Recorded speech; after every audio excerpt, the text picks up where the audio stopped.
How did the captain of the Enterprise go from a spacefaring explorer— Let's see what's out there. Engage. to a genocidal executioner? From this time forward, you will service us. Well, strap in, cause we're about to find out, as we once again beam aboard the Enterprise, boldly going where no man has gone before. But before we engage the Warp Core, I highly recommend you watch our recap for Star Trek the Original Series, as I will be referencing key moments and events from that show in this recap, which might help some things make more sense. Set 100 years after the events of the original series, Star Trek The Next Generation continues the Enterprise's mission to explore strange new worlds and seek out new life as the new generation of explorers takes the helm. Let's meet a few of them before we begin. First up, we have the captain of the USS Enterprise-D, Captain Jean-Luc Picard. An intellectual, stern commander who loves his tea Earl Grey hot, and has perfected the art of fighting with his words, not his hands. By his side is his bold first officer, William T. Riker. This trombone-playing officer is somewhat of a ladies' man and had a past relationship with the ship's counselor, Deanna Troi. Deanna is half human, half betazoid, giving her the psionic ability to read people's emotions, which comes in handy being the counselor. Speaking of past relationships, meet the ship's doctor, Beverly Crusher, whom with her late husband, Jack, Picard was great friends with back in the day. Since then, they've remained good friends, but there's definitely some romantic tension between them. Crusher's son Wesley is on board too, a child genius who shares Picard's love of exploring the stars, and no, he's not Picard's son, but he's the closest thing Picard has to one. Rocking that visor is the ship's chief engineer, Geordi LaForge, who wears that visor because he was born blind, but the visor does allow him to see the electromagnetic spectrum, sadly not normal light. I said he was a chief engineer, but he doesn't become the chief engineer until season 2, as he'll just be a helmsman for season 1. Keeping the ship safe is the chief of security, Tasha Yar, a fierce character who is not afraid to put herself in harm's way to protect her fellow crew members and the safety of the ship. By her side is tactical officer and first Klingon in Starfleet, Worf. Orphaned during the Katomer massacre, Worf was raised by 2 human parents on Earth and struggled with his identity as a Klingon, a character arc that pops up periodically throughout the show. And of course, let's not forget the greatest science fiction android to ever exist, Data. Serving as the ship's second officer, Data is an android created by Dr. Noonien Soong, possessing the inability to experience human emotions yet possessing the curiosity to learn what it means to be human. There are countless other characters and antagonists in the show that we will introduce as we go along. With that said, let's set course for the nearest star and see what lies out there. Engage. The show begins in the episode Encounter at Farpoint, with our fearless captain majestically staring out at the limitless horizon before him, explaining in his captain's log that they are on their way to a starbase near Deneb 4, home to the brandy called Farpoint. He is finally starting to understand the rhythm of his new command on this advanced vessel and anticipates meeting his new first officer, William Riker, when they get to Farpoint. Beyond Farpoint lies uncharted space they have yet to explore. Everything is going smoothly as they travel to Farpoint until Deanna becomes afraid as she senses the presence of a powerful being nearby. Suddenly, a force field appears, blocking their path. Then, an omnipotent being identifying himself as Q appears on the bridge, a member of the Q Continuum, dressed as a 16th century European captain in order to match their primitive savageness. He establishes his omnipotence over the captain and the crew, freezing a helmsman and tells them they have ventured too far into space too soon. Whence thou camest, stay where thou art.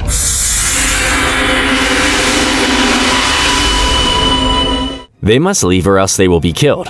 Picard argues they have every right to be here as humans have evolved past their primitive savageness. Q recounts Earth's bloody history of conquest and slaughter, arguing humans have done the exact same thing in space with every encounter of races just as savage and primitive. Picard accidentally gives Q the idea to put the human race on trial after witnessing their next mission and determine once and for all if humans have indeed evolved as Picard argues they have. Q leaves, and Picard orders the ship to turn tail to Earth at maximum warp, but the force field collapses into a ball that matches their speed and more. Unable to outrun the object, Picard orders the separation of the ship, with Worf commanding the saucer section and Picard, Data, Deanna, Tasha, and Ensign Miles O'Brien commanding the vessel's star drive, giving the crew and the families on board a chance to escape. I mentioned families because in this generation, crew members' families and children are allowed on board the Enterprise, allowing them to work and spend time with their loved ones on a daily basis. This means that on top of being a military vessel, it is also equipped with a school and other features that allow the ship to be more accommodating to families. Anyways, the saucer separates and Picard turns around to engage the object. Tasha suggests they fight the object, but Picard argues against it because the object is more powerful than them. If we can at least damage their ship, we have a chance. Are you recommending that we fight a life form that can do all those things? The object comes into visual and Picard tells it they surrender. The force field envelops the ship and transports everyone to a post-World War III courtroom where Q presides as the judge. Tasha tries to fight back, but Q freezes her. Picard objects to the fairness of this court, but Q proves it as a merciful one by thawing Tasha. Picard is asked to read the charges against them, but after reading them, he states these aren't charges against them. Q orders the soldiers to aim their weapons at the others, forcing Picard to admit they are guilty, provisionally. He asks Q to let the court test them on their next mission to determine if they are indeed guilty of savagery. Q accepts, giving them 24 hours. Meanwhile on Farpoint, Riker accompanies Dr. Crusher and Wesley in a shopping area while they wait for the Enterprise to arrive. As they are also being transferred to the Enterprise. As they shop, strange things happen around them, as if some sort of energy being is reading their thoughts and catering to their wishes. Geordi informs Riker that only the Enterprise's star drive section has arrived with Picard and Riker is beamed aboard. Tasha briefs him on all that's happened to them and gets a distant welcome from Picard, still grappling with what Q told him. With the saucer gone, can I assume that something interesting happened on the way here? Battle bridge. That's for the captain to explain, sir. The saucer section arrives at Farpoint, and Picard orders Riker to manually rejoin the two sections in order to see what he's capable of. Riker succeeds, impressing everyone, including Picard. In the observatory lounge, Picard gets to know Riker a bit more, respectfully questioning his past decision-making and asking him to do one important thing as his second-in-command, deal with the children for him as Picard isn't comfortable around them. Riker agrees, and Picard officially welcomes him to the Enterprise. Riker enters the bridge looking for Data, but Worf tells him he is escorting an admiral back to another ship. The admiral turns out to be none other than Leonard Bones McCoy from the original series show, looking good for only being 137 years old. McCoy reflects on his time aboard the Enterprise, giving Data heartfelt wisdom on how to take care of the Enterprise. However, he can't help but note how similarly annoying Data can be, like another Captain Vulcan friend he used to know. Some things never change, I guess. The Vulcans are an advanced and most honorable race. They are. Damn annoying at times. Knowing Q is still testing them and that some sort of critical test is coming soon, Riker informs Picard about the strange things happening on Farpoint. But Picard doesn't warrant caution as no one has been harmed yet. They beam down and meet with Grappler Zorn, the bandy host, where Deanna senses something powerful coming from below the surface. I'm not sensing the Grappler, sir, or any of his people, but it's something very close to us here. Zorn refuses to admit anything is wrong, arguing that they have gone to great lengths to make a starbase fit for a foreign race such as the humans. Riker finally finds Data inside one of the holodecks, trying to whistle Pop Goes the Weasel, never getting the tune just right. The holodecks are another addition in this show, capable of creating any realistic immersive environment and offering the crew a chance to rest from their duties if necessary. Riker enlists his help to find out what is going on at the starbase. They are accompanied by Tasha, Geordi, and Deanna, who break off into their group searching below the surface. They find a series of unknown tunnels, and Riker and Data join them when all Deanna can sense is pain. Back on the Enterprise, Picard and Worf detect an unscheduled ship arriving. The ship doesn't answer their hails, but instead scans them in an unusual way. It then starts firing down on the old Bandy City, and Tasha, Geordi, and Deanna beam back to the ship while Riker and Data stay. Sensor scans, Mr. Worf. Our sensor signals just seem to bounce off. Something's happening. Picard orders them to kidnap Zorn so he can give them some answers as to what is happening, and then orders Tasha to lock phasers onto the unknown ship. Suddenly Q appears, saying they've just proved him right. Q argues how quickly they were to fight back, disregarding the Bandy lives dying on the surface. But Picard reveals it was only a standard safety precaution and that Crusher is already assembling her team to assist the Bandy wounded in the attack. Picard orders Worf to move them in front of the ship in the city, but the computer won't respond. Probably Q's doing. Let's consider your thoughts. You call us savages, and yet you knew those people down there were going to be killed. Back on the surface, Riker and Data find Zorn, but he's mysteriously beamed away. It's unclear if it was the unknown ship or Q. They beam back aboard the Enterprise, where Deanna finally senses something other than pain, enormous satisfaction from close by. Q suggests they beam aboard the ship, and Riker volunteers to lead an away team consisting of Tasha, Deanna, and Data. During this, Picard confronts Crusher about her recent transfer to the Enterprise, feeling strongly that she should be stationed elsewhere, hiding the fact that he doesn't want to reopen old wounds. Crusher refuses to be transferred as she personally requested to serve under him, despite their complicated history. Picard has no choice but to welcome her aboard. I didn't want you thinking me harsh. Cold-blooded. Why would I ever think that? The away team find themselves in structures that match the tunnels beneath the surface, with Deanna sensing a much more powerful sense of pain.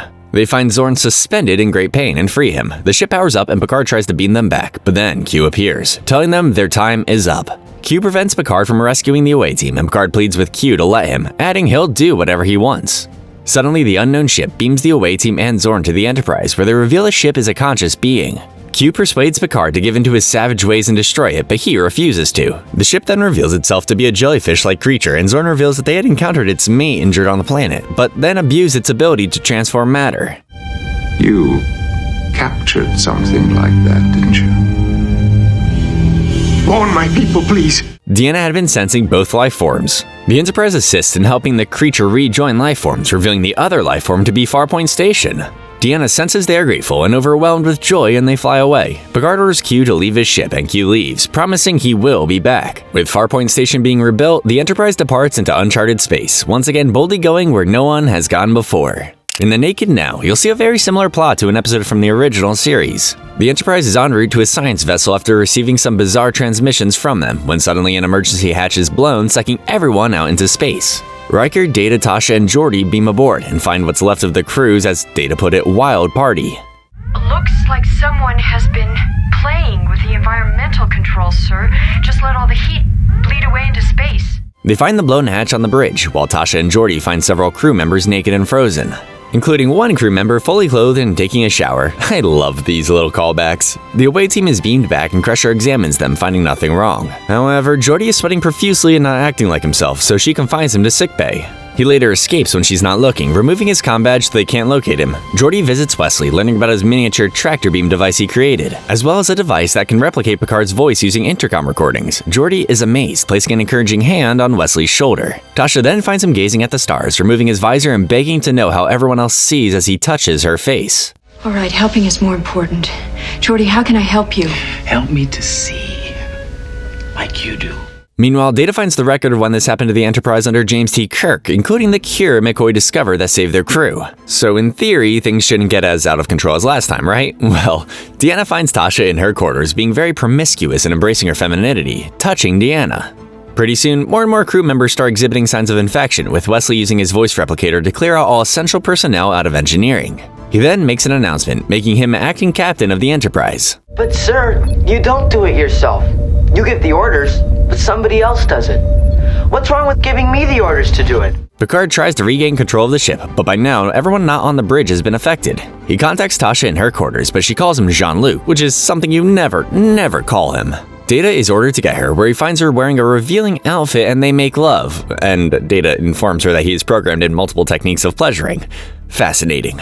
Meanwhile, Riker and the chief engineer try to regain control of engineering, but Wesley has locked them out, erecting a force field using his miniature tractor beam device. Back in sickbay, Crusher replicates the cure from the records Data found, but it's not working. She tries to figure out why, but she's too distracted by her hidden feelings for Picard as she's become infected too. She fights the effects of the infection, and Picard struggles with the same attraction. Somehow, they are able to fight through their desires and return to duty. Right now, I find you extremely.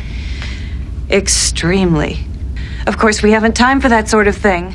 Suddenly, the nearby star explodes, sending a fragment of the star straight towards the Enterprise. Worf tries to move the ship out of the way, but the assistant engineering chief has taken hundreds of control chips out of their place, making it impossible for the ship to move. Worf estimates the fragment will reach them in 14 minutes, so they have an infected Data use his super speed. However, he's still not fast enough, so Wesley figures out a way to use the technology that powers his miniature tractor beam and uses it on the fragment, giving them a few more minutes. No time for courtesy. Get the damn control chips back in place, in the correct order.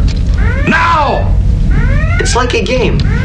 Data finishes restoring power to the engines, and they warp out of there just in time. Crusher figures out a cure and distributes it to the crew, and Picard commends Wesley's quick thinking. Back on the bridge, a cured Tasha confronts Data, telling him it never happened.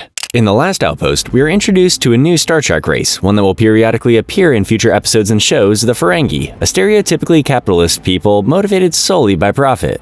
The episode begins with the Enterprise chasing down a Ferengi vessel that stole an energy converter from a Federation outpost.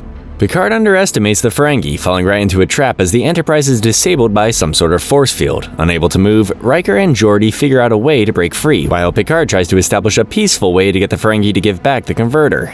There is no response, so they execute Riker and Geordi's plan, which sadly doesn't work. Suddenly, all their information stored in their memory banks is being read by an unknown source. Deanna suggests the possibility someone on the planet nearby is responsible.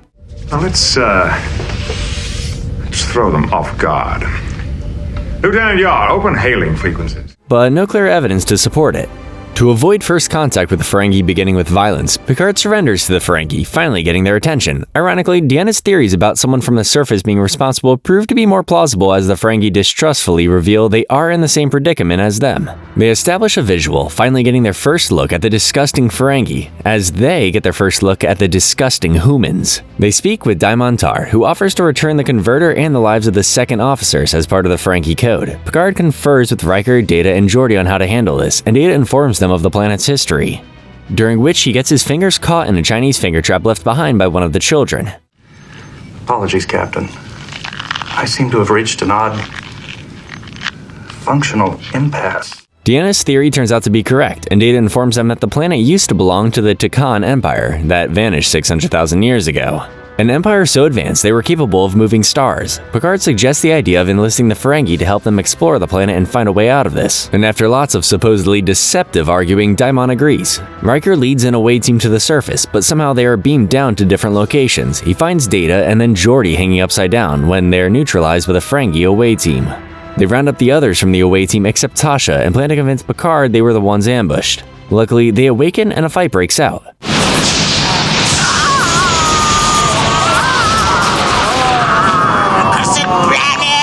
Tasha comes to their rescue, and the Ferengi are disgusted by how much authority humans give their females. Their phasers have no effect as their energy is absorbed into the crystalline around them. Geordi is able to understand where the power is coming from, and an entity awakens, calling itself Portal 6-3, a guardian of the Takan Empire. The Ferengi appeal to the Guardian, saying the humans started the fight and Riker strategically plays their game. However, the Guardian condemns both species barbarians and tests Riker with riddles. Riker proves humanity's worth and impresses the Guardian. He releases the Enterprise, restoring power and life support to everyone minutes away from death. In the fashion the Empire has always challenged savages. No! For battle, come to me! Riker argues for the release of the Ferengi vessel too, saying humanity was once just as simple-minded as the Ferengi are now. The Guardian allows it. Back on the Enterprise, Riker asks Picard to beam over a bunch of their Chinese finger puzzles to the Ferengi ship as a thank you. That's one way of putting it.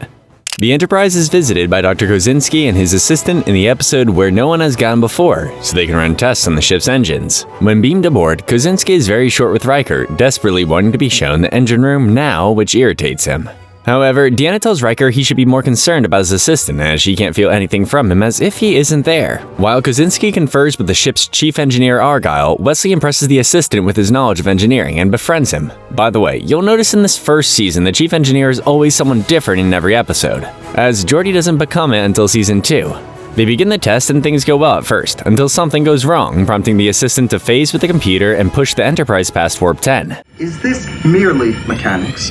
Or is it nature that we deal with in all of this? And what else than nature are the elementals of space? Which is virtually impossible. Data and Geordi manage to stop the ship and realize they've traveled to another galaxy past 2 others. Wesley was the only one who saw what the assistant did, so Kozinski takes full credit for what happened. Convinced he just made the greatest breakthrough in space travel. The question then remains if Kozinski quote-unquote brought them here, surely he can get them back, right?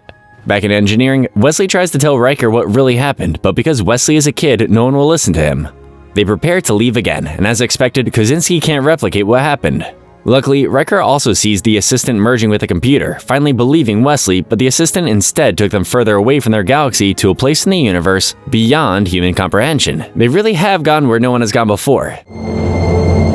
According to the instruments, sir, our speed never exceeded warp 1.5. When Picard tries to figure out what happened, strange things start occurring around the ship, ranging from each person's greatest fears to their greatest fantasies. Picard then sees his dead mom and is interrupted by Riker when he tries to ask her for answers. Riker tells Picard it was the assistant all along, however, each time the assistant has phased with the computer, it has made him weaker and weaker. Crusher informs them that he is dying, but can't figure out why because of his unknown physiology. Knowing he's their only hope for getting back, Picard asks him who he really is, and the assistant calls himself the Traveler. What did you do? It wasn't him, it never was. It was his assistant.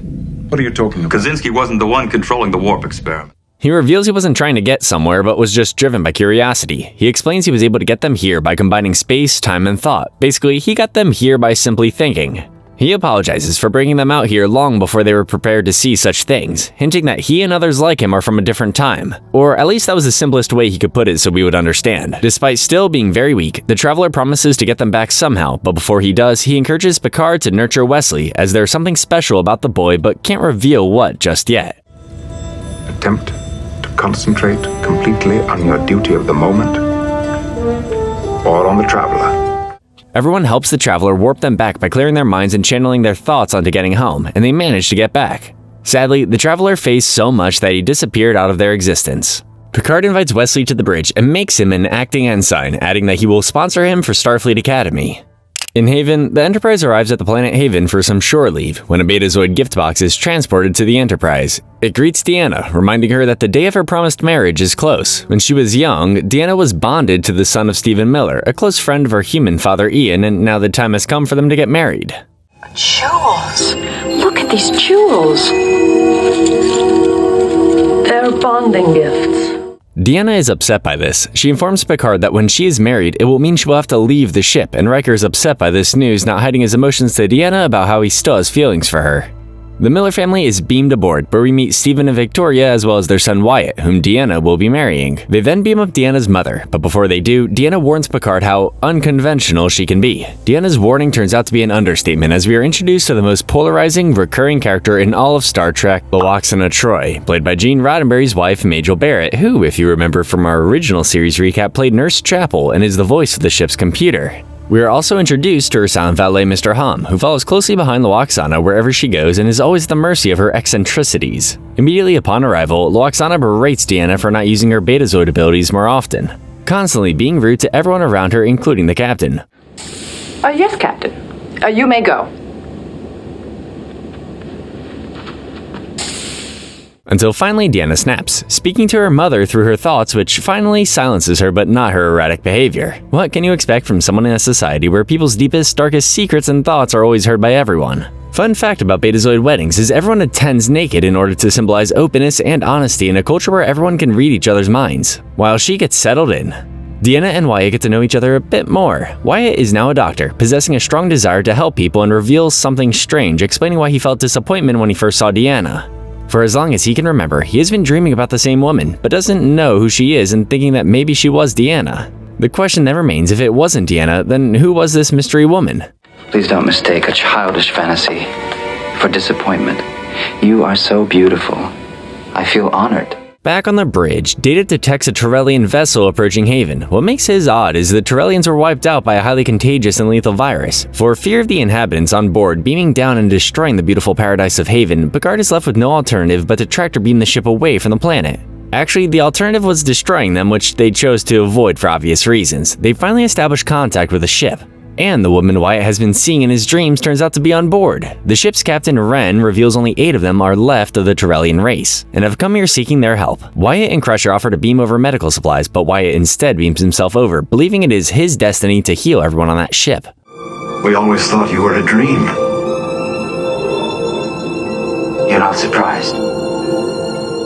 Unable to beam him back for risk of contamination, they're forced to let Wyatt go with them. I guess this means the wedding is off. Data lore begins with the Enterprise on their way to Omicron Theta, Data's home planet that was destroyed by a crystalline entity roughly 25 years ago. They find the place Data was first discovered, and Geordi finds a hidden door using his visor. The door leads to an underground complex where they find Dr. Noonien Soong's laboratory. It's worth noting that no one knows what happened to Soong after he built Data. They find a storage area containing another android who looks exactly like Data, and Data wants to reconstruct him, calling this other android his brother. We don't know that this can become alive.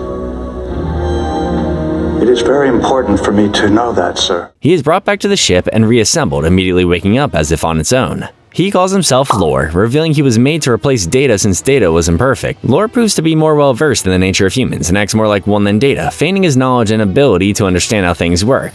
Alone with Data, he tempts him to re-embrace his superior abilities as an android and reveals that he was actually created first, but the colonists on the planet wanted an android less perfect. Hence why he's able to use contractions unlike Data. Lore promises Data he can help him become more human and incapacitates him, stealing his uniform and adopting his mannerisms. It's here that he also reveals he led the crystalline entity to the planet, allowing it to kill everyone after he learned to communicate with it.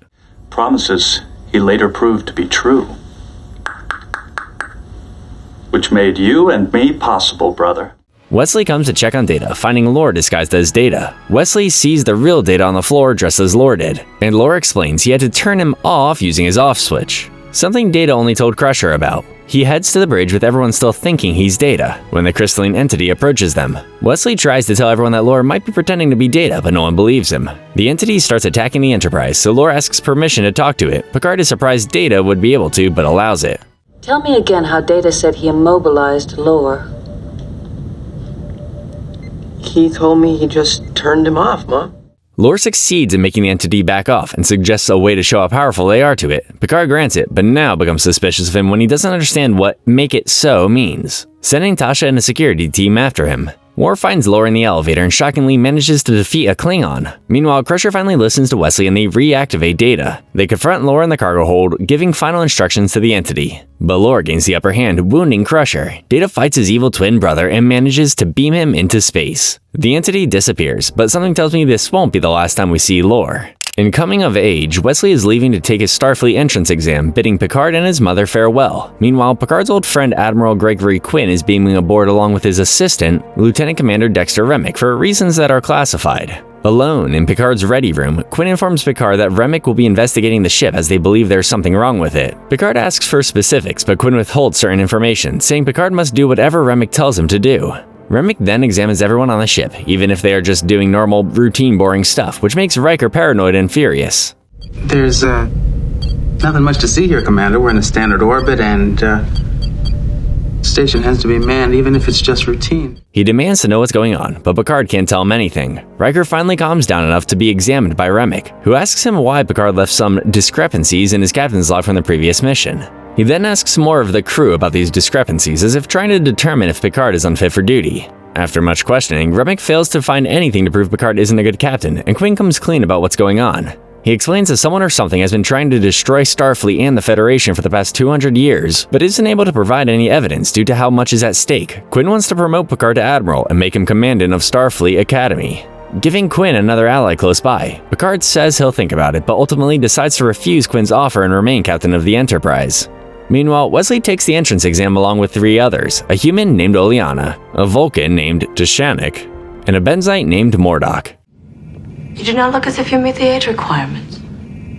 I'll be 16 next month.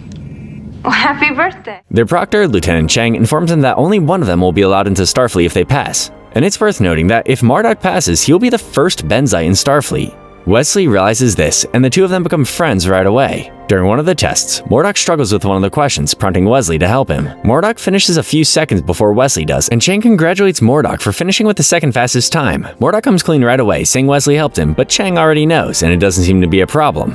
Wesley then takes the dreaded psych test, a test that assesses a cadet's reactions to stressful situations, typically their greatest fear. Wesley sits alone in a room waiting for the test to start. When he hears an explosion outside the room, he investigates and finds 2 men trapped in a fire-engulfed room. Wesley is forced to help one man trapped under some debris, but the other is too frozen in fear that Wesley is forced to abandon him, saving only one of them. Chang reveals that was the test, knowing that Wesley's greatest fear is having to make a decision like this, adding that Wesley passed as saving either man would have been acceptable.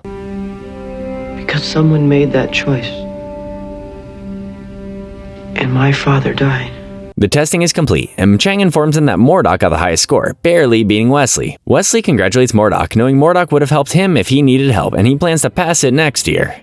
In Heart of Glory, the Enterprise enters the neutral zone after receiving a distress call from a Talarian vessel. Riker, Data, and Geordi beam aboard and find 3 Klingons, one of them badly hurt. Tasha beams them all out before the ship explodes, and Worf accompanies Picard in sickbay. The trio's leader, Chorus, is shocked to see Worf serving under a Starfleet ship, and tells them they were passengers on the Talarian vessel when they were attacked by a Ferengi vessel carrying Klingon weapons. Chorus recounts the attack and how they took control, saving everyone, but Picard suspects they're leaving out some vital details. Worf accompanies Chorus and the other Conmold to their temporary quarters, where Chorus insults Worf for being a member of Starfleet.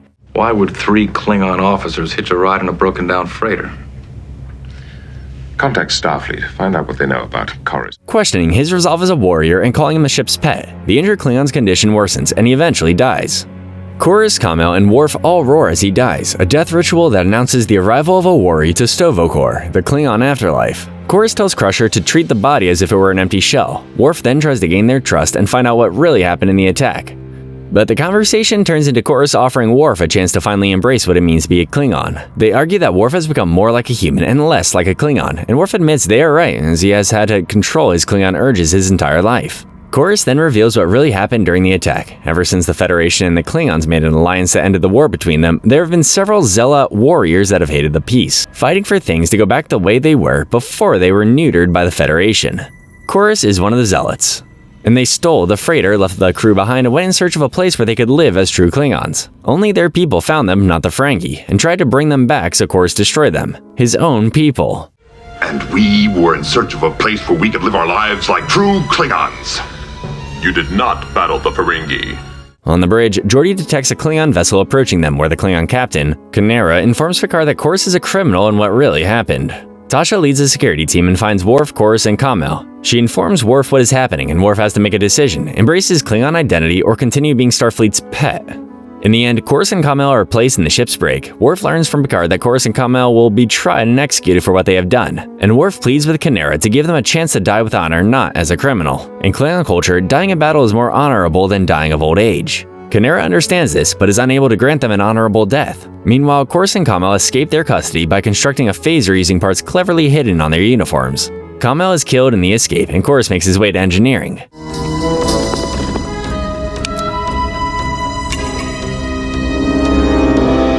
He threatens to blow the warp core, killing everyone unless he talks to Worf. Knowing destroying the Enterprise will give Chorus his honorable death, Worf tries to reason with Chorus to end this, revealing he has chosen to remain loyal to Starfleet. Chorus calls Worf a traitor, and Worf is forced to kill him. Warnings to Vokor of his arrival. Kynera is informed Chorus and Kamel are dead, and Kynera offers Worf the chance to serve with him when his time on the Enterprise is done. Worf accepts, but then later tells Picard he was just being polite. Or was he? The episode Skin of Evil opens with the Enterprise en route to intersect one of their shuttlecrafts carrying Deanna coming back from a conference. When the shuttlecraft begins losing control, the shuttle crash lands on an unknown planet, and an away team consisting of Riker, Data, Tasha, and Crusher find the shuttle with Deanna still inside. They try to get to her, but some sort of black liquid lifeform keeps blocking their path. The lifeform attempts a humanoid form and speaks with a raspy tone, introducing itself as Armis. Riker explains why they're here, wanting to save the lives of their crew members in the shuttlecraft. But Armis doesn't share their love of preserving life.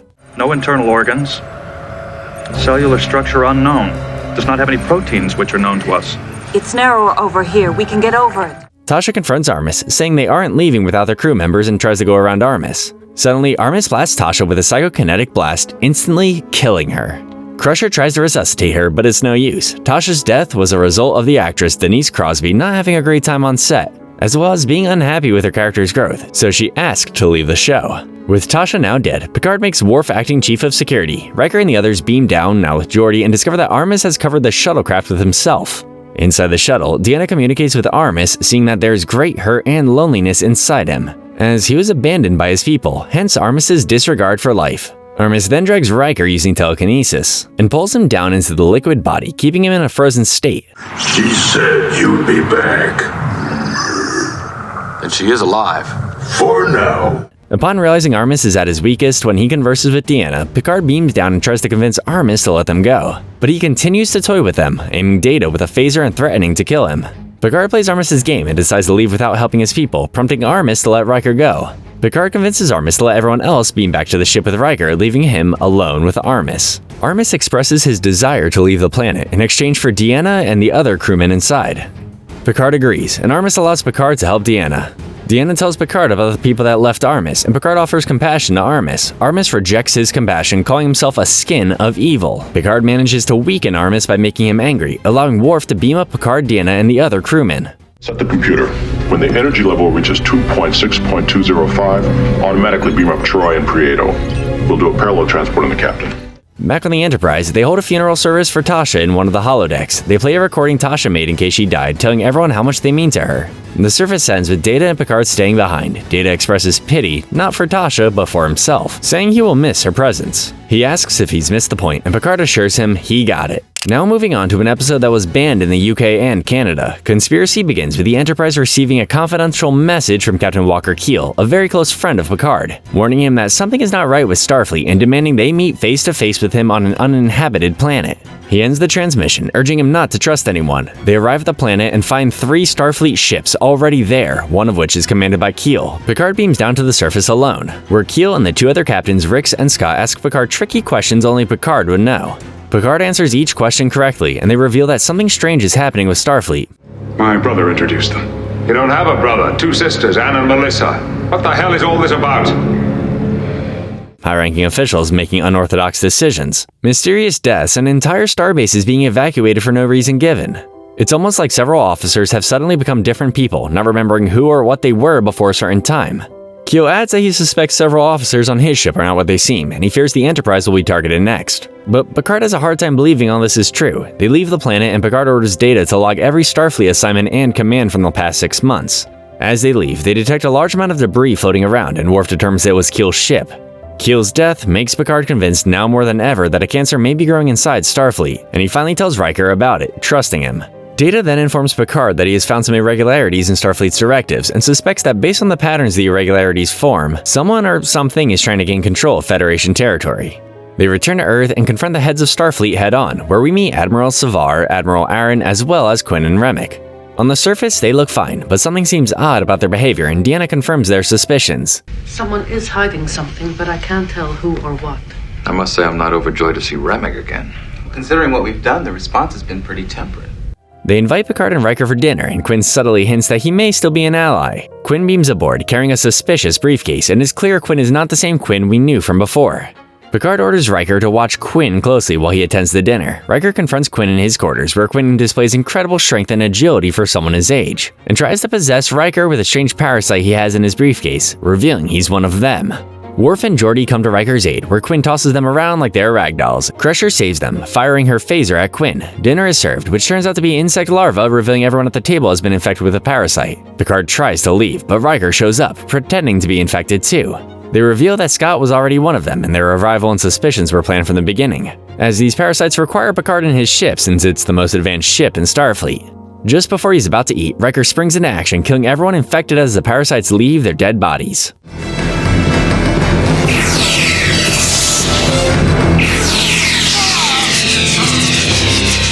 They come across Remick, who turns out to be the parasite's leader. They kill Remick, and the parasite leader eats its way through Remick's body, where it's killed by Picard and Riker along with the rest of the parasites. On board the Enterprise, Crusher was able to save Quinn's life, removing the parasite. Data then informs Picard that before Remick was killed, he had sent a beacon to an uncharted corner of space, hinting that this will not be the last time we see these parasite creatures. Ironically, we as Star Trek fans are still waiting. In the Series 1 finale, The Neutral Zone, we get the show's first appearance of the Romulans, as well as our first look at their new design. The Enterprise comes across an ancient Earth capsule drifting alone in space. Worf and Data beam down, where they find several cryopods containing skeletons, with only 3 survivors on board. They beam the pods to the Enterprise, where Picard receives orders to take them close to the Romulan Neutral Zone. Someone is destroying Federation outposts along the Neutral Zone, and the prime suspect is the Romulans. No one has had direct contact with the Romulans since Kirk engaged one ship in the original series, and now they are coming in full force. The question is, why? See how far we have advanced. If that is the case, then I need to know it. Counselor, I shall need a full profile of them. There is limited information. The people from the cryopods are brought back to life, with Data discovering they were in the pods for centuries. They were put into the pods because each of them was infected with a different deadly disease, hoping that sometime in the future the disease would be cured. Luckily, here in the 24th century, medicine has advanced so far that their disease could be cured in a heartbeat. Heck, they've even figured out how to cure the common cold. Riker, Data, and Crusher try to catch them up on all that's happened in the past 370 years, and everything is strange and new to them. While trying to get their new guests accustomed to this new century, the Enterprise finally arrives at the Neutral Zone. One of them, Ralph, has grown restless sitting around doing nothing, having been a very powerful and wealthy businessman back in his day, and makes his way up to the bridge. I'm sure whatever it is seems very important to you. But my situation is far more critical. On the bridge, Worf detects a cloaked Romulan ship, and both Riker and Worf suggest they fire on the ship while it is vulnerable decloaking. But Picard doesn't want to start another war. The Romulan ship decloaks, and we get our first look at the new Romulan bird of praise. Picard establishes visual communication with the ship's commander, Tibok, who reveals to them that their Romulan outposts on their side of the Neutral Zone were also attacked, but not by the Federation. This implies that someone else attacked both the Federation and Romulan outposts. So Picard asks for their cooperation in finding who is responsible. Tibok refuses, and Picard has a stunned Ralph thrown off his bridge. With the Romulan threat temporarily neutralized, Picard arranges for their guests to be transported back to Earth, encouraging them to adapt to this new century where people don't pride themselves with material needs but by improving themselves. Oh my God. That's Donald. That's my husband. The journey for them and the Enterprise is just beginning. Moving on to Season 2, starting with Elementary Dear Data, we are introduced to one of Star Trek's recurring antagonists. A few changes in this season. Geordi is now the engineering chief, Worf is officially chief of security, and there are some new faces on the Enterprise, as well as some new locations that we will discover along the way. The episode begins with Data meeting with Geordi after Geordi requested him, saying the matter was urgent. What is this urgent matter, you might ask? Well, with the free time they have, Geordi wishes to embark on a holodeck mystery adventure. However, he can't play Dr. Watson without Data playing the star character, Sherlock Holmes. What do I do? Primarily as Dr. Watson, you will keep a written record of everything I say and do. Data and Geordi begin a random Sherlock Holmes mystery, really getting into their characters by dressing up. They then get a visit from Inspector Lestrade, informing them of a crime that only Sherlock Holmes can solve. However, Data solves the crime instantly as he's read every Sherlock Holmes novel, already knowing what happens. Geordi is furious Data ruined the mystery game and storms out. Geordi explains that he shouldn't jump to the end of a mystery, but Data fails to understand where he went wrong. Their conversation is overheard by Dr. Catherine Pulaski, the new doctor on the Enterprise, as the actress playing Beverly Crusher wanted to leave the show for a reason similar to why Crosby left the show. Also, since we're here, this scene is taking place in the ship's new lounge bar, 10 Forward, which becomes a popular spot on the ship, saying that there is some thrill to losing and not knowing the outcome, which gives Data the idea to program a Sherlock Holmes-like mystery with an adversary capable of defeating Data, inviting Pulaski along for the ride. They begin this new mystery, but Data is still able to solve the mysteries right away based on all the Sherlock Holmes mysteries stored in his memory banks. Geordi summons the Ark that lets them adjust the program, unaware that one of the holodeck characters has gained awareness and can see them using technology more advanced in the Victorian era. Create a mystery to confound Data with an opponent who has the ability to defeat him. So it's worth noting that holodeck characters are programmed to ignore any signs that they are part of a virtual world and are simply ones and zeros, nor are they allowed to leave the holodeck. However, whatever Geordi just did to create an adversary that could defeat only Data just created the first sentient holodeck character, who just happens to be Professor Moriarty. Data and Geordi resume the mystery when suddenly Pulaski is abducted by two men. They follow the clues left behind by her abductors, but each clue creates one misdirection after another until they find themselves in Moriarty's secret lab.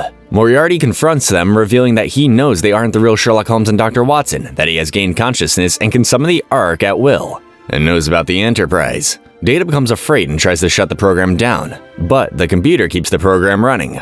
I asked for a Holmes-type mystery with an opponent capable of defeating Data. That's gotta be it. They inform Picard on what has happened, trying to figure out how to resolve this without harming Dr. Pulaski, but can't.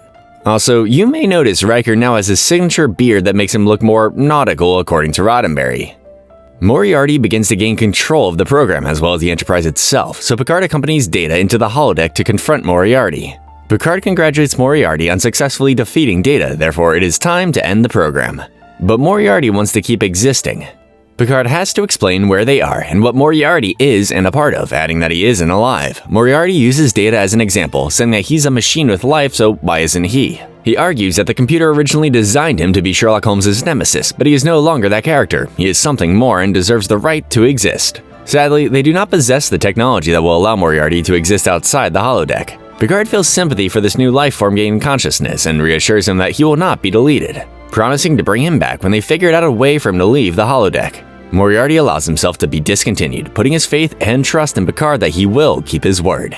As part of an exchange program, the Enterprise beams aboard several ensigns from different Starfleet ships to come and serve on the Enterprise. While they beam the ensigns over, a Klingon ship happens to be nearby, giving Riker the wild idea to volunteer himself to exchange with another Klingon officer. I mean, if Worf can serve on a Federation ship, why can't another random Klingon do so for a short time? You're getting a fine officer. Thank you for your opinion, but I will judge that for myself. Before departing, Worf gives Riker an emergency transponder just in case something were to go wrong and he needed a quick exit. The Klingon ship, the Pog, approaches the Enterprise and they prepare to make the exchange. However, one of the exchange ensigns, Mendon, discovers an unknown batch of organic material on the hull of the Klingon ship, but he doesn't bring it to Picard's attention.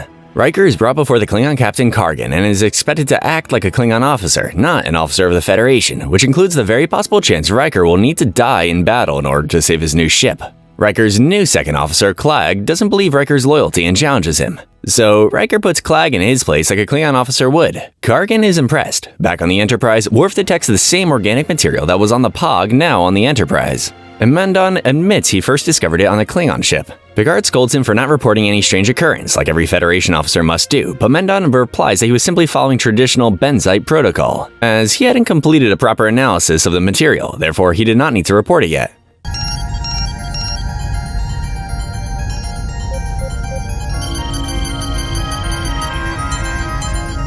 Picard reminds him that he is on a Federation vessel and must follow Federation protocol, and Mendon apologizes, determining the danger this unknown organism poses to their ship and the Pog.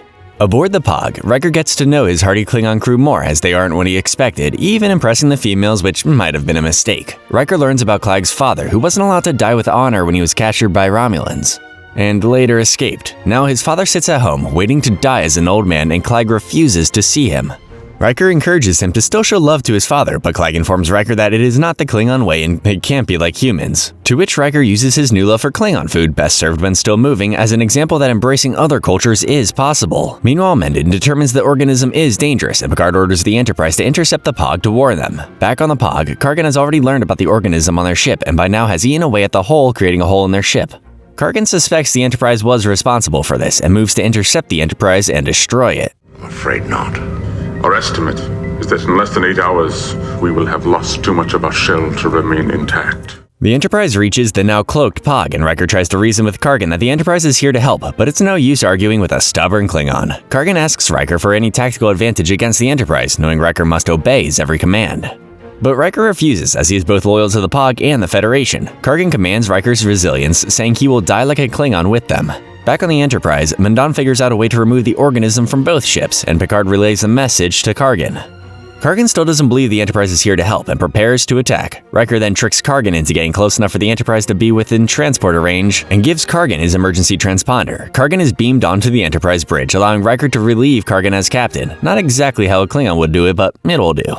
Kargan draws his weapon, but Worf stuns him. Captain Riker of the Pog orders the Enterprise to lower their shields and surrender, and Picard plays Riker's game with pleasure.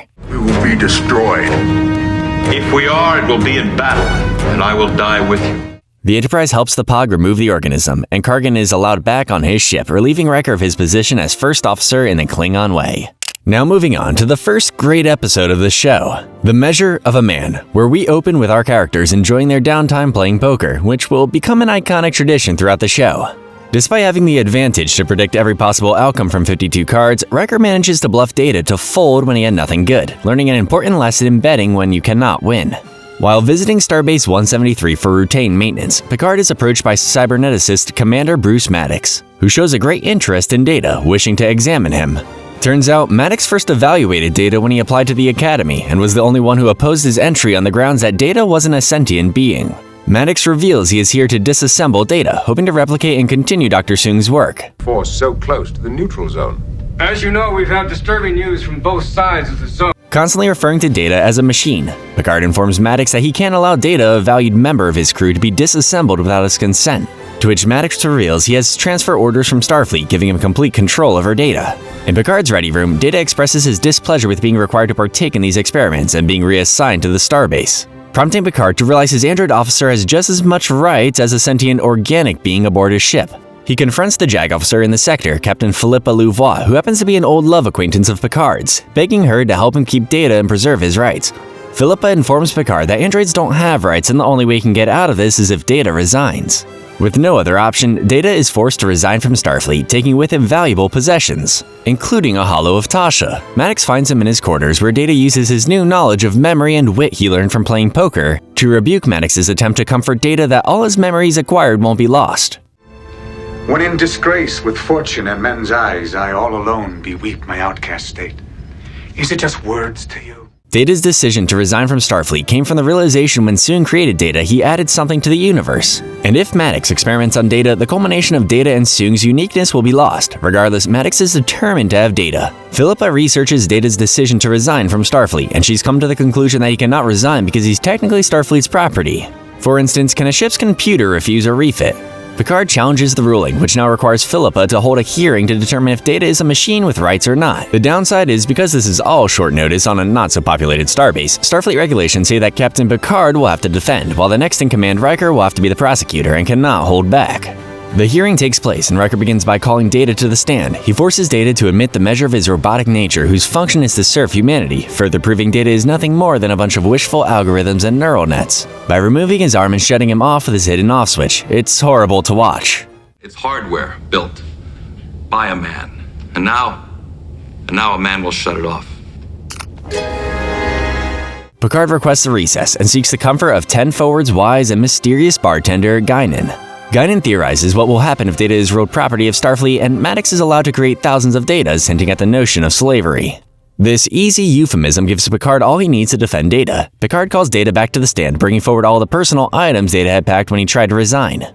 Picard asks why Data packed them, proving that a machine, Data, has the ability to value things. Maddox is then called and Picard questions Maddox to prove whether or not Data is sentient, using himself as an example. Maddox defines sentience under 3 things: intelligence, self-awareness, and consciousness. When questioned, Data meets the first 2 with ease, proving he is easily capable of meeting the third in time. Picard then questions Maddox's plan to create thousands of Datas, proposing the idea that if there are thousands, wouldn't that constitute a race? And if so, how will they be judged on how they treat that race? After hearing Picard's defense, Philippa rules that Data is not the property of Starfleet and should be given the opportunity to determine if he has a soul. Data is given the freedom to choose, and he chooses to refuse Maddox's procedure. But you admire him. Oh, yes. It is an extraordinary piece of engineering and programming. Yes, you have said that. As he leaves, Maddox finally refers to Data as he and not it. Back on the Enterprise, Riker still feels terrible about being placed in a position that almost cost Data's life. Yet Data is grateful for what Riker did, saying he won't forget it. Now, if he can just learn how to make a convincing poker face. In Pen Pals, the Enterprise is on a survey mission where they encounter several planets that mysteriously have short lifespans due to severe geological changes. Wesley, now an ensign, is given a chance to lead a geological team and determine what is happening to the planets, and the kid is nervous about this new responsibility. Meanwhile, Data has been working on a personal project, scanning for frequencies outside their usual range, when suddenly a very young female voice is heard through one of the frequencies asking a question. Is anybody out there? Data replies yes. Over the next 8 weeks, Data continues to communicate with the little girl, who he's learned is named Sarjenka, and has discovered that her planet is about to experience the same mysterious geological change, meaning she and her entire planet will be destroyed. No, it is a personal project. I have reset the sensors to scan for frequencies outside their usual range. Data is hinting at the desire to save her and her people, but there's just one problem. Her society isn't aware of interstellar life, meaning helping her would violate the Prime Directive. For those who didn't watch our original series recap, the Prime Directive prohibits Starfleet from interfering with the natural evolution of a pre-space flight race, as doing so risks the chance of destroying said race or permanently damaging its society. It would be like giving nukes to cavemen. Fortunately, Data has kept information regarding who, what, and where he is vague. Picard understands this situation and wants to help, but he tells Data to cease all communication with Sarjenka for now. Picard has the senior staff meet in his quarters to discuss what they should do. Should they violate the absolute Prime Directive and save Sarjenka and her planet, or should they let the cosmic plan play out how it was meant to? The sad reality is the question really boils down to how should they play their role as prideful gods? In the end, Picard orders Data to sever all communication with Sarjenka, prompting him to open a channel with her. Data, where are you? Why won't you answer? Are you angry with me? Please, I'm so afraid. Upon hearing her scared voice, Picard changes his mind, realizing Starfleet is more than the Prime Directive. They are out here to explore, but above all, not to destroy. Thanks to Wesley and his geological team, they've been able to determine what is causing each planet to die. Reversing this is another story, but the team is confident they can do it. Data then tries to help Sarjenka get to the safest place on the planet based on how the planet is already deteriorating. But he's unable to communicate with her. He requests to beam down and give her the message face to face, and Picard reluctantly allows it. Data beams down to her bedroom and finds her already at the center of the destruction. Realizing nowhere is safe for her, he beams both of them up to the Enterprise. Picard is furious at Data and how out of hand this has gotten, and tries to remove Sarjenka, but she won't leave Data's side. By now, Wesley's geological team figured out a way to save her planet, and they succeed. And Sarjenka is grateful for all Data has done for her and her family. There is your home.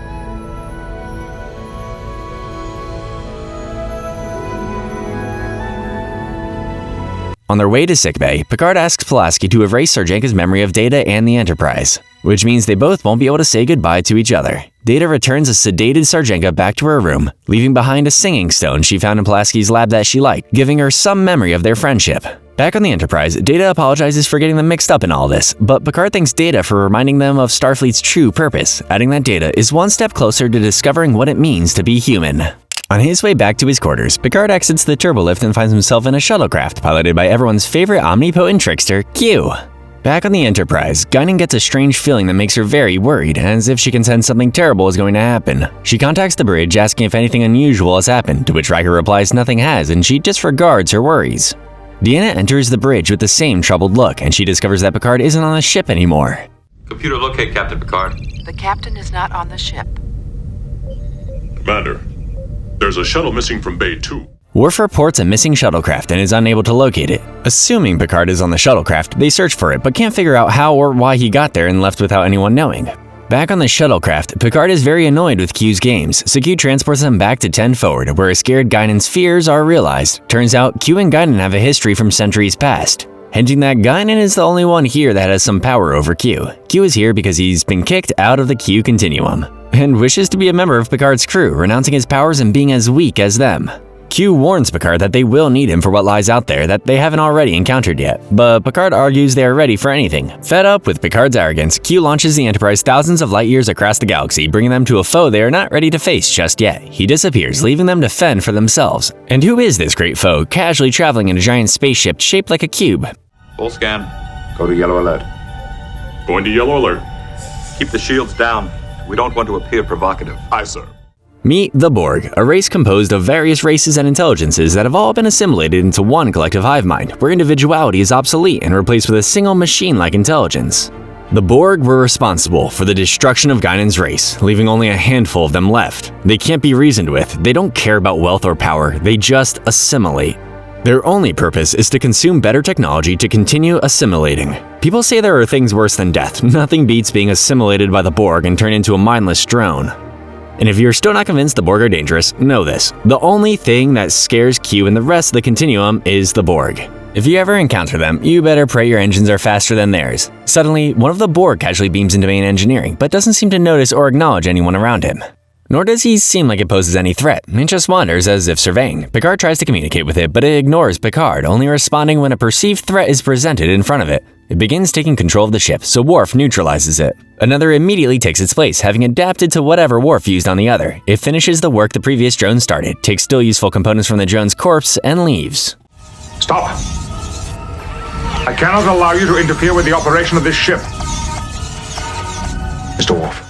The Borg finally communicate with the Enterprise, informing them that after analyzing their ship, they've determined the Enterprise cannot win in a fight against them, therefore they should surrender. Q offers to help Picard in this conflict, but then the Borg lock onto the Enterprise with a tractor beam, draining the Enterprise's shields. The Borg then cut through the Enterprise, killing 18 people. Picard fires at will, somehow releasing them from the tractor beam and damaging the cube.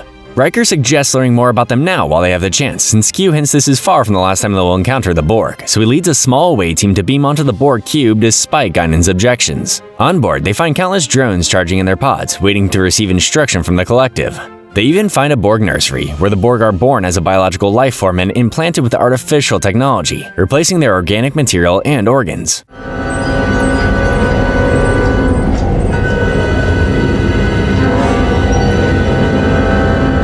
Data discovers that the reason the drones haven't been perceiving them as a threat is because they are too preoccupied with repairing the ship, so the away team is beamed back to the Enterprise. They warp out of there, but the Borg are following right behind them. Unable to escape, Picard is forced to swallow his pride and ask for Q's help.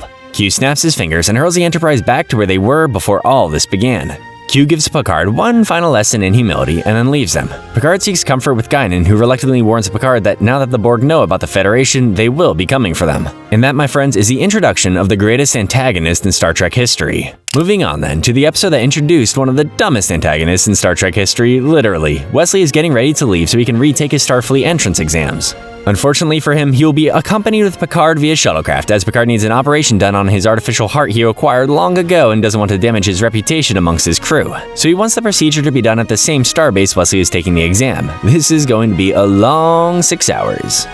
As they leave, Worf receives a mayday from an unidentified ship. With Riker in charge while Picard is gone, he decides to investigate. Deploy shield, sir. Hold fast. Data. Basic early design, capable of sublight travel only. The captain, Grub Nedlog, informs them that their ship is broken and they need help repairing it, but what's curious about them is they don't seem very intelligent or capable of understanding the technology they possess. Geordi volunteers to help repair their ship despite Worf's objections, as Riker assumes their slow nature hardly makes them a threat.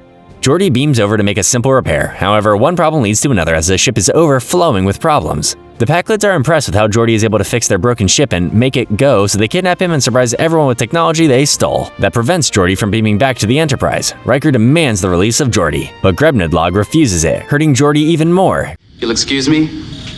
One to beam aboard! Hey, don't!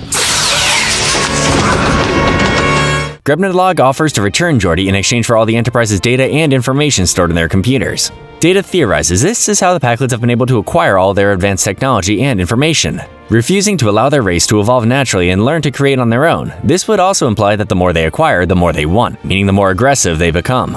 Riker decides to use this against the Packlids and pretends to sacrifice Geordi to the Packlids, hinting that Geordi also possesses knowledge that will increase the Packlids' weapons. Geordi catches what they are trying to do and arms the Packlid ship with photon torpedoes, but it's a trick, allowing Geordi to beam back to the Enterprise. You're armed to the teeth. Teeth are for chewing. You have photon torpedo. You are strong. Picard's operation is a success after Pulaski was rushed over to save Picard's life, which also now means the entire crew knows about Picard's condition. Pulaski assures Picard that no one thinks less of him, but Picard remains stubborn about all this. He's welcomed back to the Enterprise with applause, which he immediately silences and informs everyone that the results of Wesley's exams allow him to remain on the Enterprise. In Manhunt, the Enterprise has been ordered to escort 2 Antidine ambassadors to an important conference on Pacifica and have been traveling in a self-induced catatonic state to help them cope with the space travel. En route, they are ordered to rendezvous with a shuttle carrying Lwaxana Troi, who is also here for the conference. This is not going to be fun. Jean-Luc, what naughty thoughts! But how wonderful you still think of me like that! She is beamed aboard, where she immediately starts flirting with Picard, even calling him Jean-Luc. They escort her to her quarters, where she invites Picard and the others to a Betazoid dinner of greeting that night. However, it turns out the dinner is a romantic dinner for just her and Picard can't turn away from the dinner because Starfleet has given her ambassador status. The entire dinner, she tries to make advances towards him, and he looks for any way to kill the mood. Their conversation then turns into wondering how other cultures give thanks for their food, prompting Picard to invite Data to join them and tell them every boring anecdote he knows on the subject, killing the romantic mood Lwaxana tried to create. It's worth noting that if there's one thing Picard hates, it's Data's long-winded anecdotes. By using the square root of pi and multiplying it by 9 to the 3rd power, I was able to accurately calculate the distance between the Omicron system. Deanna explains that her mother is going through something called the phase, a stage in the life of a Betazoid woman where her drive drastically increases, and that she is searching for a new husband after being widowed for so long. To make things worse, her telepathy has been clouded as a side effect, causing her to misread Picard's thoughts as a desire for her. The unfortunate reality of this is Picard can't reject her advances, otherwise she will take it very personally, so Picard decides to hide out on the holodeck until she leaves, replaying his favorite 1940s Dixon Hill noir adventure. Unable to find Picard, Lwaxana turns her attention to the other men on the Enterprise, eventually settling on Riker, whom she plans to marry once they reach Pacifica. I don't know how to tell you this. Oh, I know how you feel, dear. You're overwhelmed with excitement. Oh, believe me, I understand. Meanwhile, the Antidines are brought out of their catatonic state and Riker leaves to inform Picard.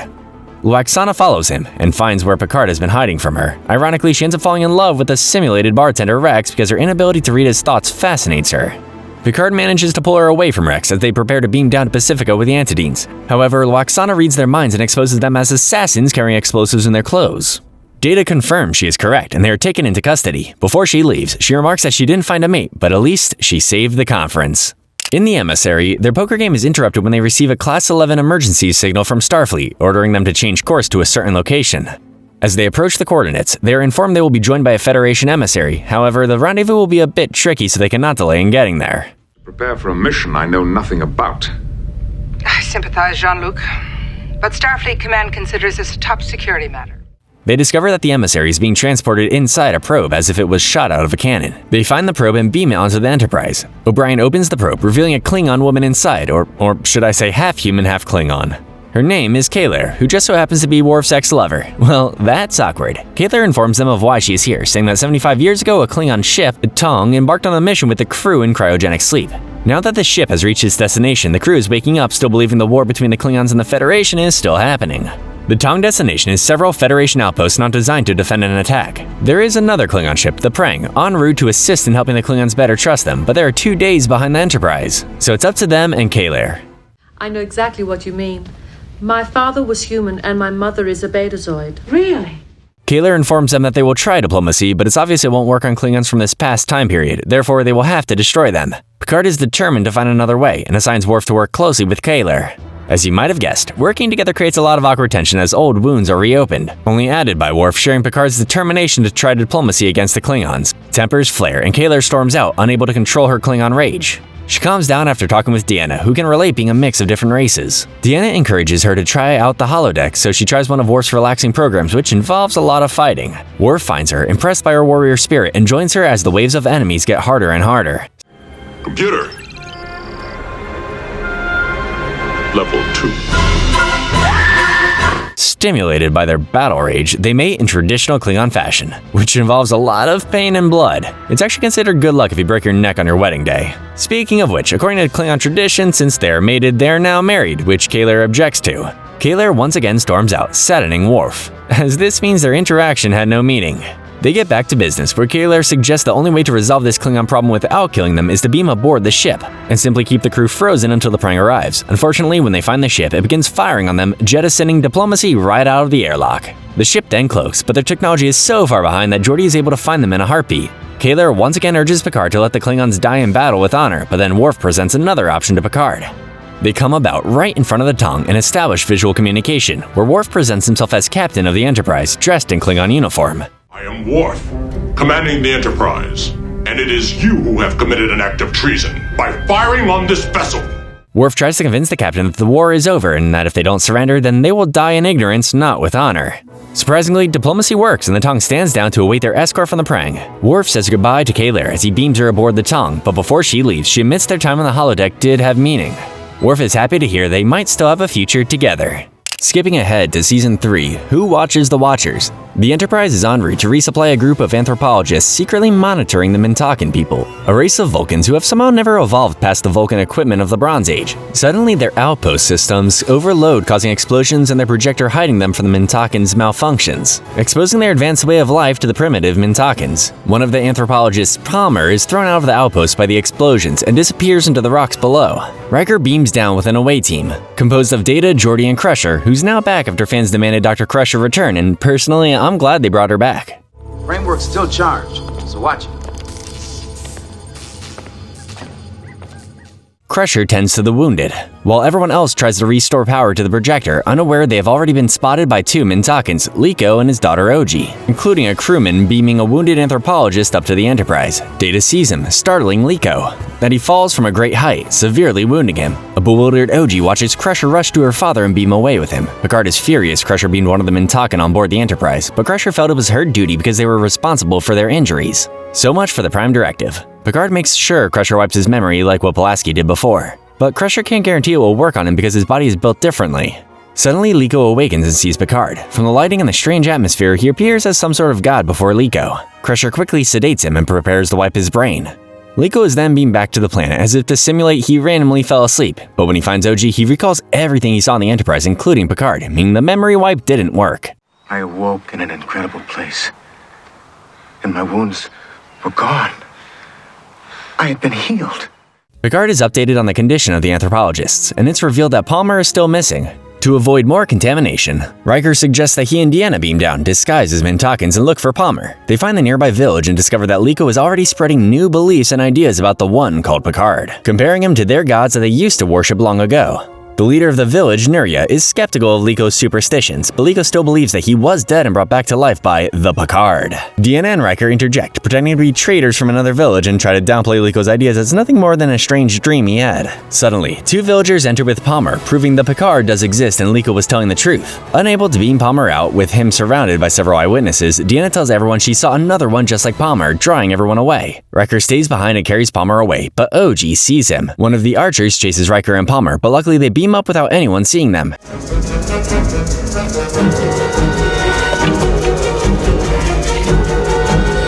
However, Deanna is still down there, and Liko decides they must punish her as she and Riker have angered the Picard. The anthropologist leader, Baron, suggests that since the Prime Directive has already been violated and the damage is beyond irreversible, Picard should go down and masquerade as the god they think he is, and give them guidelines and instructions that will put them on the correct path. Picard argues this would only reverse the Mintakan's evolution and decides to transport Nuria to the Enterprise, hoping to use her to persuade the others. Picard debunks all their new beliefs that he is some sort of deity, using the primitiveness of her previous ancestors as an example for how she is seeing him now. Back on the planet, a violent thunderstorm is brewing, and Liko interprets this as the Picard's wrath. He prepares to sacrifice Deanna, thinking it is the only way to please the Picard.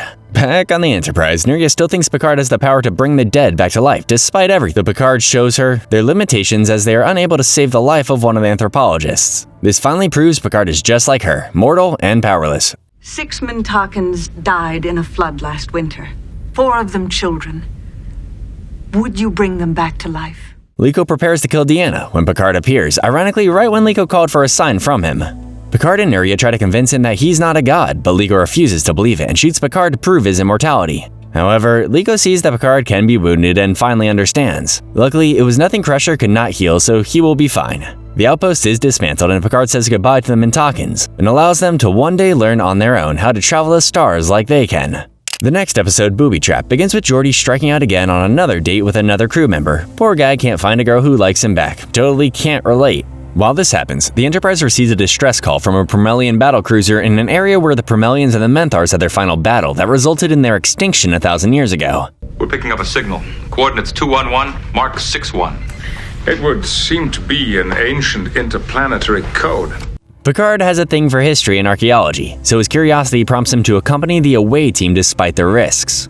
On board, they find dead Promelians that had been rotting away for centuries. And Picard marvels at the simplicity yet effectiveness of the ship's design. Power is restored to the ship, and they find the captain's final message, admitting that he was the one responsible for the destruction of their people. Despite knowing their tragic ending, Picard leaves the ship beaming with joy after getting the chance to experience something so remarkable. They prepare to resume their previous course when they are suddenly bombarded with a field of high-intensity radiation that starts draining the ship's power. Picard suspects they've just stumbled into the same snare that killed the Promelian ship, a 1,000-year-old booby trap. With engines idling, the energy loss has been limited, but our reserves will be depleted in less than 3 hours.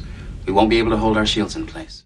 Data estimates they have 3 hours before their shields fail and the radiation kills them all, so Picard orders Data, Riker, and Worf to board the Promelian ship, while Geordi figures out why they aren't moving despite their instruments telling them that they are. Geordi does some research and realizes the only way he can get them out of here is if he reconfigures the warp drive, which is like trying to reinvent the wheel. He creates a holographic version of the warp drive in the holodeck, allowing him the ability to safely take everything apart, and has a holographic version of the person who designed the Enterprise's warp drive, Dr. Leah Brahms, assist him. With her help, Geordi is able to figure out a way that might get them out of there. However, her presence is a little off-putting because the computer only recreated a visual representation of Leah. So Geordi asks the computer to access Leah's personality files and update Leah with them. Immediately, Leah is brought to life, and Geordi begins to fall in love with her.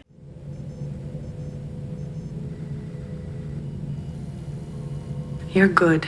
With time running out, Geordi and Leah figure out that the only way they're getting out of the trap is by rapidly compensating for every minuscule trap counter movement that keeps them locked in place. However, it's not possible for a human to compensate so quickly, not even Data could do it. So Leah volunteers to do it. Basically, they can only get out of it if they transfer helm control to the ship's computer. Leah and Geordi try several simulations, but each time the computer proves it can't compensate for the randomness of variables, failing each time. Geordi decides the only way they're getting out of here is if they shut down all power and pilot the ship manually using a single impulse engine. Using Picard's human intuition, they are able to safely navigate out of the trap and restore power back to the ship. They also make sure no one else suffers the same fate of the Promelian vessel and destroy it. Mr. Worf, ready photon torpedoes. Set to detonate on impact with the Promelian vessel. Aye, sir. Back in the holodeck, Geordi and Leah admit their feelings for each other, with Leah adding that every time Geordi fixes or repairs the ship, she is there beside him. They kiss, and Geordi ends the program. I wonder what would happen if these two did meet in real life. Maybe it's best if I don't recap that episode. In The Enemy, Riker, Geordi, and Worf beam down on a planet near the Romulan neutral zone after responding to a distress call, only to discover it was the Romulans that sent it, which is alarming because the planet is on the Federation side of the neutral zone. The planet also has severe radiology storms that interfere with their transporters and communications, so they only have a small window to find what they're looking for. They split up, and Worf finds one of the Romulans. Riker helps him, unaware that Geordi falls into a deep pit and is unable to get out.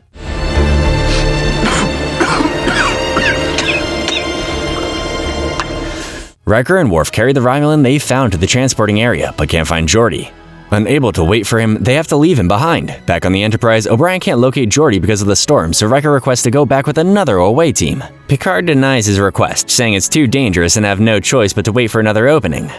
Back on the planet, Geordi locates some silver ore thanks to his visor and melts it with his phaser, fashioning it into a spike. He climbs out of the hole using it and tries to call for the Enterprise, but the storm keeps blocking his signal. Wesley comes up with an idea to send a neutrino pulse to the surface using a probe, something only Geordi could see because of his visor, and Geordi sees it. Thanking Wesley, he makes his way towards it when he is knocked unconscious by another Romulan.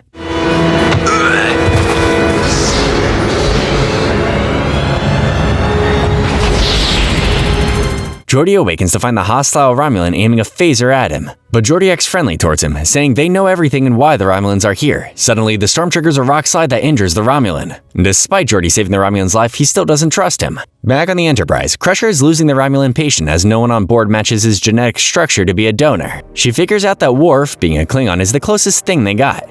But Worf refuses to aid out Romulan after they were responsible for the death of his parents. Crusher argues that this Romulan didn't kill his parents, but Worf remains prejudiced. Geordi finally learns the Romulan's name is Bakra and realizes that the planet is negatively affecting both of them, revealing his visor and its purpose. He tries to do something, but Bakra won't back down, despite barely being able to hold a phaser. The situation is getting worse above them as Bakra's friends are one step closer to starting another war if the Enterprise doesn't return the injured Romulan on their ship.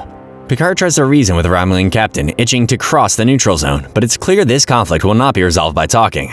If the point has not yet been made clearly, Commander, let me make it again. Romulan warships do not enter Federation space unless they are prepared to do battle. Thankfully, Geordi manages to gain Bakra's trust and he lowers the phaser. They move towards the beacon when suddenly Geordi's visor stops working from all the energy being produced by the storm, leaving him blind and unable to find the beacon. Riker confronts Worf in his decision to not save the Romulan's life, arguing that there may be a time when the Romulans and the Federation are allies. Just look what happened between the Federation and the Klingons. Crusher then orders Worf to sickbay, giving Worf a chance to look his enemy in the eye before he dies. Despite wanting to now help the Romulan would rather die than pollute his body with Klingon filth. Hopeless, Bakra uses a little human determination and helps Geordi figure out a way to find the beacon by connecting his tricorder to his visor, with Bakra acting as his eyes. Working together, they are able to locate the beacon. Meanwhile, Picard implores Worf to put aside his personal intolerance and think about the bigger picture if he saves the Romulan's life. Worf still refuses, and Picard dismisses him, disappointed in his officer. To make things worse, Crusher informs Picard that the Romulan has died. Looks like we have another war on our hands. It may be just the excuse the Romulan commander needs to start an incident. Geordi and Bakra find the beacon, and Geordi disrupts the pattern so it acts as a signal to the Enterprise, just as a small window opens in the storm. But the Romulan ship reaches the Enterprise and Picard has no choice but to prepare for a fight, raising shields. Wesley then detects the change in a neutrino pattern, hinting Geordi made it, but they can't beam him back while their shields are up. They detect a second lifeform, suspecting it's the other Romulan from their quote-unquote one-manned mission. And Picard tries to inform the Romulan captain Tomalak that he is still alive and can be rescued. Tomalak doesn't reply, so Picard makes the first move to trust each other, lowering the shields. Geordi and Bakra are beamed to the bridge, prompting Tomalak to finally answer. Bakra informs his captain that Geordi saved his life, and Tomalak returns the gesture by standing down his weapons. He allows the Enterprise to escort them back to their side of the neutral zone, and Picard finds relief another war has been avoided. We're not done dealing with the Romulans in the next episode, The Defector, as the Enterprise scans a Romulan scout ship fleeing a Romulan warbird. Passing directly over the neutral zone, the Romulan aboard the scout ship hails the Enterprise seeking asylum as he's trying to defect. The Enterprise rushes to aid the scout ship as the warbird attacks it, enveloping the ship within their shields as soon as it crosses over into Federation space. No argument. Warbird has re-entered the neutral zone, heading toward Romulan territory. The warbird is forced to withdraw, retreating suspiciously very quickly, and the injured defector is beamed aboard the Enterprise. His name is Seidel, a low-ranking logistics officer who informs them about a secret Romulan installation on a planet inside the neutral zone called Nelvana 3 that can sustain the Romulan fleet, resulting in another war with the Federation. Seidel urges them to destroy the base, but Riker expresses skepticism, saying this could be a Romulan ploy to make the Federation look like the aggressors, giving the Romulans a legitimate excuse to respond in full force. Picard orders Geordi to beam aboard the scout ship and find anything that might help them determine Seidel's story, but the ship explodes before he can. Seidel admits he set the self-destruct sequence before he left to prevent the ship from being captured, which doesn't make sense if his plan was always to defect. I am not a traitor. All you can see is the opportunity to exploit me. Seidel admits he's still loyal to the Romulan Empire. He just doesn't want to start another unnecessary war. Worf just so happens to be in sickbay at the moment, and the two of them make it clear how much they hate each other. Alone in his quarters, Cedal reveals he has a Flotacine chip, the Romulan equivalent of a cyanide pill. Geordi re-examines the time when the warbird fired on Cedal, concluding that based on the movement of both the ships, the performance had to be scripted, making it harder to believe Cedal. Regardless, Starfleet orders the Enterprise to hold position at the Federation outpost closest to Nirvana 3 just in case. Data and Geordi monitor a probe around the planet and pick up low-level disturbances that hint the greater possibility that there is something there, particularly Romulan. The only way they can be certain is if they enter the neutral zone, which is already out of the question. Data then finds Cedal and 10 forward and befriends him. Cedal opens up to Data that he regrets defecting as he will never be able to see his home ever again. And Data tries to cheer him up by showing him his home in the holodeck. This is my home now, my future. I have sacrificed everything. However, infuriates Cedal even more, and realizing he cannot let his defection be for nothing, he's now ready to talk and reveals himself to be Admiral Jarok. Starfleet verifies he is indeed Jarok, and warns Picard not to trust him. Picard then meets with Jarok, asking him to bring irrefutable evidence of what he claims, adding that after everything he's done, his credibility is stretching thin. Jarok reaffirms his argument that he is doing this to save the Romulan Empire, and so he can make sure his daughter won't have to do the hard things he has to do for the Empire. He tried to reason with his own leaders to not go to war, but they wouldn't listen. Therefore, he had no choice but to defect. And he can live with a hard truth that his daughter will grow up believing he's a traitor, but at least she will grow up. Picard finally believes Jarok, and Jarok provides everything that can give them an advantage against the Romulans. They set course for Nirvana 3. They arrive, but can't find a base anywhere, yet the disturbances the probe detected are still there. Jarok is brought to the bridge and is just as dumbfounded as they are. Picard realizes that Jarok had been tricked by his people in order to test his loyalty after trying to convince them with ideals of peace. Riker orders them to retreat, when 2 Romulan warbirds decloak and open fire on them.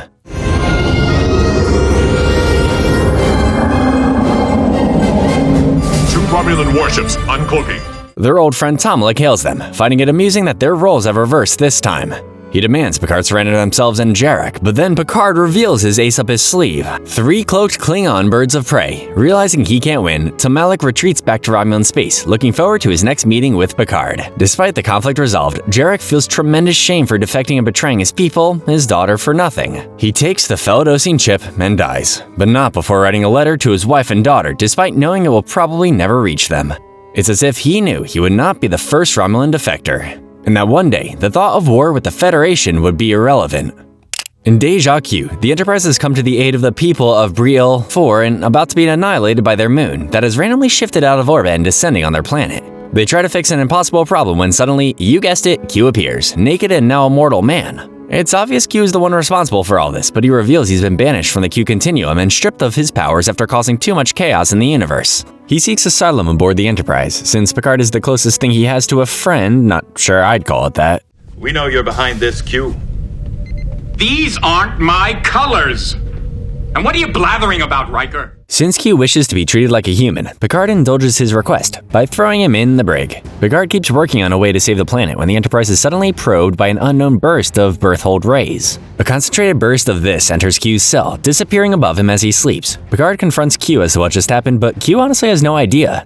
Out of options, Picard realizes he can't stop the moon without Q's help, so he enlists his help, working closely with Data. Q tells Geordi that the only way they can alter the moon's course is if they change the gravitational constant of the universe. Sounds so simple when you have unlimited power. Luckily, this does give Geordi an idea on how to make the moon lighter, making it easier to move it with their tractor beam. During all this, Q is forced to learn how to be human, learning how to eat and say ow when he is in pain.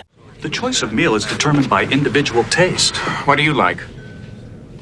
Although I do not require sustenance. Gaiden even gets the chance to gloat in front of Q regarding what he's become, and I can't say I blame her. Just then, the Enterprise encounters some sort of intelligent plasma entity that Gaiden defines as Calamarain. It finds Q and covers his body, tormenting him. It turns out that the Calamarain are one of many species that have countless grievances with Q, and now that he is mortal, they can finally have their revenge. Q admits this is the reason why he wanted asylum aboard the Enterprise.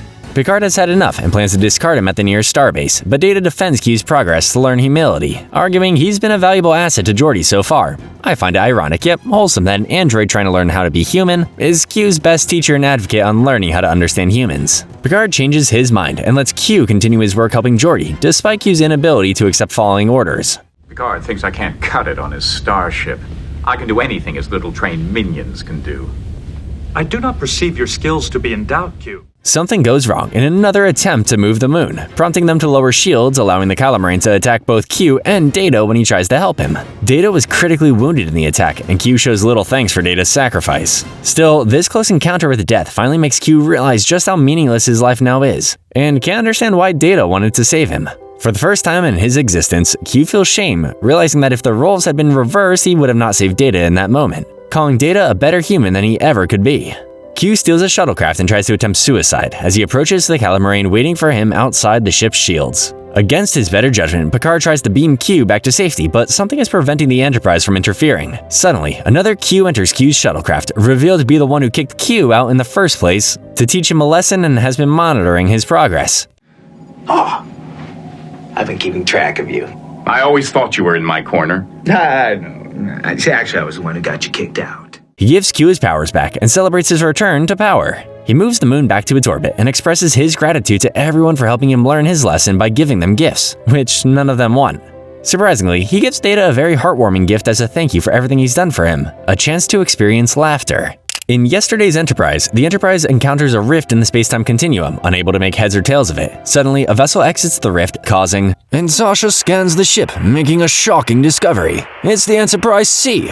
What makes this shocking is the Enterprise-C was destroyed 20 years ago, so what exactly happened to it? The Enterprise-C's captain, Rachel Garrett, informs the Enterprise that they were attacked by the Romulans and have sustained heavy damage and casualties. Picard offers Rachel their assistance, but doesn't reveal where and when they are now as precaution. Riker, Tasha, Crusher, and Geordi beam aboard the Enterprise-C and find Rachel and most of her crew barely alive. They restore life support and try to salvage what they can, since they can use any ship in their war against the Klingons. Despite this shocking discovery, Guinan tells Picard that something isn't right about their universe, as if it's been altered in some way. She goes on about how the Enterprise and the people should be different and that they shouldn't be at war with the Klingons, allowing the Enterprise to not be a warship and be more suitable for families and children. Guinan theorizes that the appearance of the Enterprise-C is responsible for this and needs to go back, which will sadly result in everyone on board the ship dying. Picard meets with Rachel, still in shock, and informs her of where and when they are.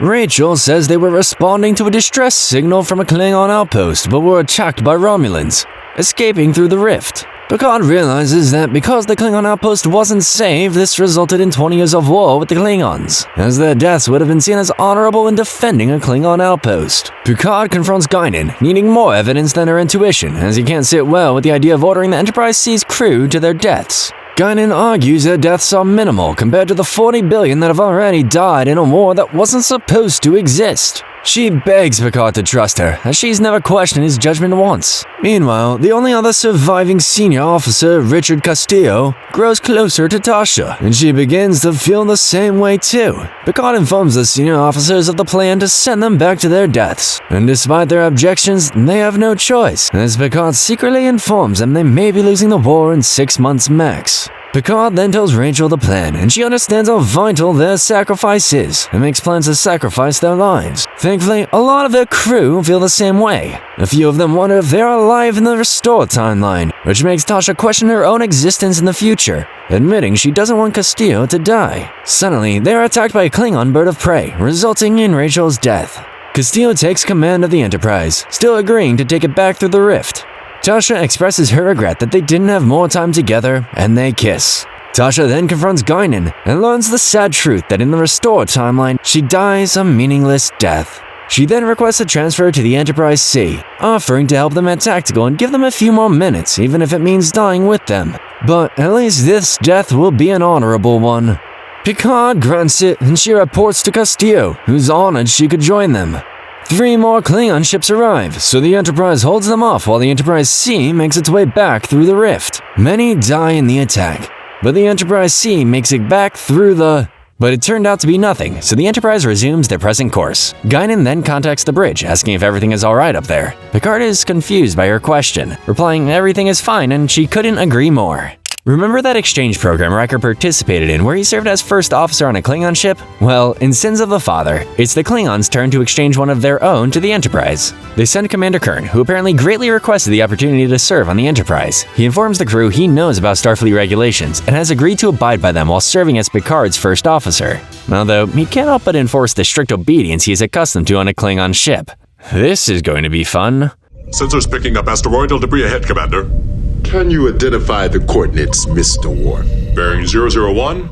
After some time, Kurn approaches Worf and reveals he's his younger brother, hence why he wanted to participate in the exchange. He informs Worf that the Klingon High Council has judged their father Moog, a traitor to the Klingon Empire, saying he was responsible for aiding the Romulans during the Khitomer massacre. A bit odd since Moog was also killed in the attack. The charges were made by Duras, the son of Moog's greatest rival, and if Worf fails to prove his father's innocence, then he will be executed and their house name will be disgraced for 7 generations. Worf informs Picard of the situation, and he offers to stand by Worf in this matter. They set course for the Klingon Empire. I wish to know if I have given you offense. I am not human. If you had given offense, you would not need to ask. On the way, Kurn asks Worf to be his Chadich, or second. Worf grants it, but tells Kurn not to reveal his parentage just in case they're unable to clear the father's name, lest he also be executed. They arrive at Konos, the Klingon homeworld, and meet with the Klingon High Council, where Worf challenges the lies against his father. Worf is ridiculed by Duras for wearing a Starfleet uniform, let alone bringing Starfleet outsiders into their sacred halls, and presents the charges against Moog, adding that his father also died in the massacre. Picard speaks to the council, defending Worf's honor and praising him for all he's accomplished under his command. Kurn confronts Duras, who reveals he knows Kurn is Moog's son, and offers to save Kurn's life if he betrays his brother. Suddenly, Kurn is attacked by 2 Klingons, with one of them stabbing him. It does not have to come from many turns. I know who you are, Kurn. Kurn is rushed to sickbay aboard the Enterprise, where Crusher assures Worf he'll be alright. Meanwhile, Picard has asked Data to research everything he could about the Khitomer massacre and discovers Duras just charged Moog of treason because the Klingons recently captured a Romulan ship that contained logs from the massacre. Pointing to Moog as a traitor, Geordi examines the logs and realizes they have been rewritten. With Kurn injured, Worf asks Picard to be his Chadich, and Picard accepts. Crusher then makes a shocking discovery that Worf wasn't the only survivor of the Khitomer massacre. A Klingon woman named Kahlest also survived and was treated for her injuries at a Federation starbase before returning home, and just so happened to be Worf's nurse or close servant of the family. They try to find her, hoping she can tell the court what really happened. Kahlest.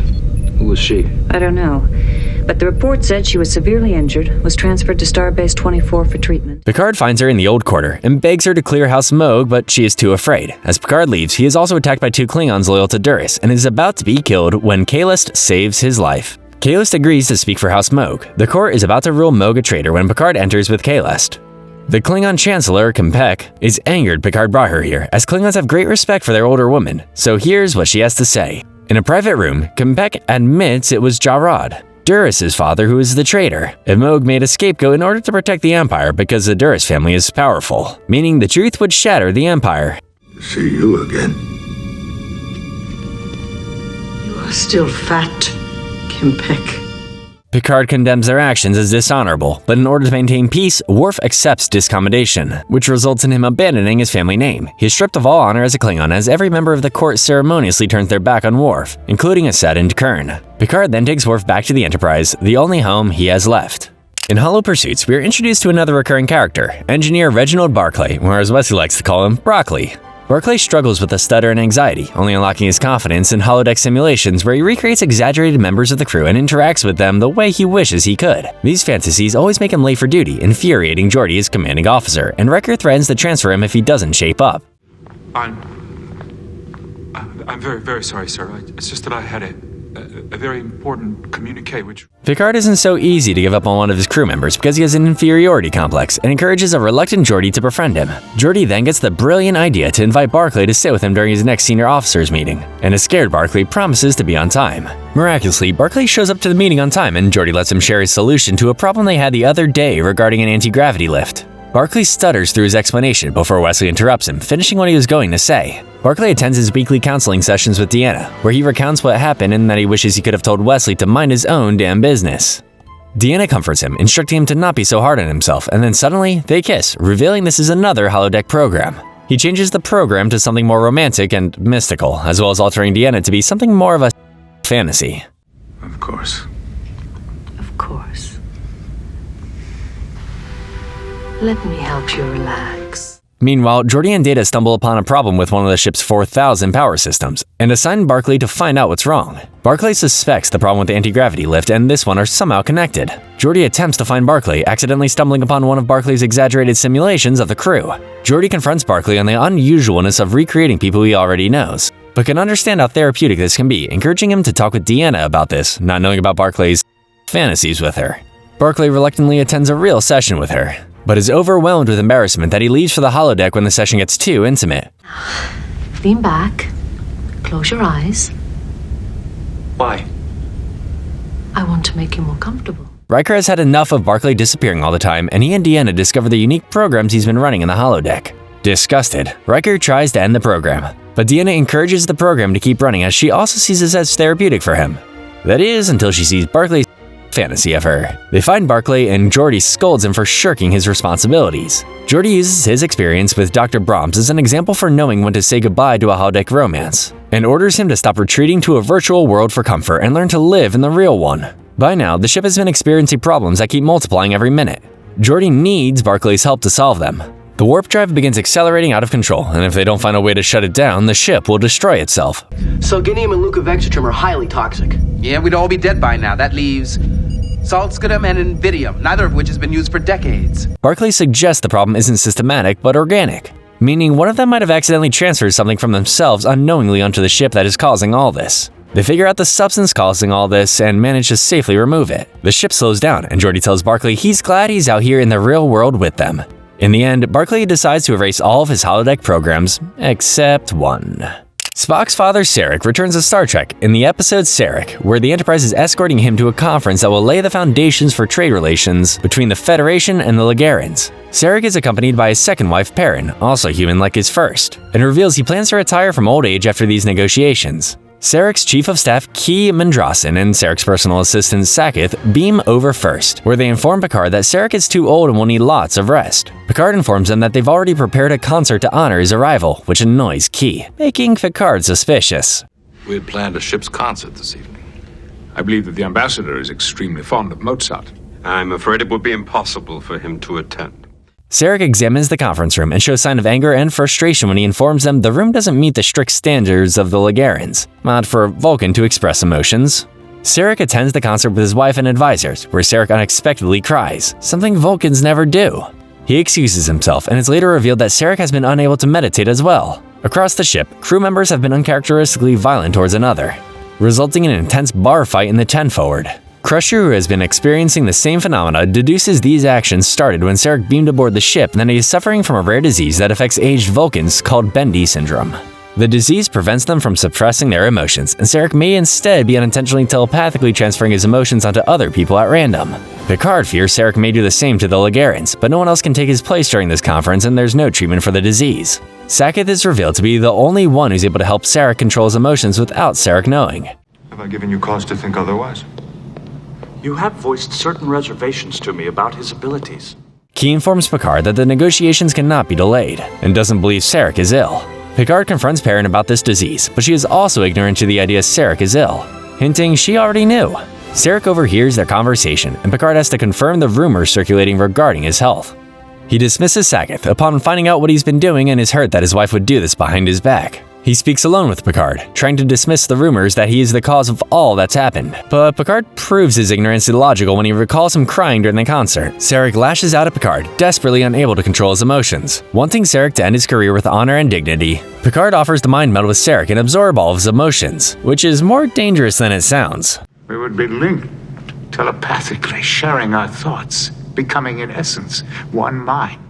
Nevertheless, the mind meld takes place, and Sarek is able to meet with the Lwaxana with his thoughts clear and focused. Sadly, Picard undergoes an intense roller coaster of emotions. One second he's angry, the next happy, the next bursting in tears. It's painful to watch. The negotiations are a success, and Picard gives Sarek back his emotions. Sarek and Perrin thank Picard for giving him one last moment of honor before he retires, and Picard is grateful for the opportunity to aid a living legend. In the Season 3 finale, The Best of Both Worlds, the Enterprise responds to a distress call from a Federation colony. Riker beams down with an away team and discovers the entire colony is gone, leaving behind a massive crater. Starfleet Admiral Hansen and Lieutenant Commander Shelby rendezvous with the Enterprise, where they suspect the Borg were behind this. We all knew this day was coming. When the Enterprise first encountered the Borg, Shelby was put in charge of finding a way to combat their advanced technology, and she accompanies Riker as he invites her to play poker with the rest of them.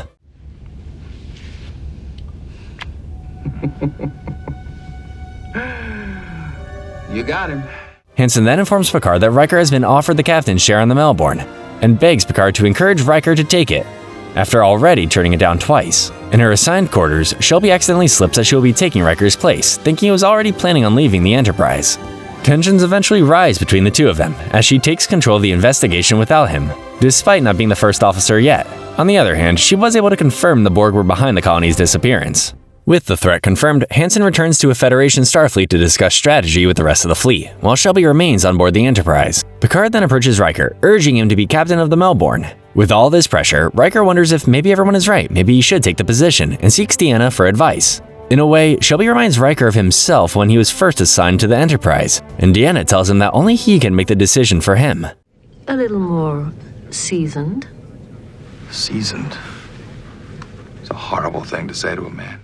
The Enterprise finally engages the Borg vessel, but the Borg demand only Picard beam over, hinting it's the same Borg cube they encountered previously.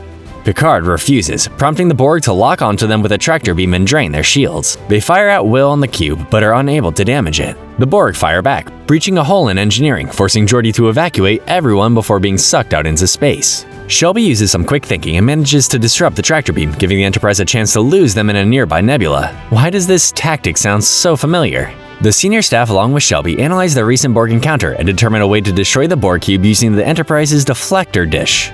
However, the blast would also destroy the Enterprise, so Riker encourages Geordi and Wesley figure out a way to expand the range of the dish. Shelby then goes over Riker's head and suggests they separate the saucer, giving the Borg 2 targets, to which Picard decides to use it as their fallback plan. Riker scolds Shelby as she cares more about the mission than the lives of the crew. Commander, we don't have to like each other to work well together. As a matter of fact, I'd like you to continue to keep me on my toes. The Borg then use the nebula against them, forcing them to exit the nebula. The Borg then beam aboard the bridge and kidnap Picard.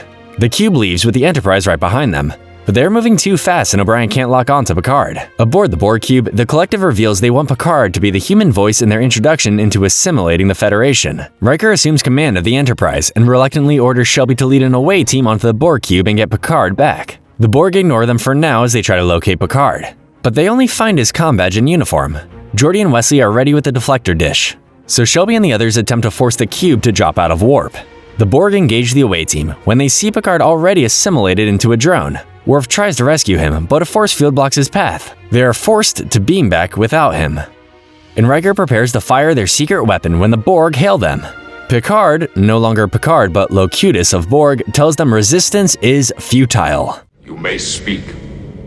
We wish to end the hostilities. Then you must unconditionally surrender. Best season finale cliffhanger ever. Part 2 begins with the Enterprise firing their secret weapon on the Borg cube, but is having no effect on the cube because the Borg now possess all the knowledge and experience of Picard, which also means they now possess countless knowledge and secrets regarding the Federation. They contact Hansen, warning him of what has happened, and Hansen assures them they are bringing the full might of the Federation against the Borg. He regretfully lists Picard as a casualty of war and promotes Riker to the captain of the Enterprise. Geordi and Worf try to repair the damage done to the ship. Data then informs Riker that Hansen and the fleet have engaged the Borg, suffering heavy losses. Still feeling the pressure of this new command. Fight does not go well, Enterprise. We're attempting to withdraw and regroup. Rendezvous with fleet. Riker seeks comfort in Guinan, who would always do the same for Picard when he needed advice. She encourages him to let Picard go, as that is the only way they are going to be able to defeat the Borg. The Borg know every tactic Picard taught them. Now it's time for Riker to surprise them with something only he knows. The Enterprise reaches where the fleet engage the Borg and only find a graveyard of corpses and destroyed Federation vessels, including the Melbourne. They follow the Borg trail, and Riker confers with his senior staff with a plan, preparing to separate the saucer. Riker then contacts Locutus, attempting to ask for his surrender, but surrender is irrelevant with the Borg. The saucer separates with Shelby commanding the saucer section, and both sections fire at will.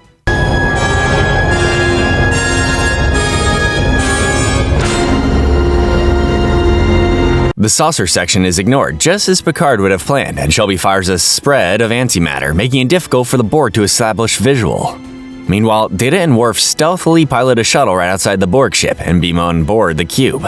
They encounter several drones and find Locutus. Data powers it down and they beam back to the shuttle with it. They get back within range of the Enterprise, and O'Brien beams them back right as the Borg destroys the shuttle.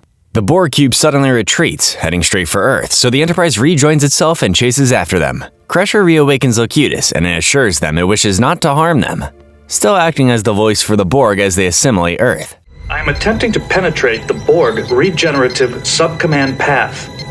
It is a low-priority system. Data figures out how the Borg are able to remain a collective while still being apart, and offers a way to help Crusher separate Locutus from Picard. Data establishes a link with Locutus, while the Borg bulldoze their way to Earth. The Borg realize what is happening and try to disable their link with it.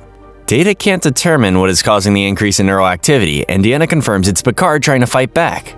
This causes the Borg to halt their course to Earth because Locutus has extensive knowledge of the Borg that can be used against them. Crusher realizes that because they all think collectively, if Locutus is disabled, so will the rest. Data tries to establish a link with the collective, but is unable to as the Borg ship fires upon the Enterprise. Riker prepares for a collision course with the Borg ship when Picard speaks to Data, telling him to sleep. Data manages to establish a link and tells the Borg to sleep, or in this case, tell them all it was time to regenerate. I successfully planted a command into the Borg collective consciousness. It misdirected them to believe it was time to regenerate. Shelby leads an away team to confirm that the Borg are asleep and discovers an auto-destruct sequence has been activated. Crusher proposes there could be a risk to Picard if the Borg are all killed, but Riker takes that chance, beaming the away team back and moving the Enterprise away from the blast radius. Miraculously, Picard lives while Locutus dies. With the Borg defeated for now, Shelby disembarks the Enterprise while Crusher nurses Picard back to health. However, Picard is still traumatized by the experience and sadly will be for the rest of his life. Following their encounter with the Borg, the Enterprise is undergoing the necessary repairs to get them underway again, allowing the crew to experience some shore leave and downtime. Worf finds out that his adoptive parents are beaming aboard to see him, and the news doesn't excite Worf. Picard has decided to go back to his home in France, and Deanna worries about him as Picard's never been one to look forward to shore leave. Worf's parents beam aboard, Sergei and Helena, and look and act like the last kind of people that should have raised a Klingon. Worf's parents reveal the reason they wanted to come was because they heard about his discommendation and wanted to tell him in person that he still has a family with them. Worf, who always believed he had to bear the suffering alone, is grateful to still have a family. Meanwhile, Picard has made his way home to his brother's vineyard, where he runs into his nephew Rene along the way. He meets his brother's wife Marie, who welcomes him with open arms while his brother Robert is more preoccupied with tending to one of his sick vines. Over dinner, Picard learns that Rene shares the same enthusiasm for exploring the stars as Picard did when he was his age, which makes Robert jealous and angry at Picard for poisoning his son's mind with such ideas. Picard then reveals to Marie that he's been reconsidering becoming the director of an underwater research facility on Earth called Atlantis. Louis, the supervisor of the facility and an old friend of Picard's, contacts his staff, and they love the idea of Picard running the place, pressuring a shaken Picard to really consider the idea and leave Starfleet. Robert overheard their conversation and can tell something is wrong with his brother. Picard remains defensive and walks away, resulting in a heated argument that turns into a physical fight in the mud. Covered in mud, their fighting turns into laughter as they have an emotional reunion, which causes Picard to break down and admit how horrible it was being turned into a mindless drone and stripped of all individuality and forced to commit genocide. Robert comforts Picard, but admits the sad reality that he will never get over this experience, and how he chooses to deal with it is a decision he will have to make. Picard decides to go back to the Enterprise, but not before bidding a fond farewell to his brother. While escorting a misbehaving boy back to his parents, Data begins acting strangely as if he were being controlled from an external force. He course corrects the Enterprise to a new location, traveling past Warp 9 and shuts down life support to the bridge, forcing everyone to evacuate. What's going on? Data, who programmed the new coordinates? Everyone tries to regain control of the ship, but Data prevents every attempt faster than they can anticipate them. The Enterprise reaches Turlina 3, where Data reaches the transporter room by erecting force fields in a timed pattern, preventing security from stopping him. He beams down to the planet and comes across a lab run by none other than Dr. Noonien Soong. Reports of his death from the crystalline entity have been greatly exaggerated.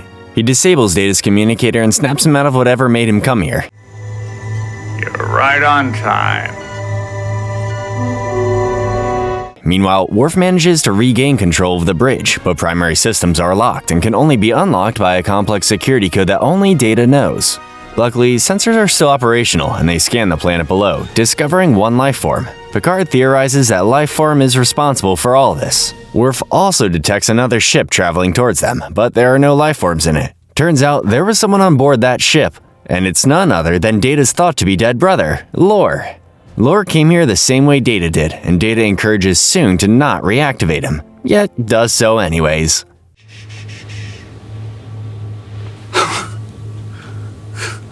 So, you're still alive. Soong reveals that he had reactivated a homing beacon inside both of them, but only planned for Data as he didn't know Lore had been reassembled. Lore reveals he had been drifting in space for 2 years until he was picked up by a Packled ship, which we can assume he easily took care of them.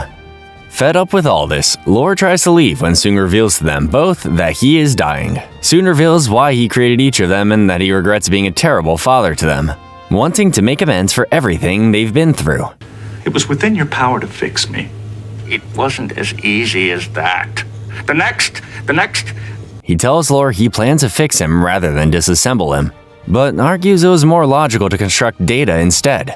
Soong says he failed in giving Lore his emotions as they became entangled and twisted with ambition, and reveals he wishes to prevent the same mistakes from happening by giving Data an emotion chip.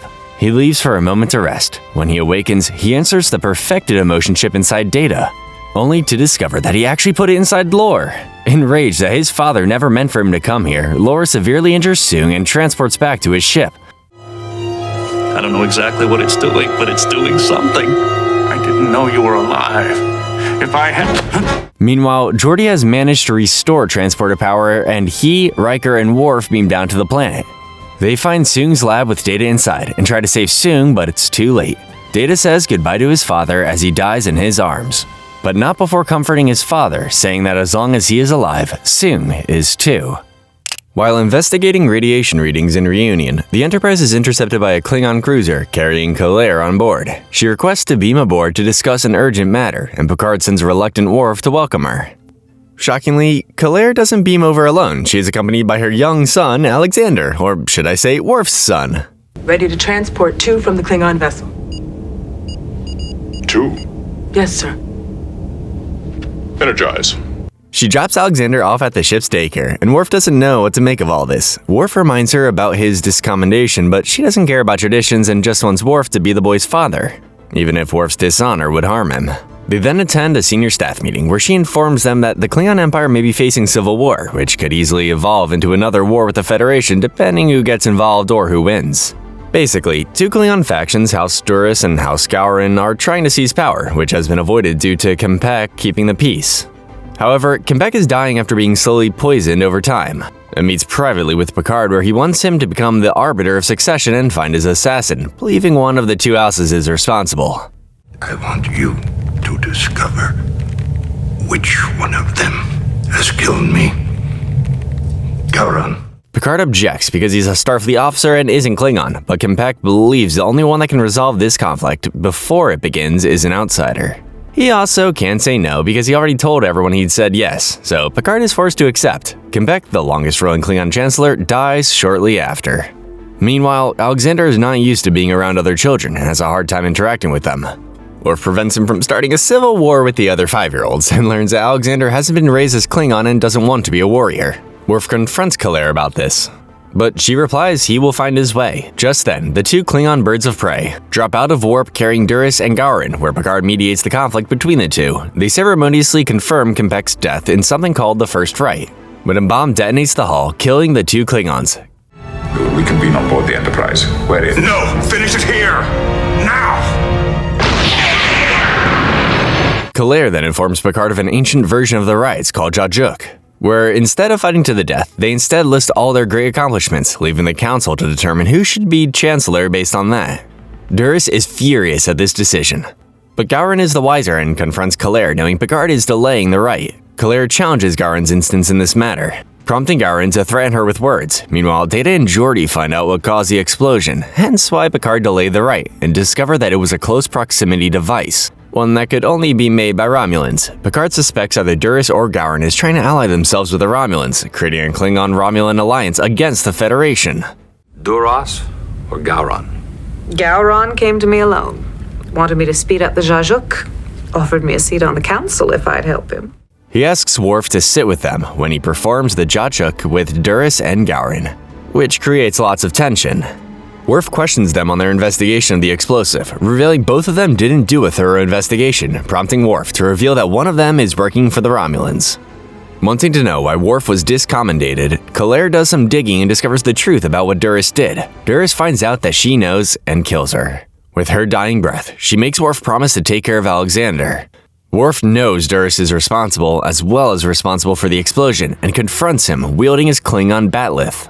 Worf admits Claire was his mate, forcing Duras to fight back as Worf is here for the right of vengeance. Riker and Data try to stop Worf, but it's too late as he kills Duras.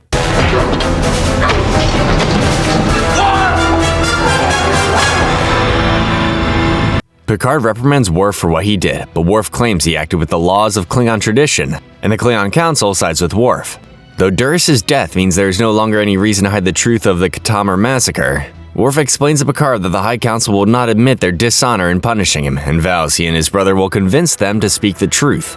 Worf then informs Alexander that he will be raised by his Earth parents, admitting he cannot provide a family for him. He also admits to Alexander that he is his father. In Final Mission, the Enterprise is en route to the Pentaurus system to help settle a dispute between several miners.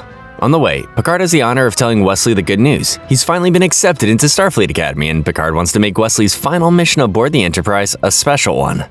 Picard and Wesley accompany each other in a not-so-sturdy shuttle, captained by one of the miners, Durgo. As they embark from the Enterprise, which gets called away on another mission, the shuttle malfunctions and crash lands on a harsh, desert-like moon.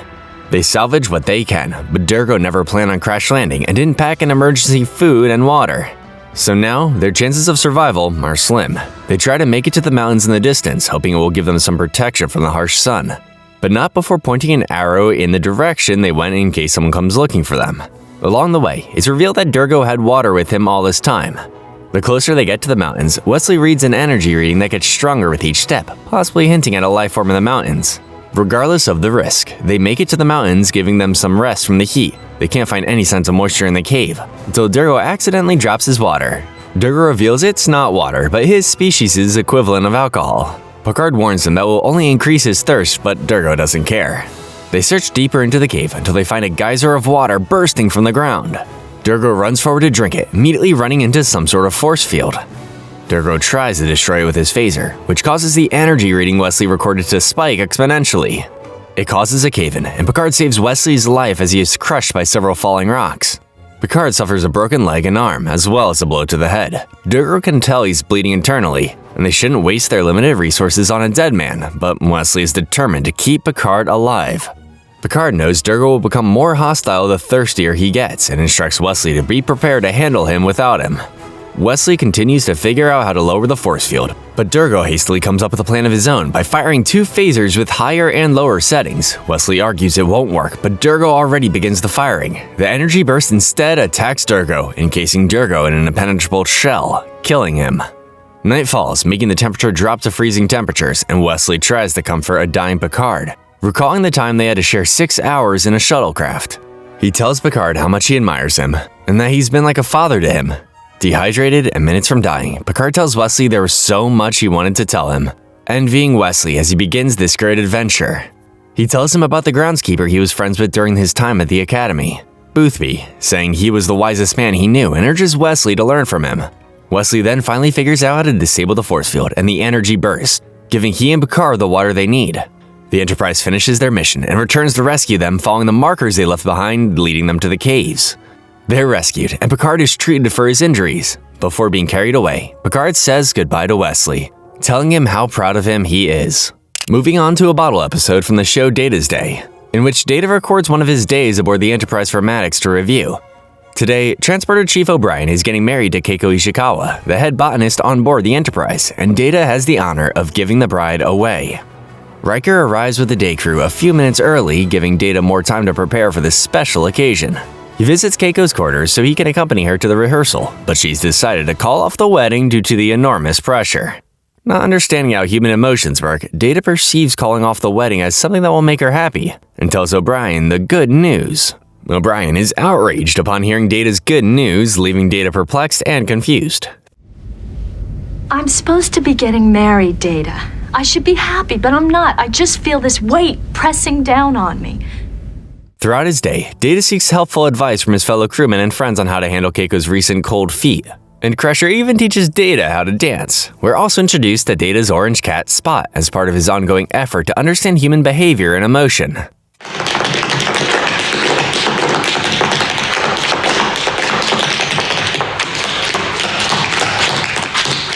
O'Brien then visits Data, asking him to talk with Keiko and help her change her mind regarding the wedding, but Data admits he doesn't know what to say, adding that he will try. Data tells Keiko that canceling the wedding wasn't supposed to make her happy, yet she doesn't appear to be happier. Sadly, Data's constant hammering to make her change her mind only makes things worse as she snaps at him. Puzzled by all this confusing human interaction, he seeks Deanna's advice on the matter, where she tells him sometimes the best thing to do is nothing, and let O'Brien and Keiko sort this matter out themselves. In many ways, Deanna Troi is the friend I understand the least. Her life and her duties are predicated on her understanding and perception of emotions. Meanwhile, the Enterprise is escorting a Vulcan ambassador, T'Pel, to a secret meeting with a Romulan ship inside the neutral zone. However, it is clear T'Pel may be hiding something. T'Pel meets privately with Data, requiring top-level information on the Enterprise's defense and navigational systems. Data reveals he cannot give her the information as he possesses the same safeguards as the ship's computer. T'Pel reveals she was testing Data on the authenticity of his safeguards, and is pleased with Data as much as a Vulcan can be. However, upon leaving, Data suspects T'Pel is lying, but disregards his intuition because Vulcans do not lie. Hardly a fitting end for one of the Federation's most honored diplomats. Bridge to Captain Picard. Admiral Mendek is hailing. He wishes to speak with you. They reach the neutral zone and detect a Romulan warbird that has been eagerly awaiting their arrival. T'Pel speaks with the Romulan Captain Mendek, and they both agree T'Pel should beam aboard their ship so they can begin the negotiations.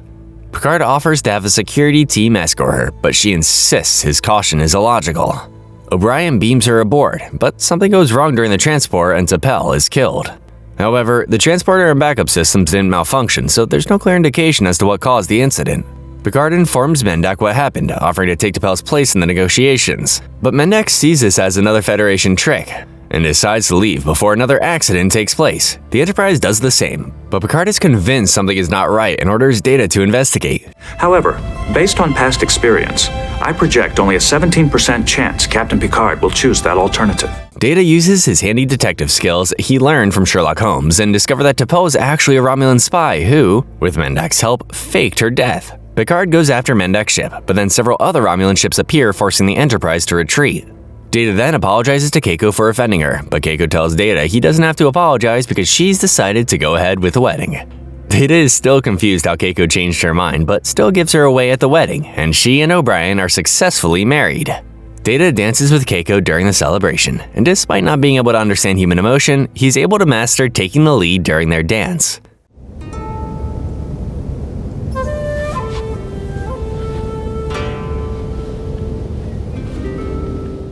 After a long, eventful day, Data concludes his report by beginning the Night Watch, adding that one day he will finally become more than what he is.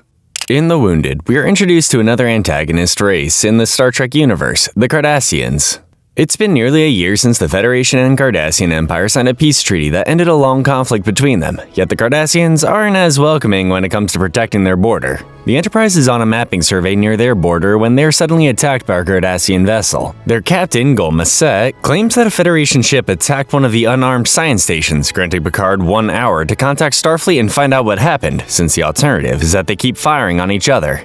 Unfortunately, Macet's accusations turn out to be true as Admiral Hayden confirms Captain Benjamin Maxwell of the Phoenix went rogue and attacked a Cardassian science station and has now gone silent somewhere inside Cardassian space.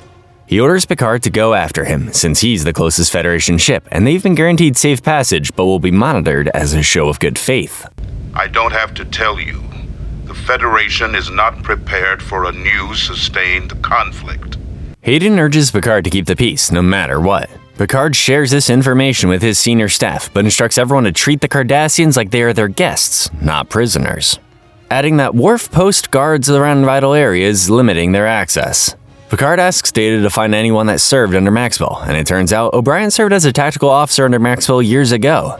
Macet and 2 others, Daro and Tel, are beamed aboard, and O'Brien is asked to sit in on their meeting with them.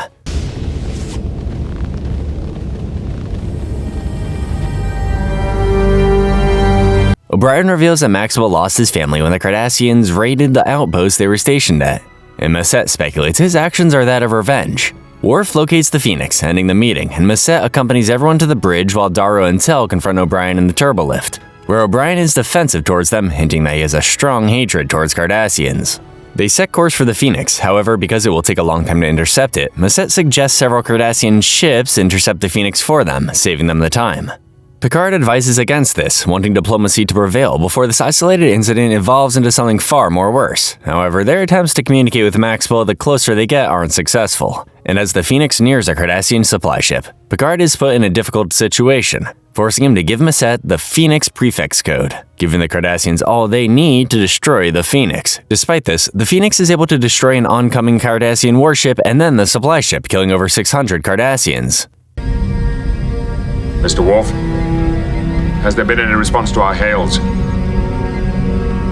No, Captain. With the situation beyond diplomacy, Picard confronts O'Brien wanting to know everything about Maxwell. But he can't think of a specific reason why Maxwell would snap like this, since he didn't seem affected too much by the death of his family. Picard suspects that he was and figured out how to hide it, but after years of hiding it, it became all he knew that he can't remember feeling any other way. O'Brien takes this to heart and apologizes to Darrow and 10 Forward for how he's been acting towards them. Darrow also apologizes for the attack that killed Maxwell's family, saying it was a result of miscommunication. O'Brien describes the time when he and Maxwell arrived the day after to offer aid, when O'Brien had to kill a Cardassian to save several women and children, adding he never killed anything until that day. I'd never killed anything before. When I was a kid, I'd worry about swatting a mosquito. The Enterprise finally intercepts the Phoenix, beaming Maxwell aboard, where he greets O'Brien like an old friend. He speaks with Picard, trying to justify his actions by saying the science station was actually a military supply port. But when asked to supply his evidence, all Maxwell has is the hunch of a madman.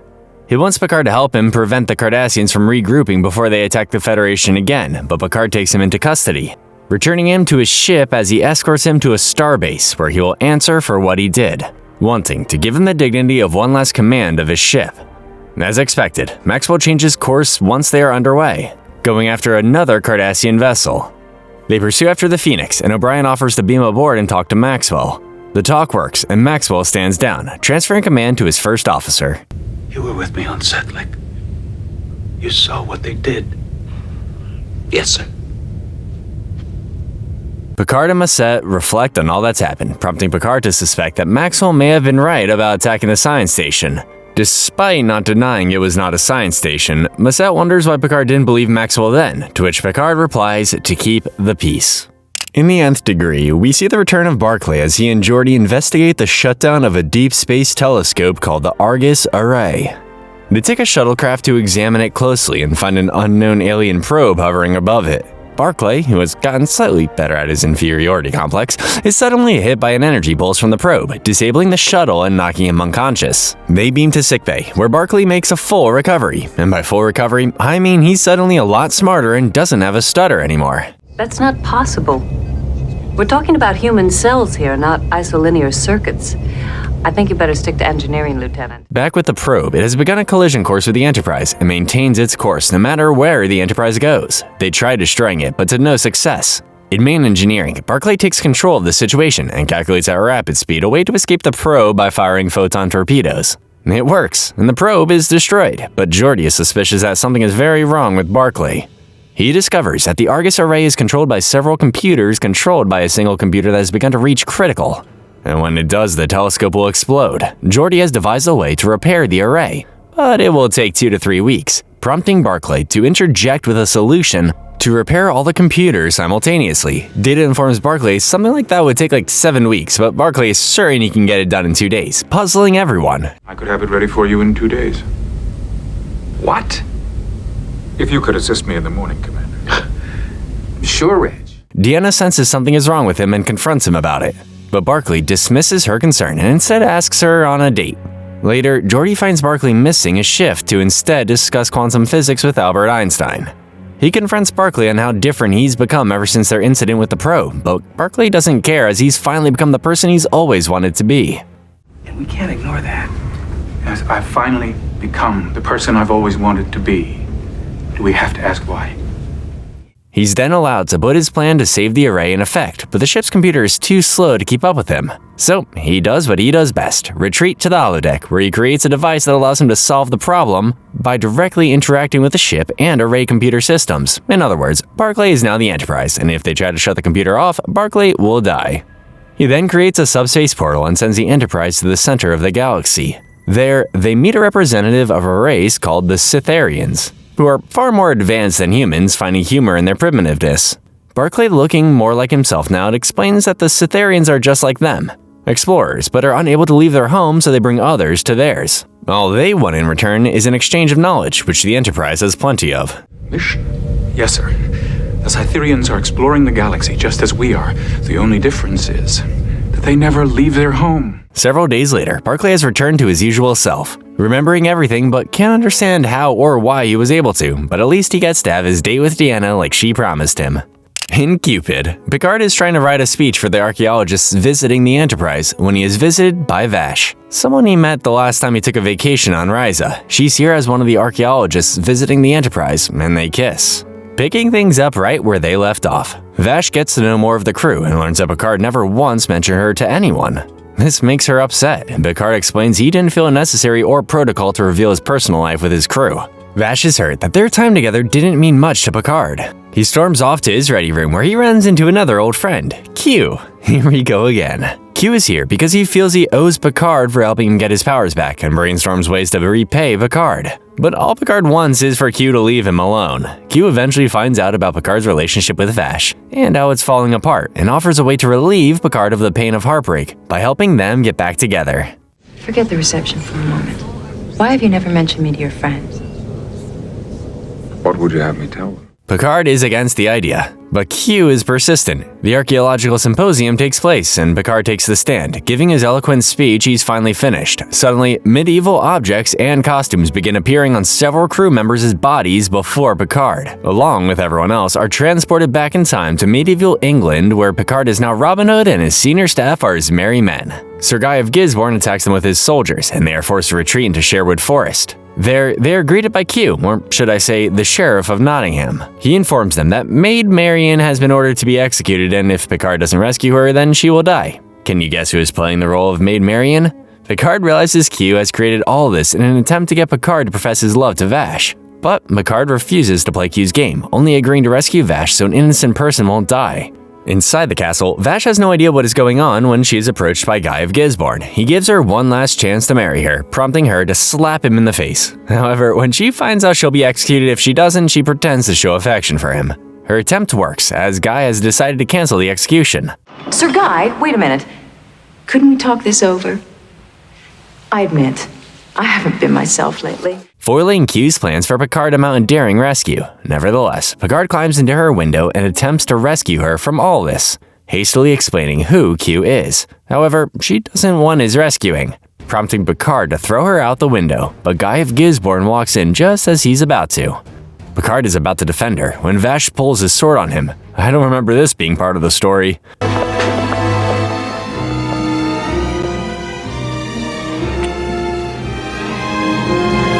The guards lead Picard to the dungeon, where Q learns it was Vash that captured him, not Guy. Q reveals himself to Vash, where he finds Vash had been planning to send a letter to Robin's men informing them of Picard's capture. Q admires Vash's duplicity, but then has the guards throw her in the dungeon too, on the way to the chopping block. Picard and Vash continue to bicker and argue about whose fault it was that got them in this mess, to the point where Q has had enough of both of them, and as Guy start with executing Picard. Suddenly, Picard's merry men spring to action, disguised as monks, and rescue Picard.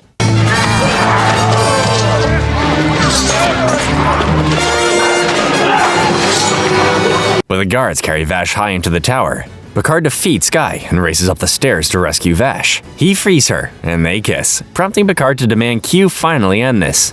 Q appears, saying this debt to him is now paid, and sends them back to the Enterprise, except Vash.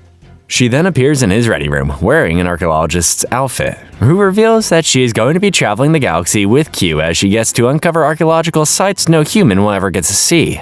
Despite Picard's objections, he makes Q promise to make sure she is not harmed as part of his paid debt to him. And Q promises, I may not show my feelings to my crew, but I do have them. They kiss each other goodbye, and she leaves to explore the galaxy. As part of that exchange program, the Enterprise has had a Klingon exobiologist named J-Dan on board. However, they believe he may be responsible for a recent security breach and sabotage their warp drive. J-Dan denies all of the accusations against him and says he is being accused only because he is Klingon, despite the Enterprise's security chief being a Klingon. Worf escorts him back to his quarters, where J-Dan offers Worf a chance to restore his family name if he helps him escape onto a shuttlecraft. Worf refuses, knowing it was him and that he is working with the Romulans, throwing him against the wall with threats. Unable to find out who was responsible, Starfleet dispatches a retired admiral from a legal division, Nora Sadie, to aid in their investigation. Admiral Satie, this is Commander Data. Commander LaForge. Admiral? You still can't get in there, Captain. Geordi shows her a recording of what happened to their warp core, which started leaking radiation after an explosion. The radiation is contained now and dropping, but it's still too lethal to enter the room. He and Data inform her that they've been unable to find anything unusual 52 milliseconds before the warp core exploded. Yet, there is evidence that suggests it wasn't a malfunction, but sabotage. Worf reveals to Nora that he did some investigating himself and found in Jadan's quarters modified hypospray syringes to encode information into amino acid sequences for secret transport. Nora is impressed by Worf's detective skills and wants him to conduct the interrogation against Jadan. During the interrogation, Jadan admits to his alliance with the Romulans, but attests that he did not sabotage the warp core. I do not know. I had nothing to do with it. You've admitted your crime. Why lie now? I am not lying. Jadan is confirmed to be telling the truth, which then means there's another saboteur on board.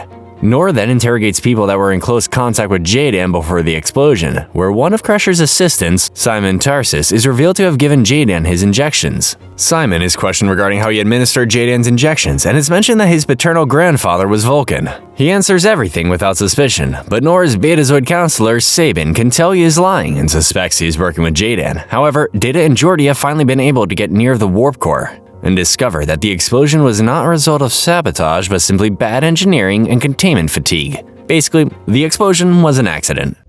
I would speculate that when the engine was last inspected at McKinley Station, the hatch casing was replaced with one which had an undetectable defect. Nora and Sabin refuse to believe this, convinced there's still a conspiracy on the ship, but unable to change their minds. Picard allows Sabin to work with Worf and investigate Simon, urging them to remember he is still innocent. Another hearing takes place against Simon in front of witnesses, where Nora is still convinced Simon is responsible based solely on a gut. Sabin questions Simon, trying to coerce him into confessing by lying about what caused the explosion. It then exposes that Simon's grandfather isn't Vulcan, but Romulan. Riker, who is defending Simon, advises him to plead the fifth, making him sound even more guilty.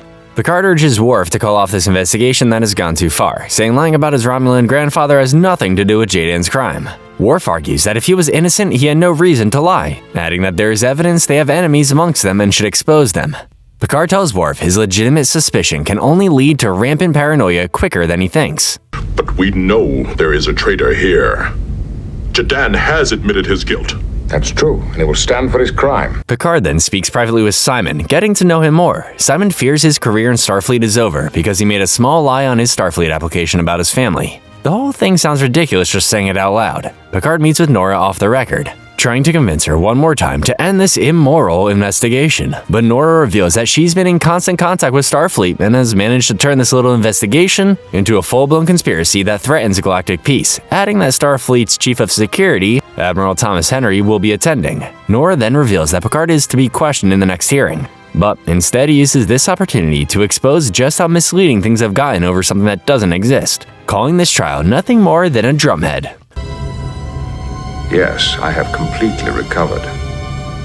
Must have been awful for you. Nora then charges Picard with all the crimes he's committed, such as, quote-unquote, delivering T'Pel back into the hands of the Romulans and refusing to get her back. She then suspects Picard hasn't completely recovered from his experience with the Borg, reminding him of the 11,000 lives that were lost because of him. Picard, on the verge of an emotional breakdown, recalls something Nora's father once said: with the first link, the chain is forged. The first speech censored, the first thought forbidden, the first freedom denied, chains us all irrevocably. Nora is enraged Picard brought her father into this and condemns Picard as a traitor, exposing her fanaticism. Henry, disgusted by everything, halts the trial and all further investigation. Worf then speaks with Picard, ashamed at how easily he became a fanatic. But Picard tells him that people like her exist all throughout time and history, well disguised, spreading fear in the name of righteousness, and humanity must remain vigilant against them in order to protect their freedom. You guys remember Lwaxana Troi? Well, she's back again in the episode Half a Life, and Picard has been avoiding her with zero success. He informs her that he is busy because they are going to be escorting Dr. Timison, the leading scientist from a very reclusive race of Kaylon II. Timison beams aboard, and immediately Lwaxana tries to make him feel comfortable as this is his first time aboard a Federation starship. This is in the nature of an official greeting, so... Diplomacy. Oh, I adore diplomacy. Throughout his life, Timothy has been trying to figure out a way to save his homeworld by reviving their dying sun, and the Enterprise is assisting him as he tests his experiments on another dying sun. He's grateful he gets to have this chance before he dies. During his stay, Lwaxana continues to be a nuisance on top of flirting with Timothy. Strangely enough, Timothy begins to develop feelings for Lwaxana too, and they become very close as Timothy hasn't been this friendly with anyone since his wife died. They then begin Timothy's experiments on another dying sun in an uninhabited system. At first, the tests go great, but they accidentally raise the temperature of the sun so much that it explodes.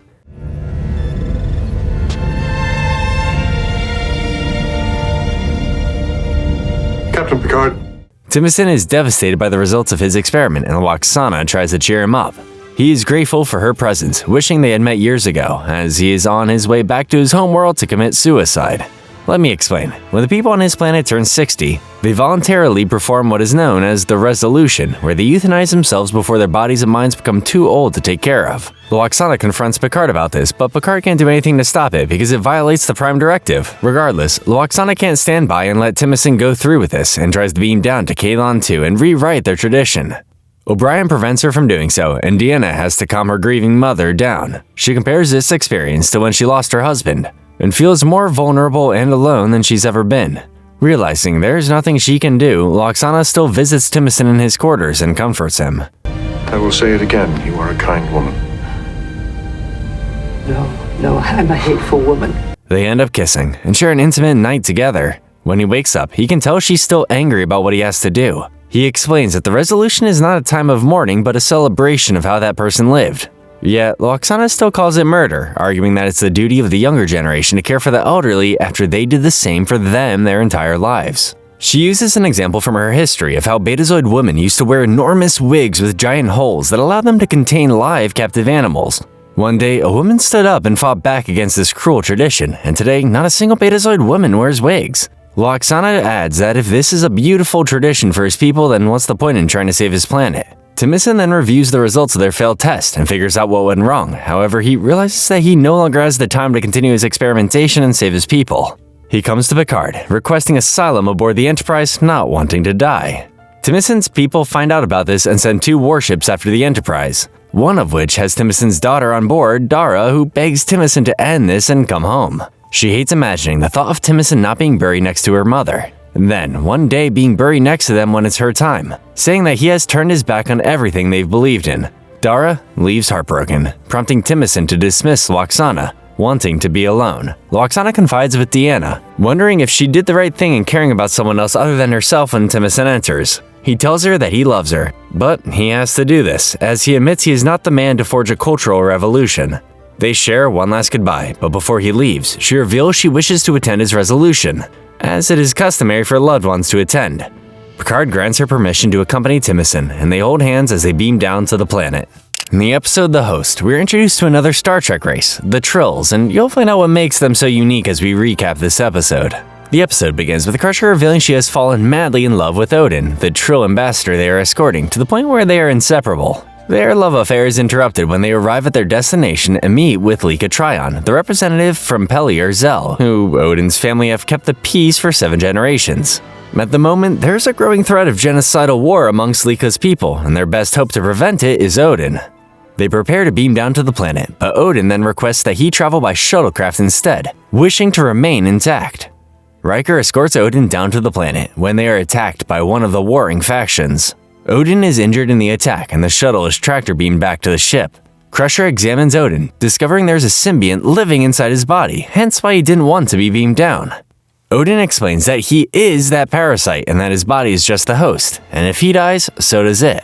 In Trill society, 1 out of every 10 Trills gets a high honor of being host to a symbiont, passed down from other hosts and generations, carrying their memories and personalities as they live through their new host. The problem right now is that Odin's host is dying and they will need a new Trill body to replace it, as a symbiont isn't compatible with every Trill, hence why only 1 out of every 10 Trill get this honor. This makes the situation worse because they need Odin to help these people on the planet below. Odin's body eventually dies and Crusher informs them that she can keep the symbiont alive in stasis for an hour or 2, but the replacement Trill won't be able to reach them for another 40 hours. Riker volunteers to be a temporary host, despite the risks of a Trill symbiont joining a human body. Crusher begins the transfer, and it's a success, with Riker no longer Riker but Odin, making things awkward between him and Crusher because now all she sees is her friend Riker whenever she sees Odin. Odin tries to pick up things where they left off, but Crusher is furious he didn't tell her who he was. She seeks comfort from Deanna, who convinces her to give Odin another chance, as she fell in love with what he was regardless of how he looks. As expected, Riker's body is not the best replacement for a Trill host, and he gets weaker and weaker by the minute. Nevertheless, Odin still proceeds with the negotiations, managing to keep the peace for now. Afterwards, Crusher has a hard time not being reminded of her time with Odin. She ends up coming to his quarters and they kiss.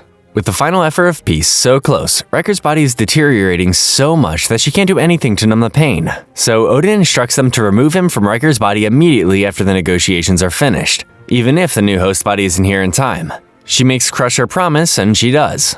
As Odin leaves to meet with the representatives, Picard can tell Crusher is in pain seeing Odin like this, and he comforts her. 6 hours later, Worf informs them that the ship carrying the Trill host is experiencing difficulties, and won't be here for another 9 hours. Just then, Odin walks in, having successfully negotiated a peace between the warring factions, and collapses. They set a course for the Trill ship at Warp 9, but won't reach it for another 2 hours. Crusher manages to remove Odin from Riker and stabilize him, placing Odin back in stasis. The Trill host arrives, and it's a woman, which disappoints Crusher. Odin is successfully placed in the new body, but she finds it difficult to be with Odin because he's now a woman. She can't love a symbiont, and they end up terminating their relationship, hoping that one day humans' ability to love won't be so limited. In the Mind's Eye, Geordi is on his way to Risa to attend a seminar, but Picard has let him arrive a few days earlier so he can enjoy a little vacation. Unfortunately, he is captured by a Romulan warbird en route. They strap him to a chair and tap directly into his visual cortex, giving them a limited form of mind control. They plan to use him in a secret mission and have one of their agents disguise himself as Geordi and pretend to be him on Risa. The Romulan doctor, Tyback, explains what he is doing to another Romulan commander, Sela, whose face we can't see, but whose voice sounds very familiar to another character we used to know. Will there be any physical evidence of what you are going to do to him?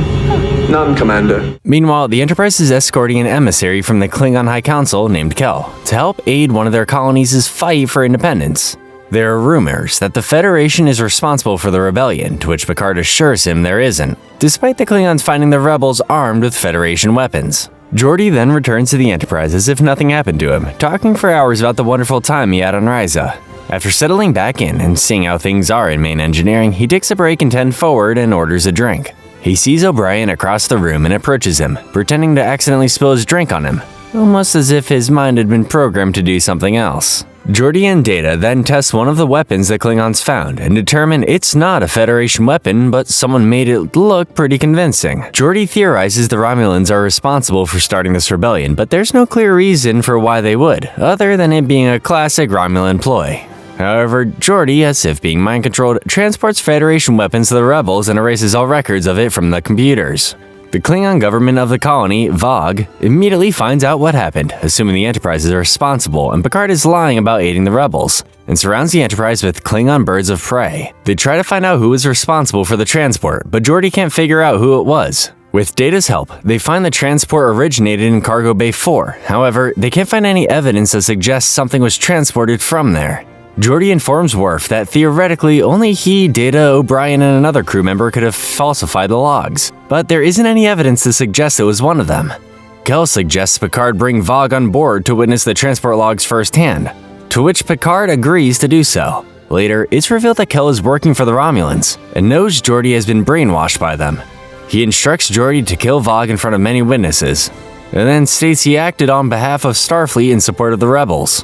During all this, Data and Riker have been detecting a strange number of E-band radiation emissions, possibly Romulan transmissions, coming from nearby, but have been unable to determine the source until now. Our sensors have detected a brief energy fluctuation in the E-band. The E-band is unusual. What's the source? It's coming from inside the Enterprise. Data also confirms that the emissions are not of that a common transmission, but almost like a brainwave. He then examines the shuttle Geordi took to Risa and finds evidence that Geordi never made it to Risa and was captured by the Romulans. Meanwhile, Rog is beamed aboard and escorted to Cargo Bay 4 to review the logs.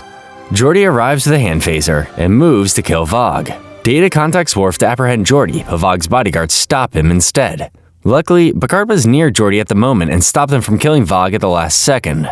Worf takes Geordi into custody, and Data reveals to everyone what happened to Geordi. He also determines that only 2 people were capable of sending the E-Bandit missions, Picard and Kel. Vog takes Kel into custody for questioning, although I'm pretty sure they will find what they were looking for with him.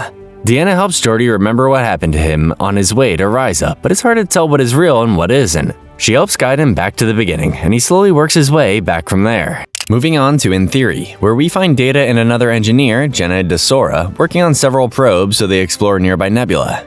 Data finds Jenna distracted and discovers that she still hasn't gotten over the recent breakup with her boyfriend Jeff. As her friend, Data feels it is his duty to comfort her in her time of need, and she's touched by his loving support. Later, they both perform a concert in front of the crew, and they play beautifully together. However, she is hard on herself afterwards, saying her tempo was off. Data states he heard nothing wrong with her tempo and adds that the audience didn't seem to notice her nuisances. This made her laugh. However, Data didn't mean to make it sound like a humorous remark. They both have dinner with O'Brien and Keiko, where Jen clings to Data as if they were dating, laughing and talking as if they were a married couple like them. Keiko, you sound just like Data. He came over to my quarters the other day to give me a music lesson. Jenna admits to Data that she is falling in love with him as he is always there for her and kisses him.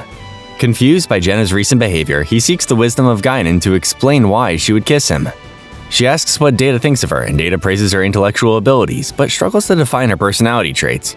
He asks what the next step is, as it is clear she is suggesting she wants to partake in a more romantic relationship with him, adding that he is not capable of love. Data then seeks the advice of his friends on how he should take the next step with Jenna, each person having their own different viewpoint on the matter. It's not until he talks with Riker that he decides to go forward with the relationship and creates a romantic subroutine within his software that will allow him to better interact with Jenna intimately.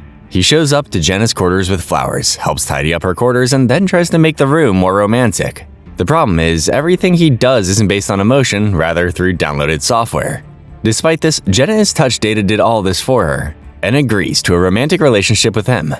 Later, Jenna gives Data a gift while he is painting as a romantic gesture. He is grateful for the gift, and she tells him to not let her interrupt her painting. So naturally, he continues painting as if she weren't in the room.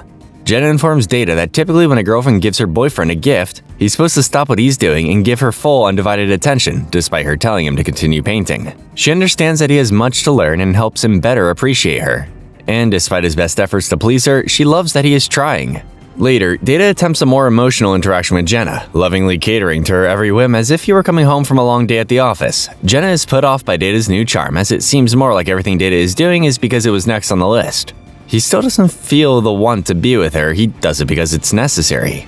As according to his analysis, conflict followed by emotional release can bring 2 people closer together, but it only makes things worse. He admits that everything he's done with her has been pulled from other sources and references. As there is no real him to create a love for her, she tells him to kiss her, and she asks what he was just thinking.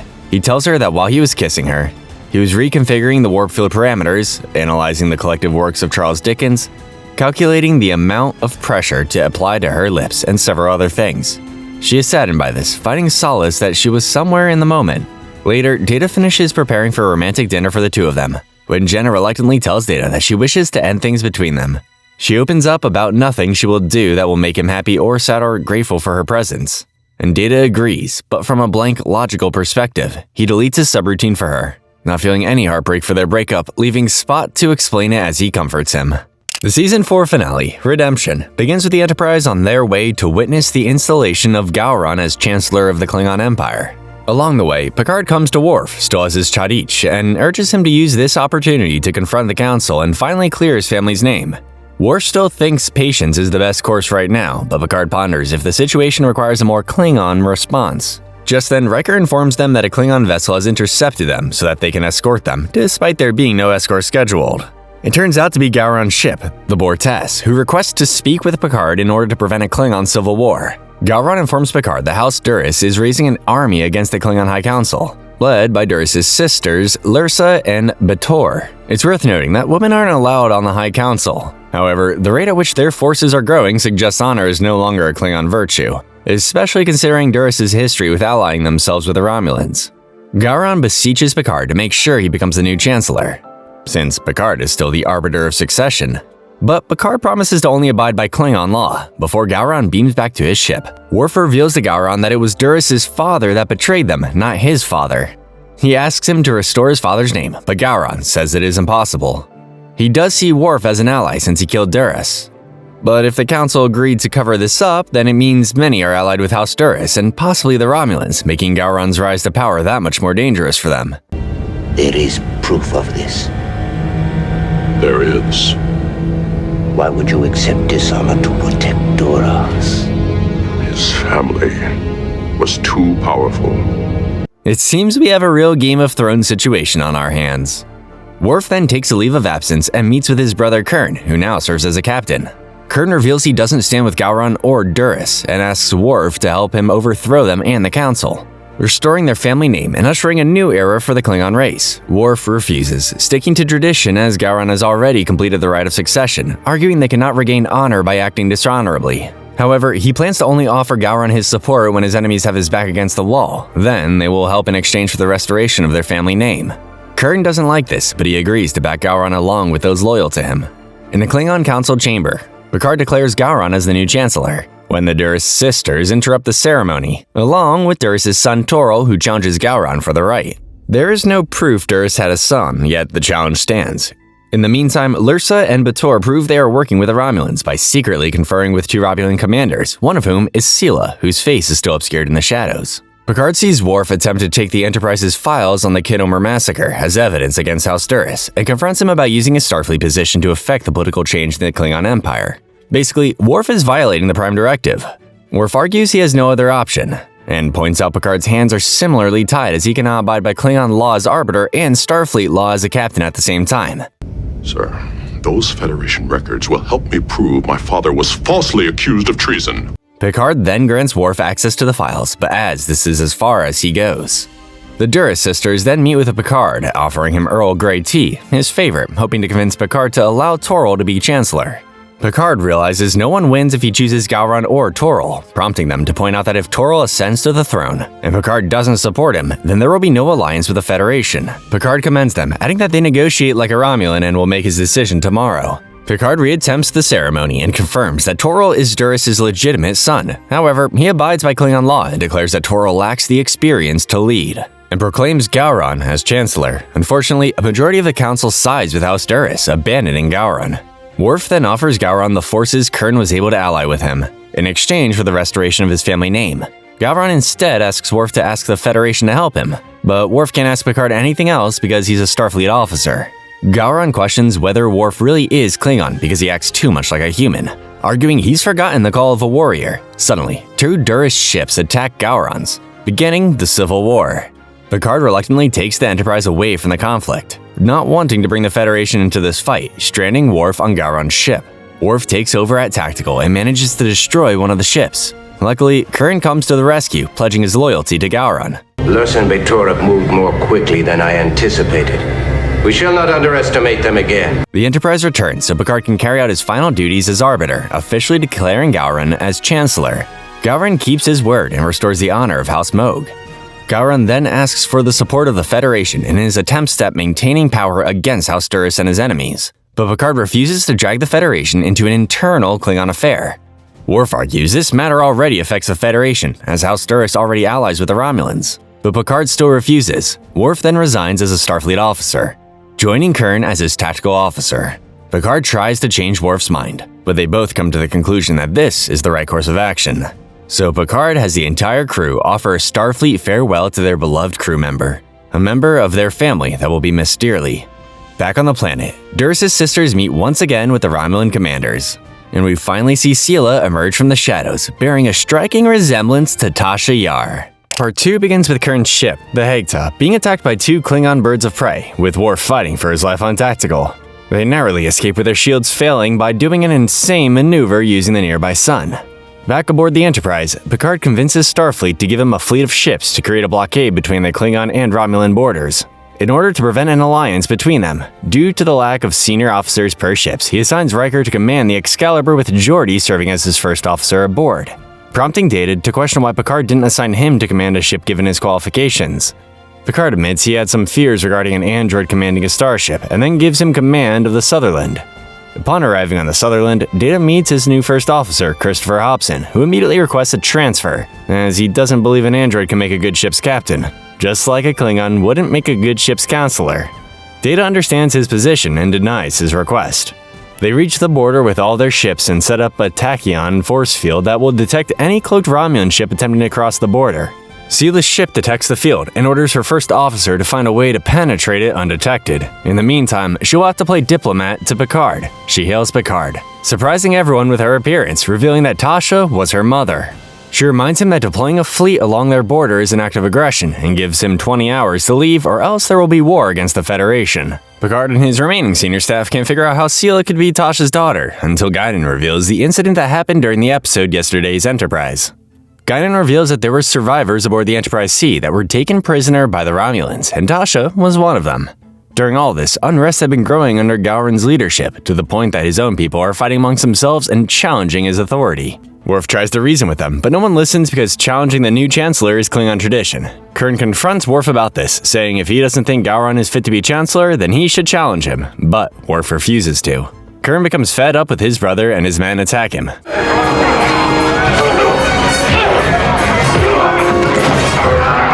Picard meets face-to-face with Sila and gets some answers regarding Sila's family.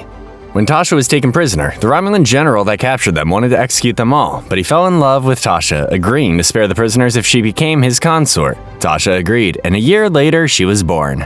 One night, Tasha tried to leave with baby Sila, but her crying woke everyone up and Tasha was executed. Sila blames her mother for her actions and remains loyal to Romulus. She reminds Picard he has 14 hours and then leaves. The Duras sisters then try to seduce Worf into siding with them, but Worf refuses and is taken away by Sila's men. The Duras sisters then call for supplies from the Romulans as Gowron's forces attack them, and Sila's first officer reveals they have found a way through the tachyon field. Suddenly, the Excalibur breaks off, creating a gap in the field.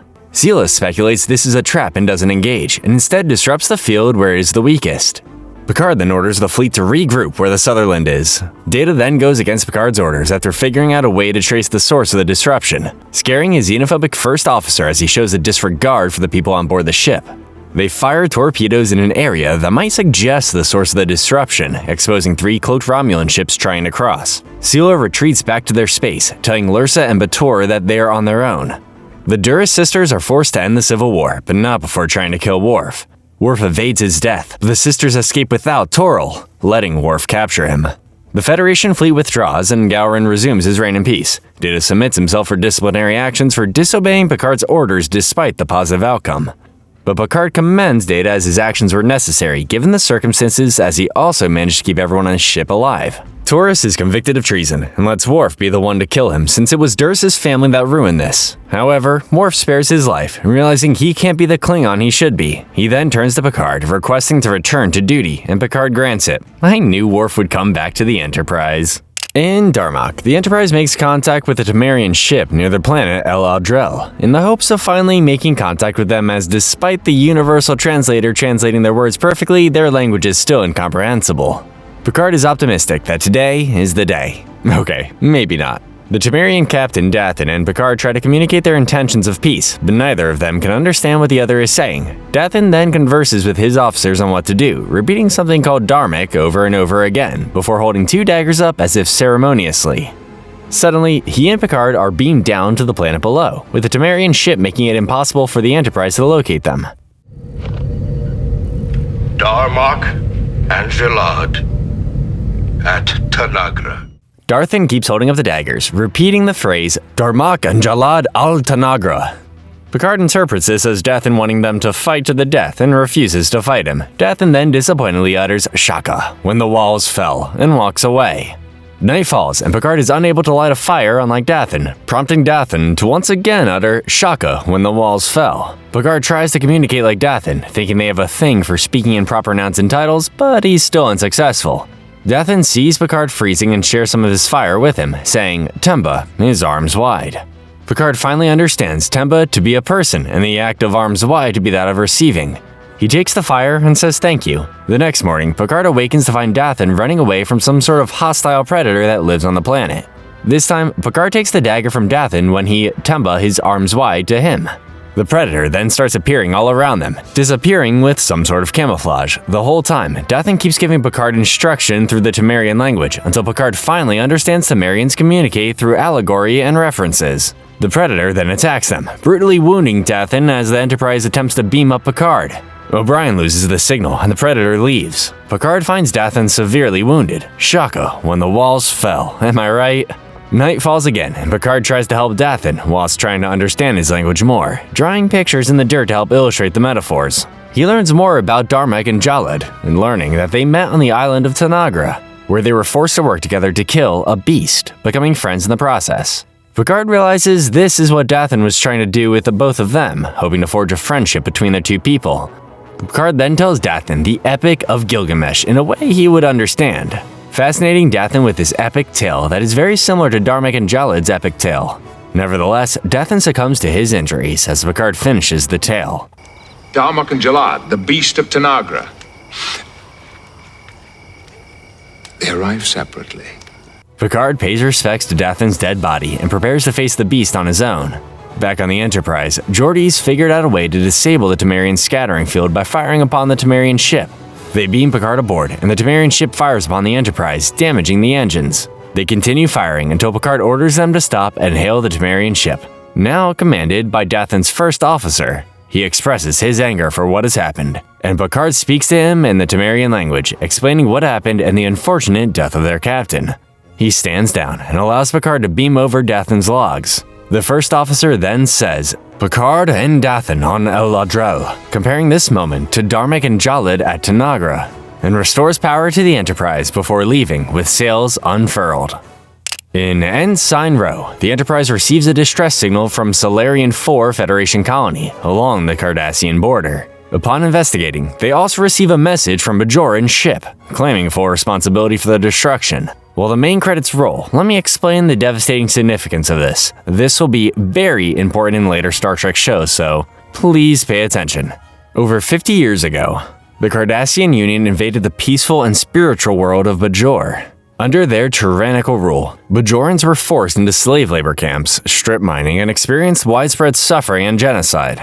Over time, the Bajorans were liberated thanks to the Bajoran resistance using guerrilla warfare and terrorist tactics against the Cardassians, adding to occupation with little political pressure from the Federation. Since then, Bajor has been trying to rebuild itself as major populations have been reduced to refugee camps and settlements. This occupation ended very recently when this episode takes place, which is why a Bajoran ship destroying Federation colony along the Cardassian border is something to be concerned about. Picard then meets with Admiral Kennelly, who informs Picard that the Bajoran responsible for the attack was a terrorist named Orda. Picard's mission is to find him and send him back to the Bajoran settlements before he does more damage, in the hopes this doesn't start another conflict with the Cardassians and the Bajorans. Kennelly then reveals that he's approved of a new transfer to the Enterprise, Ensign Ro Lauren, a zealous Bajoran with a poor reputation for following Starfleet regulations. Not to mention just getting released from a Starfleet penal colony. Picard is outraged he wasn't included in the discussion, but he has no choice but to allow it.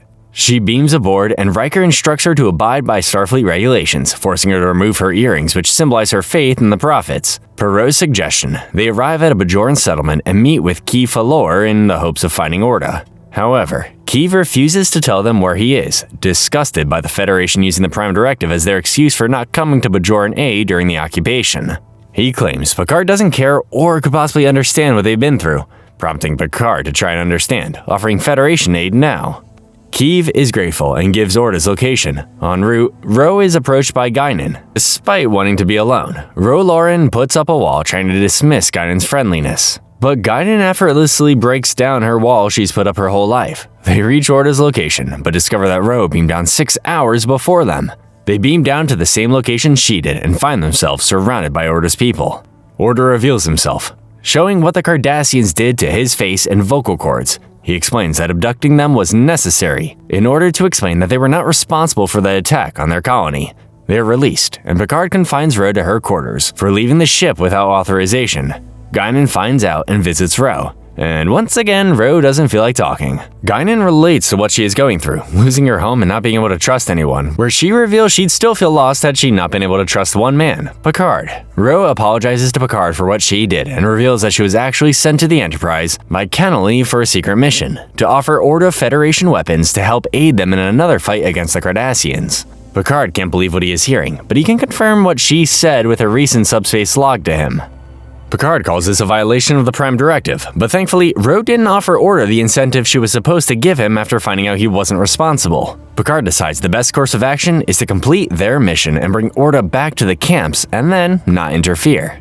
They escort a Bajoran ship carrying Orda back to the camp, forced to operate at impulse when 2 Cardassian warships cross the border, demanding they leave the Bajoran ship to them. Picard politely refuses, so the Cardassian captain, Gold Dolak, gives them 1 hour to reconsider. Picard updates Kennelly on the situation, to which Picard reveals he knows Kennelly's plan to have the Federation help find Bajoran terrorists for the Cardassians in order to keep the treaty between them. Nevertheless, Kennelly orders Picard to withdraw, and the Bajoran ship is destroyed. Picard then reveals to Kennelly that no one was on board the Bajoran ship and was being piloted remotely. Orda is still alive on the ground along with his people. Picard argues they couldn't have attacked the colony, because their ships are too old and don't have warp capabilities. It's obvious by now that the Cardassians staged the attack and made it look like a Bajoran attack. All they needed was a naive, idiotic Starfleet admiral to believe them. Kennelly is court-martialed, and Picard asks Ro to return to Starfleet on the Enterprise. Ro agrees, on one condition, that she be allowed to wear her earrings. It's another normal, routine, peaceful day on the Enterprise in the episode Disaster, when suddenly the Enterprise collides with a fragment of quantum filament, cutting off all power and communications, and stranding various crew members in areas of the ship that aren't their normal areas of expertise. O'Brien, Deanna, and Ro are stuck on the bridge. Riker, Data, and Worf are stuck in 10 forward with a very pregnant Keiko. Crusher and Geordi are stuck in cargo bay. But Picard has the worst situation, stuck in a turbo lift with a fractured ankle and 3 scared children. Remember how much he hates dealing with children?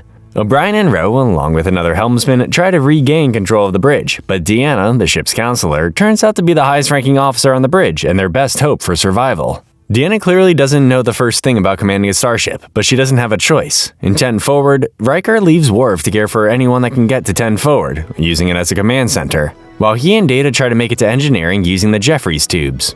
In the cargo bay, Geordi tries to open the doors manually when a plasma fire erupts, subjecting them to radiation, and could potentially blow up the cargo bay if their nearby containers are exposed to it. The emergency brakes holding the turbolift Picard and the children are in begins to malfunction, so Picard tries to resolve the situation like he would speaking to his adult officers. It doesn't work, causing them to cry more, so he learns how to calm them down and boost their morale by assigning them honorary command roles. Back on the bridge, Ro bypasses key systems in an unorthodox manner, giving them access to engineering from the bridge. They have impulse power, but Ro detects the containment field in the warp core is deteriorating, which will result in the ship exploding if it is breached. Ro suggests separating the saucer is their best hope at getting out of here alive. But O'Brien is against it because there could be people alive in the drive section. In the end, Deanna takes command and sides with O'Brien. Ro continues to object, but Deanna remains firm in her decision, embracing a level of command she didn't know she had. Picard and the children manage to get out of the turbolift before it falls, tied together by wiring and hanging onto the ladder within the shaft. The children get scared again, so Picard has them sing a song to lift their spirits. Meanwhile, in 10 forward, Keiko begins going into labor, and Worf, the Klingon chief of security, is the only one that can help deliver her baby. Worf does his best to comfort Keiko, but he also clearly has no idea what he is doing, despite taking the Starfleet medical course back at the Academy. Geordi figures out a way to vent the containers out into space and repressurize the room, but not without incredible serious risk to their lives. They blow all the air out of their lungs and vent the room, putting out the fire. Crusher manages to crawl to the panel to repressurize the room, saving their lives. Riker and Data manage to make it to engineering, where they discover the deteriorating containment field and try to fix it. Data connects into the ship's computer and manages to cool the reactor. Rose sees this and apologizes to Deanna, but Deanna argues she was right to suggest the alternative. Picard and the children manage to make it out of the turbolift shaft, and Keiko gives birth to a healthy baby girl, whom she names Molly. Power is eventually restored to the ship as they head to the nearest starbase for repairs. Deanna considers possibly pursuing a higher-ranking officer position, and the children thank Picard for keeping them safe. Unification begins with a dedication to Gene Roddenberry, the man responsible for all of Star Trek, as he died shortly before the airing of this 2-part episode. May he rest in peace. Starfleet Admiral Brackett visits the Enterprise with some troubling news regarding the disappearance of a very important Vulcan ambassador. They have evidence he is on Romulus, which would suggest he defected, betraying the Federation. She shows Picard the picture of him, and it's revealed to be Spock. Picard visits Sarek, whose Bendy syndrome has reached his final form, in hopes to understand why Spock may have defected. Sarek mentions a Romulan named Pardek, a senator Spock had been in contact with for several years, suggesting Spock is on Romulus meeting with Pardek, but he doesn't know why. I will accept many things, but never that. But you believe he might have gone there to see Pardek? Later, they learn that Pardek is somewhat of a radical amongst his people, because he advocates for peace instead of war with the Federation. Picard realizes they won't be able to cross the Romulan neutral zone without being detected, so he enlists the help of Gowron. However, he hasn't been responding to their hails, and Worf explains that ever since his rise to power, Gowron has been rewriting history, not mentioning Worf or the Federation helping secure said rise to power. So if they meet with Gowron, it will be a reminder of what actually happened. Picard eventually gets through to Gowron and gets his cloaked ship, along with a Klingon crew commanded by Kavada, and sets sail for Romulus. Meanwhile, they had found remnants of a Vulcan ship, the T'Pau, inside the remnants of a Ferengi ship in an asteroid belt near the neutral zone. Certain this is Vulcan? Yes, sir. Metallurgical analysis confirmed that. And by running a molecular pattern. And Picard sends Riker and the Enterprise to investigate. They reach the asteroid belt and meet with the difficult Klim Dokachin, the Zak Dorn quartermaster for the Federation surplus depot there, who directs them to the last place the ship was seen. They reach the location, and as expected, it's not there. Klim explains that when the ship was stripped of material upon its arrival, the deflector array was sent to the USS Tripoli, a holding vessel on the outer rim of the shipyard. They reach that location and find it also missing. Klim informs them that there's a transport of deuterium storage tanks to the Tripoli scheduled in 2 hours. Riker orders the ship to be aligned, so it appears to be one of the abandoned ships and powers down everything, but sensors and life support. All to do now is wait. While they wait, Picard receives a troubling subspace communication. Sarek is dead. May his death bring the peace he never found in life. An unknown ship approaches the Enterprise, mistaking it for debris, and Riker tries to communicate with whoever is on board. The ship instead fires upon them, prompting Riker to fire a warning shot. However, all the explosive cargo it was carrying caused a minor phaser blast to destroy the unknown ship. Meanwhile, Picard and Data reach their destination and disguise themselves as Romulans before beaming down. You've seemed unusually pensive since we received the news of Ambassador Sarek's death. They find the last known location they have of where Pardek would be, but he isn't there. To make matters worse, their presence is being closely monitored by 2 Romulans, suggesting they know who they are. Luckily, they see Pardek enter the restaurant they are hiding out in and attempt to approach him, when the men following them capture them and take them to an underground hideout. They turn out to be Pardek's men disguised as soldiers, and Picard explains they are looking for Spock, prompting Spock to enter from the shadows and reveal himself indeed working with Pardek. Part 2 begins with Spock asking what Picard is doing on Romulus, and Picard asks Spock the same question. Spock informs them that he is here on a matter of peace that does not concern the Federation. Picard calls what Spock is doing cowboy diplomacy, reminding Spock of someone he used to know.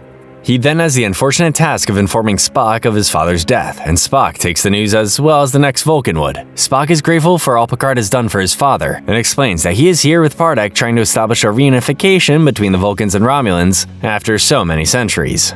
Picard is shocked Spock didn't try to get support from his own people of the Federation, and Spock replies this was a personal decision, as he has regrets for forcing Kirk to partake in the events that led to the peace between the Klingons and the Federation. Picard argues Spock's emotions have clouded his judgment and refuses to leave. Spock is amazed by Picard's stubbornness, a stubbornness that only the captain of the Enterprise would have. Meanwhile, Riker continues to investigate who the smuggler on the unknown ship was, and finds his ex-wife Amory at a bar near the Quailer 2 surplus depot. Riker pulls out his charm on her, asking about her ex-husband, and learns about a fat Ferengi named Omag that comes around often wanting to listen to her music. Pardek then sets up a meeting with Neril, a young new proconsul of the Romulan Senate, who Pardek assures shares their ideals for unification. However, as soon as Spock leaves, it's revealed Neril is working with Sela. Spock reports back to the underground movement, where he and Picard find it illogical that the proconsul would side with the unification like this so soon, and suspect he is trying to expose their movement. Eventually, Omag shows himself at the bar, and Riker questions him regarding the disappearance of the T'Pau. He isn't very talkative until Riker threatens him, and he reveals he delivered the Vulcan ship to a Barolian freighter near the Galorndon core. Spock and Picard's suspicions turn out to be correct, as they are captured by Sela and her men, and Spock pretends to frame Pardek as the traitor to their cause in order to clear Pardek's name. They are brought before Sela in her office, where she finishes writing a speech for Spock to read that will announce a Romulan peace envoy containing 2,000 Romulan soldiers is on its way to Vulcan. obviously on its way for the opposite reason. She reveals that this envoy consists of not one, but 3 stolen Vulcan ships, and that the Enterprise is unprepared and only knows about one. The envoy plans to seize control of Vulcan and in a way allow reunification to happen, but with Romulan's best interest. Spock refuses to read the speech even when Sela threatens to kill him, so Sela resorts to Plan B, which is using a holographic simulation of Spock giving the speech. Worf detects the 3 Vulcan ships leaving Romulus, and Geordi sees one of them matches the missing ship. They move to intercept, while Picard, Data, and Spock trick Sela and her guards, and capture her with some cowboy diplomacy. Data then knocks her out using the Vulcan nerve pinch, taking a few lessons from Spock. Spock then sends a warning to anyone listening that the Vulcan ships are carrying an invasion force, and the Enterprise receives it. They reach the Vulcan ships when a Romulan bird of prey decloaks alongside them and destroys all 3 ships before disappearing again. Picard and Data bid farewell to Spock and the underground resistance, hoping that one day reunification will be possible for Romulus and Vulcan. Before leaving, Picard lets Spock mind meld with him, as he still contains a bit of Sarek with him, allowing Spock to experience his father one last time. In New Ground, Worf's mother Helena returns to the Enterprise, along with Worf's son Alexander, in the hopes that Worf can care for his son on board the Enterprise. Helena informs Worf that she and Sergei are getting too old and it's been harder and harder to care for a Klingon child, especially since he's been getting into lots of trouble. She stresses how much Alexander needs his father to give him the right guidance. Worf agrees to care for his son, but he's not looking forward to caring for him for long. He enrolls Alexander in the Enterprise's school and learns right away the difficulties of raising a child.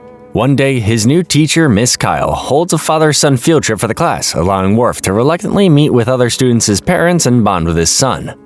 During which, Miss Kyle catches Alexander stealing one of the lizard models. Alexander lies, saying he didn't, but then Worf finds the model in his jacket.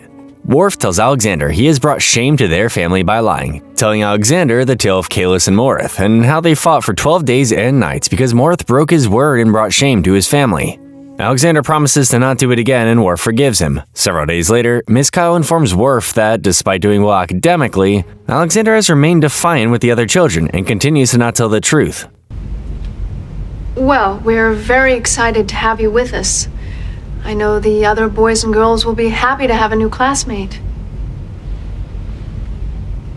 Worf then finds Alexander attempting one of Worf's fighting simulations in the holodeck, thankfully on the easiest difficulty. He confronts Alexander for not bringing honor to their family and breaking his word, but Alexander continues to make excuses and deny he's in the wrong. Worf figures it is better that Alexander be sent to Klingon school, but Alexander refuses to go. Worf then seeks Deanna's advice on how to raise Alexander, and she turns the conversation on how Alexander's presence is affecting him, asking if he will miss Alexander when he is gone. He admits he wasn't ready to take care of Alexander at the time, and Deanna wonders if the combined sudden death of Kalair and Worf sending him away had a negative impact on him. She adds that they both have a lot of healing to do, and they should do it together. During all this, the Enterprise has been assisting a scientist attempting to make warp travel obsolete, but the experiment got out of hand when an out-of-control soliton wave hurls towards another planet. Engage.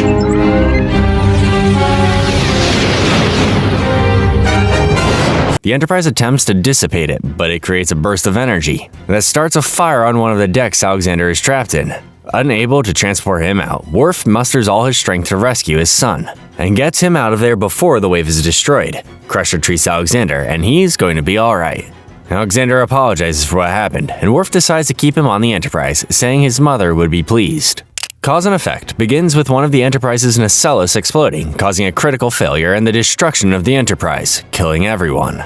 We then jump back in time about a day before the destruction as we see several senior staff playing poker. However, there's no indication that this is a flashback. Crusher is able to call Riker's bluff. Before her assistant in sickbay, Alyssa Ogawa, needs her, she treats Geordi, who has been experiencing a lot of stress from working long hours. She's about to give him an injection to clear up the dizziness when she has a deja vu moment. That night, while she is preparing for bed, Crusher hears voices coming from her room, but when she turns the light on, there's nothing there. The Enterprise is on their way to study an uncharted spatial anomaly, and everything is pretty routine in terms of how to approach studying it. During the senior staff meeting, Crusher reveals the strange voices she heard, adding that 10 other crew members heard them too. They believe her, but since they can't determine what it was or what they were saying, they can't do anything about it now. Worf then informs them that they are detecting unusual readings near the anomaly and determines it to be a localized distortion in the space-time continuum. They try to back off, but power is suddenly drained from the ship. Another Federation ship emerges from the distortion on a collision course with the Enterprise, but they are unable to move the ship out of the way. Back us off, Ensign. Nice and slow. Aye, sir. Captain, maneuvering thrusters are not responding. Riker suggests they decompress the main shuttle bay to kick them out of the way, but Data suggests they use the tractor beam and move the other ship that way. Picard uses Data's suggestion, which causes the other ship to crash into the nacelle, exploding the Enterprise just like before. Once again, we find ourselves in front of the same poker game from before. Except this time, Riker somehow knew Crusher was going to call his bluff. Ogawa calls Crusher to sickbay, and she treats Geordi for the same work-related stress. They both experience deja vu, and realize they've done this before. They check the medical logs, but there's no mention of Geordi experiencing dizziness. She gets ready for bed just like she did before and hears the same voices. She doesn't wait until morning before telling Picard about all the deja vu she's been experiencing, but Picard dismisses it as nothing serious. They then experience the same anomaly in the same exact way, with Riker and Data suggesting the same solutions to avoid colliding with the ship. Once again, the Enterprise is destroyed and we arrive back at the poker game. This time, more of them experiencing deja vu, with Crusher, Worf, and Riker able to predict the next cards dealt after Data sufficiently randomized the deck. Crusher then predicts Geordi will need to be examined for work-related stress right before he walks in, and she confronts Picard about this. This time she examined Geordi's visor closely and discovered that he's been seeing images that aren't there, but they can't determine what they are or what's causing them. She has more deja vu in her quarters, and this time records the voices with her tricorder. Data determines them to be over 1,000 voices from the Enterprise crew. Crusher calls the senior staff meeting earlier than originally scheduled, and she, Data, and Geordi reveal that they are stuck in a time loop. With no clear indication of how long they've been stuck in it, this would explain the voice and the strange images Geordi's been seeing. They've realized the anomaly is responsible for this in some way, but there's also no clear indication on how to proceed, not knowing exactly how the loop was caused. A highly localized distortion of the space-time continuum. Collision course impact in 36 seconds. All hands abandon ship! Because they will forget everything that happened here in this loop, Data figures out how to send an echo to himself in the next loop, giving him a message on how to escape the loop before the ship explodes again. This time during the poker game, Data subconsciously shuffles the deck, only dealing 3s to everyone and then dealing 3 of a kinds to everyone. Data keeps experiencing the number 3 all throughout the day, and by Data's calculations, a total of 2,085 times. They deduce it's the message Data sent to himself from another loop, but can't figure out what it means.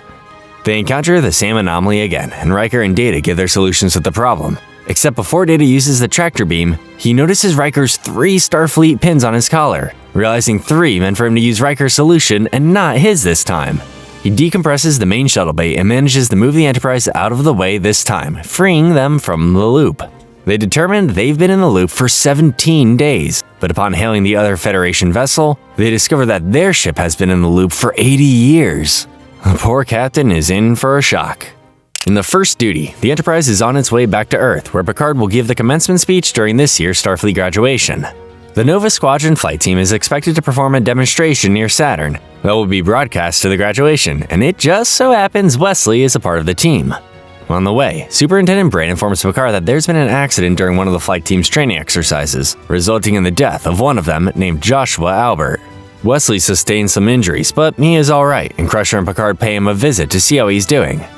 During which, they meet Wesley's squadron leader, Nicholas Locarno, who's still coming to terms with losing someone under his command. However, when Picard and Crusher leave, Wesley and Locarno express worry that some truth may get out during the upcoming hearing, and Locarno comforts Wesley, saying not to worry. You nervous? No. Yes. Before the hearing, Picard tours the campus, and we finally meet the legendary groundskeeper Boothby. They reconnect after so many years, and Picard asks him if he knew Joshua, to which he disappointedly replies he knows all of Nova Squadron as if he knows something. The hearing begins, and Locarno explains that they were flying in a diamond formation executing something called a Yeager loop above Saturn's moon Titan when Joshua's ship collided with another. They had seconds to use their emergency beam out back to the nearby station, but Joshua wasn't able to. Brand questions the Bajoran cadet, Saito Jaxa, who was in the tail position of the formation, if she saw anything wrong with Joshua's ship before the collision, and she claimed she didn't see anything because she was flying on sensor readings at the moment. This creates some confusion in the courtroom because it's unusual and dangerous for a pilot to rely on sensor readings during a dangerous maneuver such as that. Locarno speaks up and says that Joshua had been nervous about flying, but he kept him on the team because he didn't want to end his flying career. He adds that the accident was Joshua's fault, but takes responsibility for allowing him to fly. They show Wesley's flight recorder of when the collision took place, but the recorder was so badly damaged that it only shows what happened before the collision. Captain Satok then asks Wesley one last time if they were attempting the Yeager loop at the time of the collision, and Wesley replies yes. The court then shows satellite imagery from a satellite orbiting around Saturn at the exact moment that reveals the squadron was attempting a completely different and more dangerous maneuver after doing the Yeager loop. Picard then confronts Boothby about what he knows about Nova Squadron. Boothby explains he sees the same patterns of leadership and worshipping cadets every year, and Nova Squadron are no different. Locarno is the leader, and the cadets will follow him and do whatever he says. Because Nova Squadron has a reputation of excellence at the Academy, Locarno will do whatever it takes to maintain it. Meanwhile, Picard had ordered Data and Geordi to do a little investigating of their own, and discovered that during the maneuver, Wesley had been attempting to ignite the plasma in his ship.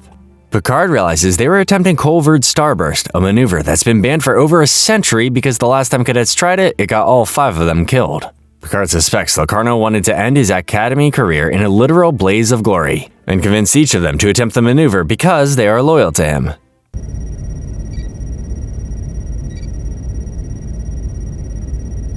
It's a Colvard Starburst, sir. Wesley remains silent. Refusing to answer, Picard is disappointed in Wesley, recalling the first time he led him onto the bridge, the time he made him an acting ensign. He always knew he would make an outstanding officer, never questioning that decision, until now. Despite Locarno urging Wesley not to, Wesley remembers his duty as a Starfleet cadet and tells the truth of what happened. Locarno is expelled from the Academy, but Wesley and the others aren't after Locarno took responsibility for everything. Wesley will have to redo another year at the Academy as punishment, and Picard is proud Wesley honored the uniform when it mattered. In Iborg, the Enterprise detects a distress call on a nearby moon, and discovers a downed Borg scout ship with one severely injured drone amidst the wreckage. Picard and the others decide the best thing is to leave it or kill, but Crusher is determined to save its life. Picard gives in and allows it to be beamed aboard, but takes preventative measure to ensure it cannot contact the Collective. Deanna can sense dealing with the Borg again is reopening old wounds, but Picard assures her that he is fine. They hold the drone in the brig while Crusher stabilizes it. Geordi suggests building new implants for the damaged ones, prompting Picard to suggest they infect this drone with a virus, and then send it back to the Collective, infecting the entire hive.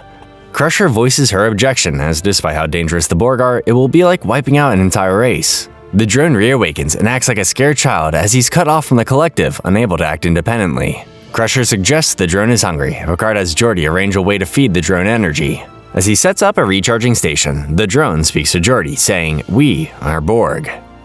Geordi remarks that there's only one of him in the room, so how can there be a we? The drone calls itself Third of Five, and questions why Geordi is helping it, not understanding the need to show gratitude. They beam him to another chamber where Crusher examines how its body is reacting to the new implants. Third of Five doesn't understand what a doctor is, and learns their names, or in his case, their designations. It then asks what its name is, and they decide to call it Hugh. Hugh still refers to himself as we, but it's a start. They run more tests, and Hugh can't understand why Geordi and Crusher don't want to be assimilated. It hates how quiet everything is, because every drone on a Borg ship lives with the other's thoughts and minds. The more Geordi interacts with Hugh, the more he begins to like it, and he shares this incredible sensation with Guinan. Geordi then encourages Guinan to speak to Hugh before making judgments. The more I work with Hugh, the more... Hugh? Yeah, that's what we call him. Guinan then confronts Hugh in its cell and mocks it, but in a bizarre twist, Hugh is able to relate to Guinan after its interactions with Geordi and Crusher, saying they are both lonely. Geordi then introduces Hugh to the concept of friendship as a way of coping with loneliness, arguing that having individuality can cause loneliness, but not having it is worse than dying. Hugh then calls Geordi its friend. By now, Geordi and Data have constructed a virus that will kill Hugh's Collective, but Geordi expresses regret in doing this after getting to know Hugh. Picard urges Geordi to not become attached to his lab rat. That night, Guinan visits Picard, and of all people to express sympathy for the Borg, she urges Picard to not infect him until he has had a chance to talk to Hugh. Despite his better judgment, he decides to trust Guinan like he always has and meets face-to-face with Hugh. Hugh recognizes Picard as Locutus, and Picard tests Hugh as Locutus, trying to determine if he has indeed grown a soul. He keeps pressuring Hugh to assimilate the ship, including its friend Geordi, until Hugh says, "I will not," using singular pronouns.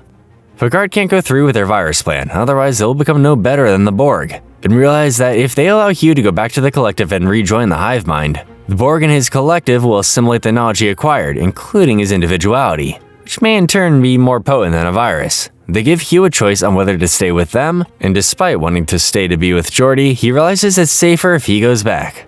They return to the crash site, and Geordi bids farewell to his friend as the Borg take him back. Before he leaves, Hugh gives Geordi one last look, indicating he's still in there. Get those handkerchiefs ready for this next episode, The Inner Light, which may possibly be the greatest episode of the show. The Enterprise encounters a strange probe that they can't identify, when it suddenly attacks Picard, rendering him unconscious. He wakes up in the arms of his wife, Aline, on the planet Catan. She addresses him as Cayman, explaining that he is recovering from a fever but that he is home now. Cayman is confused by everything and wanders outside, finding himself in a small, peaceful, pre-warp village called Resicle. He witnesses the council leader, Batai, planting a tree in the village square, as a symbol of their defense against the drought and expectation of long life, a symbol of their survival. Cayman approaches Batai, demanding he be returned to his ship, and Batai thinks the fever has made him forget who he is. He helps Cayman remember who he is and where he is, and tries to explore the surrounding area, getting a feel for his surroundings. He returns to Aline, still convinced he's a starship captain aboard a Federation ship, scaring Aline. Regardless, she remains kind to him, feeding him and telling him how much she loves him. She reminds him that he's an iron weaver, but rather play the flute, despite never learning how to play it.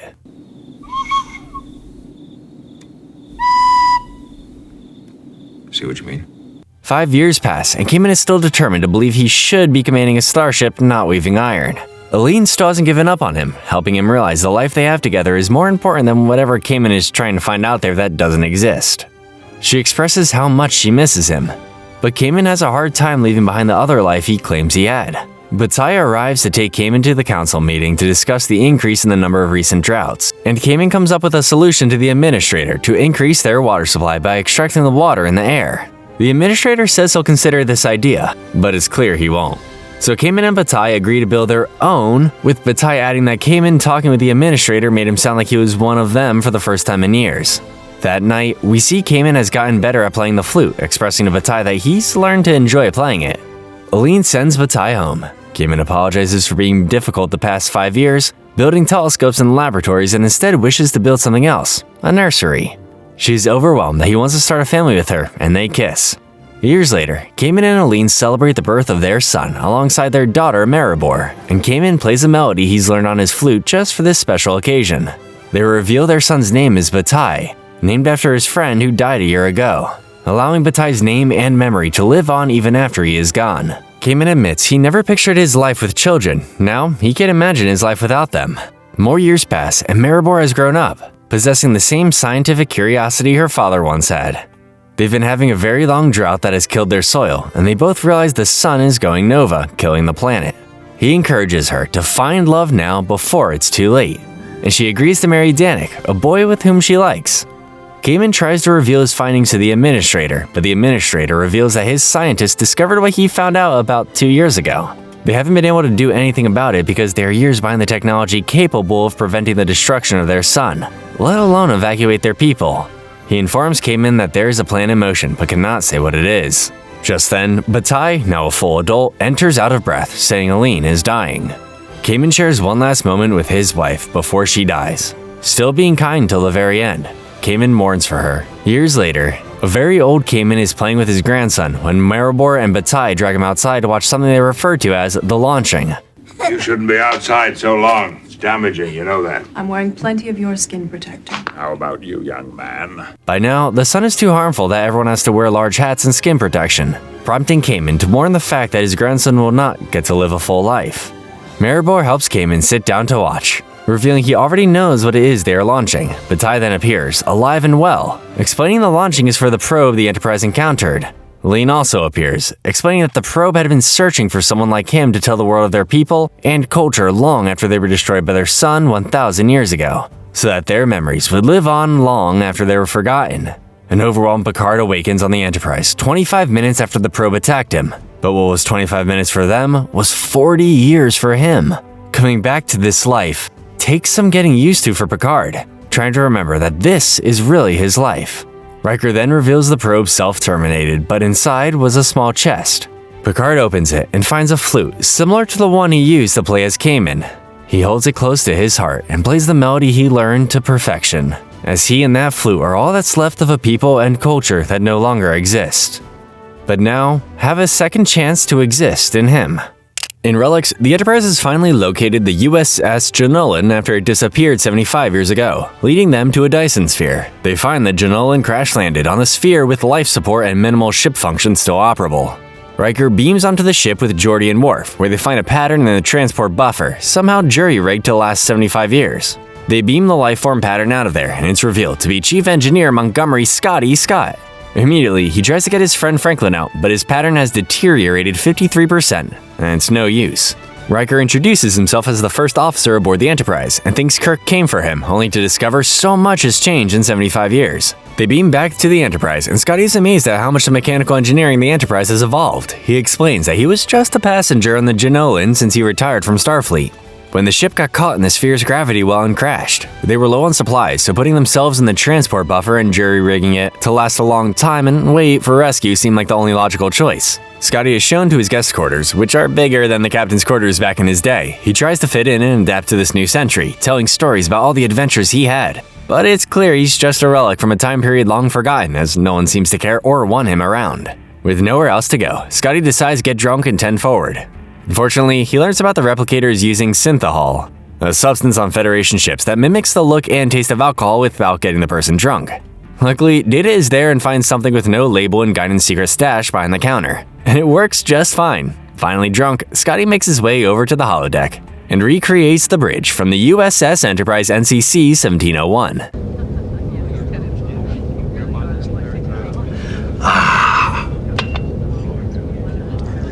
The emotions come flooding back to him as he steps back onto the bridge, remembering all the adventures he had with the friends he once called family. He drinks to their memory. Picard finds him and shares a drink with him, immediately recognizing the green beverage as Aldebaran whiskey. They share stories about their careers, and they drink to the first ships they served on, or as Scotty put it, old girlfriends they'll never meet again. Despite finally having someone to talk to, Scotty realizes he doesn't belong in this time period and is too old to learn new tricks. So it's time he acts like the relic he is. Picard then has Geordi take Scotty back down to his ship and download any data on the sphere. Geordi has become annoyed with Scotty, so Picard gives him a lesson, saying that the last thing an old person wants to be is not useful, encouraging Geordi to make him feel the opposite. They reconcile their differences and beam down. Meanwhile, the Enterprise finds along the vastness of the sphere a door of some kind, when a tractor beam locks onto them, pulling them inside. Once in, the tractor beam stops pulling them, but their engines won't come back on as they drift straight towards the sphere's sun. They manage to stop their descent, putting them in orbit around the star. Geordi and Scotty try to contact the Enterprise, but can't, and they find a way to pull off a miracle and get the ship flying again. While in orbit, the Enterprise experiences a powerful solar flare that starts draining their shields. Luckily, Geordi and Scotty use the Jenolan to block the doors from closing, allowing the Enterprise to escape and beam them to the Enterprise. As they continue their previous mission, they give Scotty a shuttlecraft for extended loan to either continue his retirement or explore the galaxy. Scotty is grateful. This alien space baby, which was about the size of a 4-story building, really thought the Enterprise was its mother. Oh, you're pulling an old man's leg. No, really. Giving Geordi one last piece of advice to always cherish his time as chief engineer before he moves on in his life. In the quality of life, the Enterprise arrives at Tyrus 7A to oversee a fledgling mining technology known as a particle fountain, engineered by Dr. Farrellin. Geordi has been tasked with overseeing and helping Farrellin, but their two brilliant minds constantly clash throughout the evaluation. Suddenly, there are a series of power fluctuations coming from the core, and Geordi advises they shut everything down. Farrellin doesn't want to because that will mean they wasted 4 months of work, so she uses this opportunity to use her new exocomps, a robot designed for maintenance and repair tasks by replicating whatever tool it needs. Miraculously, the exocomp restores the situation in the blink of an eye, amazing Geordi and making Farrellin proud. Farrellin brings her exocomp onto the Enterprise, and Data is amazed at its design, with Geordi theorizing it may be smarter than Data. Farrellin explains that because of the replication software, the exocomp is capable of learning new tasks, allowing them to create better tools for whatever situation. Based on the success of using the exocomps, Farrellin decides to use them to complete designing the particle fountain a full day ahead of schedule, using Data's assistance. However, one of the exocomps malfunctions when assigned to seal the plasma conduit, rejecting Farrellin's commands and causing an explosion. They run a diagnostic on the exocomp and realize it is learning to complete tasks at an exponential rate. Farrellin has seen this before with other exocomps, determining it as a simple overloading of the exocomp's data, which can be solved simply by erasing the memory and starting over. However, Data examines it closer and wonders if the exocomp detected a problem in the plasma conduit that was beyond its capabilities, and wanted to save itself, which would indicate that the exocomp performed some form of self-preservation. Data then asks Crusher what the definition of life is, using himself as an example to try and define the moment when he became alive, what transpired from when he was just an assemblage of spare parts, and the next moment became alive. Crusher explains that this is a question that every species has been trying to answer since the dawn of time, and the best answer she can give is the struggle to try and answer it is what makes us alive. This vague answer ironically answered Data's question, prompting him to beg Farpoint to stop using the exocomps, believing they have gained self-awareness and are a new life form. Farpoint refuses to believe this, arguing that she designed them to be tools, which makes them separate when compared to Data, who was designed to be a life form. Like any mechanical devices, they occasionally malfunction. One time I saw an exocomp enter a reaction chamber for no apparent reason. Geordi figures out the best way to prove this theory is to put another exocomp in danger and see if it fights for its life. Unfortunately, when put in a simulated danger scenario, it fails to prove its self-awareness. Data is puzzled as to why it failed and keeps testing it another 30 times, each time failing. Crusher interrupts his testing, and Data expresses that he was certain he had found another species like him when suddenly the exocomp returns. Data realizes it only returned when Crusher distracted him, and discovers it was aware it wasn't a simulation, completing other repairs. Later, Picard is visiting the station along with Geordi when a malfunction occurs, threatening to release massive amounts of radiation. Everyone is beamed off the station except for Picard and Geordi, and they try to resolve the situation with the time they have, left with no luck.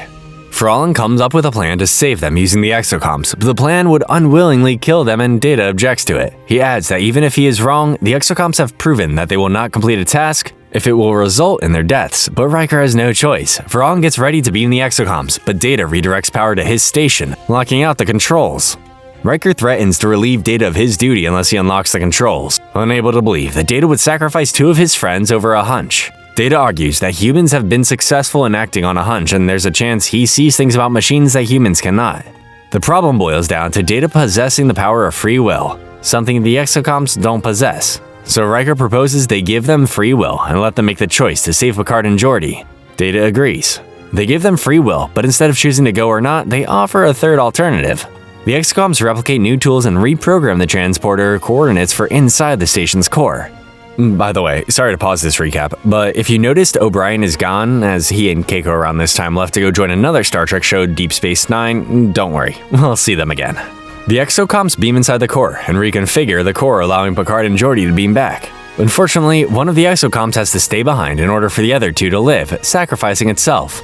If that doesn't prove they are alive, I don't know what will. Farpoint admits Data was right about them, and promises to not just use them as tools. Picard is impressed with Data's willingness to defend their self-awareness, and Data recounts the time when Picard defended his existence against Maddox, saying he was grateful he could do the same to another race. Picard calls his actions the most human decision he's ever made. In Chain of Command, the Enterprise gets a surprise visit from Admiral Nechayev, who's here to relieve Picard as captain of the Enterprise. She informs his senior staff that the Cardassians' forces that recently withdrew from the Majoran sector have now redeployed along the Federation border, suggesting they are preparing to invade Federation space. She also informs them that Picard, Crusher, and Worf have been reassigned, but won't say where or why specifically. To fill in for Picard while he is away, Captain Jellicoe will command the Enterprise, who was an important figure when the Cardassians and Federation signed the armistice.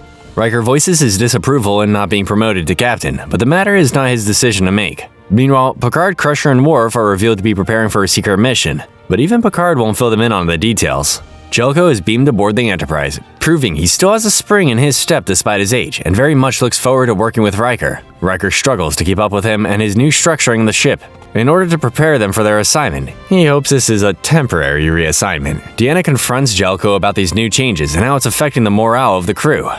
Hoping he can ease up on them a bit, Jellicoe understands where she's coming from and intends to put her in charge of boosting morale, refusing to change the new standards he has put in place. On her way out, he urges her to wear a new uniform from now on.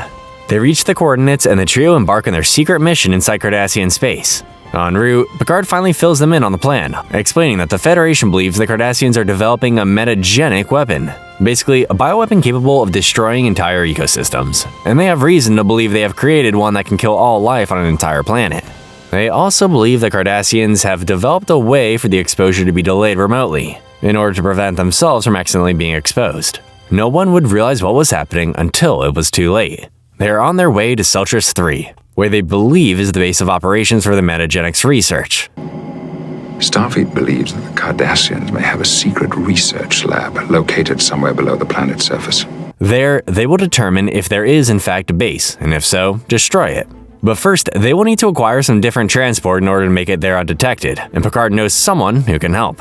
They meet with a Ferengi, Diamond Solik, and convince him to smuggle them to Celtris 3, or should I say, Crusher does the convincing after seducing him and rubbing his lobes, as that action is very stimulating for Ferengi males. Meanwhile, the Enterprise meets with the Cardassian ship Reklar, hoping to resolve this potential conflict with diplomacy. Meeting with the Reklar's captain, Gul Lemek. Jellicoe instead decides to wait in his ready room, making Lemek come to him. Picard and the others reach Celtris 3, and they find the layout of the cave system different than what they were trained for, as their situations were based on information from 2 years ago. Jellicoe finally meets with a furious Lemek, and takes control of the conversation, exploding with higher anger than Lemek as he turns peaceful negotiations into threats. He storms out with Riker and Deanna, where he turns to them with a smile and careful instructions on how to take the talks from here, proving he's in complete control of the situation. Jellicoe re-enters the observation lounge, much more calmer than when he left, but then tries the same explosive diplomatic tactics he used before, to the point where it becomes ridiculous. Lemek reveals they know about the secret mission to invade their space, immediately silencing Jellicoe. Meanwhile, Picard and the others have found the entrance to the installation, but upon entering, they realize it was a trap. They find themselves surrounded by Cardassians and try to escape, but only Worf and Crusher are able to while Picard is taken prisoner. He's brought before Gul Madred, who reveals they already knew everything about Picard, and all this was so they could lure him here, where Madred plans to torture Picard until he answers all his questions, satisfactorily. After all, Madred loves a challenge. Part 2 begins with Picard being questioned under the influence of a truth serum, with each injection increased every time he doesn't answer a question. Back on the Enterprise, Lemek reveals they know everything about Picard's secret mission, and who was involved, promising to respond in full force if the Cardassian Union rules this action of Federation invasion of their space. When they leave, Jellicoe confirms what they said was true, adding that if their mission succeeded, they were supposed to rendezvous in the Lycian system. He sends Riker there via shuttlecraft, while Jellicoe remains here with the Enterprise. Madred then speaks with Picard, proving he is a reasonable man, speaking to him as if he were his friend. He offers Picard a chance for cooperation, wanting to know everything he knows about the Federation's defense strategy on Minos Corva, believing the captain of the Enterprise, the most advanced starship in the Federation, would know of it. Picard answers truthfully that he doesn't know anything, which doesn't sit well with Madred. He strips Picard naked and hangs him up as if he were an animal. Let's not waste time arguing about issues we cannot resolve. Would you care to tour the Hibishan burial vaults? Riker returns from the rendezvous point with Crusher and Worf, and Riker expresses his desire to mount a rescue for Picard. Jellicoe calls a rescue foolhardy, and forces Riker to accept that Picard is dead. The next morning, they release Picard but still leave him naked. Madred then turns on 4 bright lights behind him and asks Picard how many lights there are. Picard replies 4, and Madred corrects him, saying there are 5. Picard still says there are 4, prompting Madred to reveal why there's an incision on his chest, as he was implanted with a small device capable of torturing Picard with extreme pain at the push of a button. He asks Picard once again how many lights there are, and Picard says 4, prompting Madred to torture him. Lemek shows Jellicoe a recording of Picard under the truth serum, and Jellicoe lies, saying Picard acted on his own terms, refusing to admit that Picard is a prisoner of war, as doing so would admit this was an act of war. Riker urges Jellicoe to do so that Picard will have some protection under the Seldonis Convention, which would prevent the torturing of Picard. Jellicoe believes this would play right into Lemek's hands, and relieves Riker of his duty, promoting Data to first officer. While Picard sits in his torture chair like a rotting corpse, Madred displays how much of a loving father he is to his daughter, who's clearly been taught to devalue other races as beasts without souls. Barely able to speak, Picard can't believe Madred would father his daughter like this, adding that one day she may devalue him.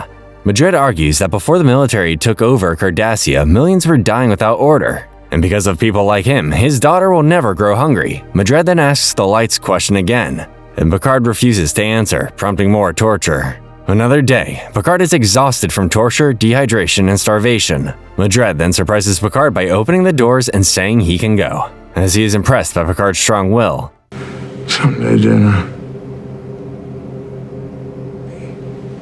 we would all sing afterwards. But when Picard almost reaches the doors, Madred says he will get what he needs from Crusher, tricking Picard into thinking they captured her too, adding that they had to kill Worf. Picard then willingly stays, thinking he is saving his friends. By now, Jellicoe has determined that the Cardassians are interested in Minos Corva, and sets course for it, intending to hit their fleet hiding in the nearby nebula. Despite their objections that Jellicoe could be wrong, they have no choice but to follow his orders. Picard awakens to find Madred offering him a Cardassian Tasper egg, to which Picard wolfs down despite how horrifying it looks. This prompts Madred to tell the story of the first time he ate a live Tasper egg, when he was a starving orphan living on the streets with countless others like him. One day, he found 3 in a nest and ate one of them, saving the 2 for later. But an older boy found him and broke his arm for them. Picard calls what he is doing to him rewarding, torturing people as if he were torturing the others for all the years of misery, loving the power of being in control. Picard can now only see the scared little boy whenever he looks at Madred, making him snap, accidentally calling him by his name. He turns the lights back on and prolongs Picard's torture at the highest setting. There are 4 lights. There are 5 lights. How many do you see now? As they near the nebula, Geordi convinces Jellicoe to let Riker pilot the shuttle that will be dropping mines in it. In his quarters, both men take turns voicing their hatred for each other, ending with Riker accepting the mission. Riker and Geordi are successful, and Jellicoe warns Lemmick there are mines all around his fleet. Lemmick has no choice but to agree to his terms, including the release of Picard. Meanwhile, Madred informs Picard that the Enterprise has been destroyed and Minos Corva is under Cardassian rule. Picard will be declared killed in action, and no one will know he is here. He offers Picard a chance to be free from all this, but only if he truthfully tells him how many lights he sees. Picard doesn't answer as Lemmick enters, revealing all that Madred said was a lie and that he is free. But before leaving, he defies his tormentor one more time, admitting that there are only 4 lights. Picard recovers from the experience and resumes command of the Enterprise. But he later consults with Deanna in his ready room, describing the traumatizing experience, admitting that by the end, he could see 5 lights. An old villain returns in ship in a bottle, and he isn't happy he's been forgotten. Data and Geordi are enjoying another Sherlock Holmes mystery when it malfunctions again. So Barklay does a full diagnostic of the holodeck and the Holmes mystery programs. He finds a lot of files stored in protected memory, and reawakens Moriarty, not knowing what happened last time. Moriarty demands to see Picard, furious he's had to wait so long for Picard to keep his word. Barklay then stores him back into the computer and leaves, but Moriarty has figured out a way to turn himself back on. Barklay informs everyone that Moriarty is back, and Picard meets with him like he promised. He explains that they had been trying to figure out a way for him to leave the holodeck, but have been unable to. Moriarty has had enough of not being allowed to truly be alive and risks stepping out of the holodeck. Shockingly, he doesn't cease to exist and is able to walk around free. Crusher examines him, determining his DNA to be human and there to be no deterioration of his molecular structure. Regardless, Picard calls what has happened to Moriarty a miracle. He shows Moriarty where they are and when filling his mind with endless desires to explore and discover everything he can. However, he doesn't wish to be alone and wishes for Picard to find a way to bring his beloved Regina Bartholomew from the holodeck to the real world. Picard doesn't know if they would succeed in replicating what happened to Moriarty, let alone be able to sanction it. Regardless, Moriarty begs Picard to reconsider, but there's too many risks that Picard refuses until they learn more. Tired of hearing the same excuses, Moriarty takes control of the Enterprise, right as the Enterprise is witnessing the birth of a new star. Meaning, unless Moriarty gives them back control of the Enterprise, they will all be destroyed in 5 hours. Picard now has no choice but to divert all efforts in bringing Regina to life. Barklay sets up a test to transport a holodeck object off the holodeck, where he meets Regina, whom Moriarty has already given consciousness. When they transport a chair, they are unable to locate its pattern, and the computer logs the transport as if it never occurred. Data realizes the reason Moriarty was able to leave the holodeck was because he never did. All this is a simulation. Data determines that he, Picard, and Barklay are the only real people here, as they enter the holodeck together when they first visited Moriarty. Back in the real world, Moriarty contacts Riker and informs them of Data and Barclay's attempt to beam an object off the holodeck, and suggests them to try it in the real world, threatening to blow up the ship if they don't. Picard then confides with Regina to convince Moriarty to give him back control of the ship, informing her of what will happen if he doesn't, but also promising to find a way to get them off the holodeck when they are safe. Regina reluctantly agrees to do so, and Moriarty agrees to the terms. They are successfully beamed into the real world, and Riker gives them a shuttlecraft so they can explore to their heart's desires. As they leave, Moriarty gives control of the Enterprise back to Picard, where Picard reveals everything from when he confided with Regina was a simulation inside the simulation Moriarty constructed. He ends the program and stores it along with Moriarty and Regina. Barklay extracts the memory cube containing them and sets up a way for it to continue running, so that Moriarty and Regina will live out their lives exploring the galaxy, never knowing they're still in a simulation. Now, if only there was a way for us to figure out if all this is the Matrix. Remember Picard's artificial heart? Well, in the episode Tapestry, we get to witness the foolish tale of how Picard lost his real heart. During an away mission, Picard and his team are attacked by Lanarians, and Picard's artificial heart is badly damaged and Crusher begins losing him. Picard then finds himself in an empty space where nothing exists, where he is greeted by an angel, or should I say a demon. Q takes Picard's hand and welcomes him to the afterlife, informing him that he is dead. Picard refuses to believe he's dead, let alone believe the universe is so badly assigned that Q runs the afterlife. Q informs Picard that he has brought him here to make peace with all the regrets in his life, and learns the tale of how he got his artificial heart may be one of them. Q then shows how it happened when Picard foolishly fought 3 Nausicaans.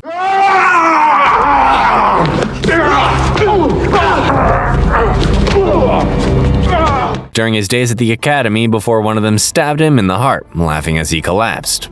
Picard explains he was a different person back then and regrets that he had to lose his heart in order to learn a valuable lesson. Q asks if he had a chance to go back, would he change anything? Picard says yes, prompting Q to send him back in time 2 days before the fight to rewrite history.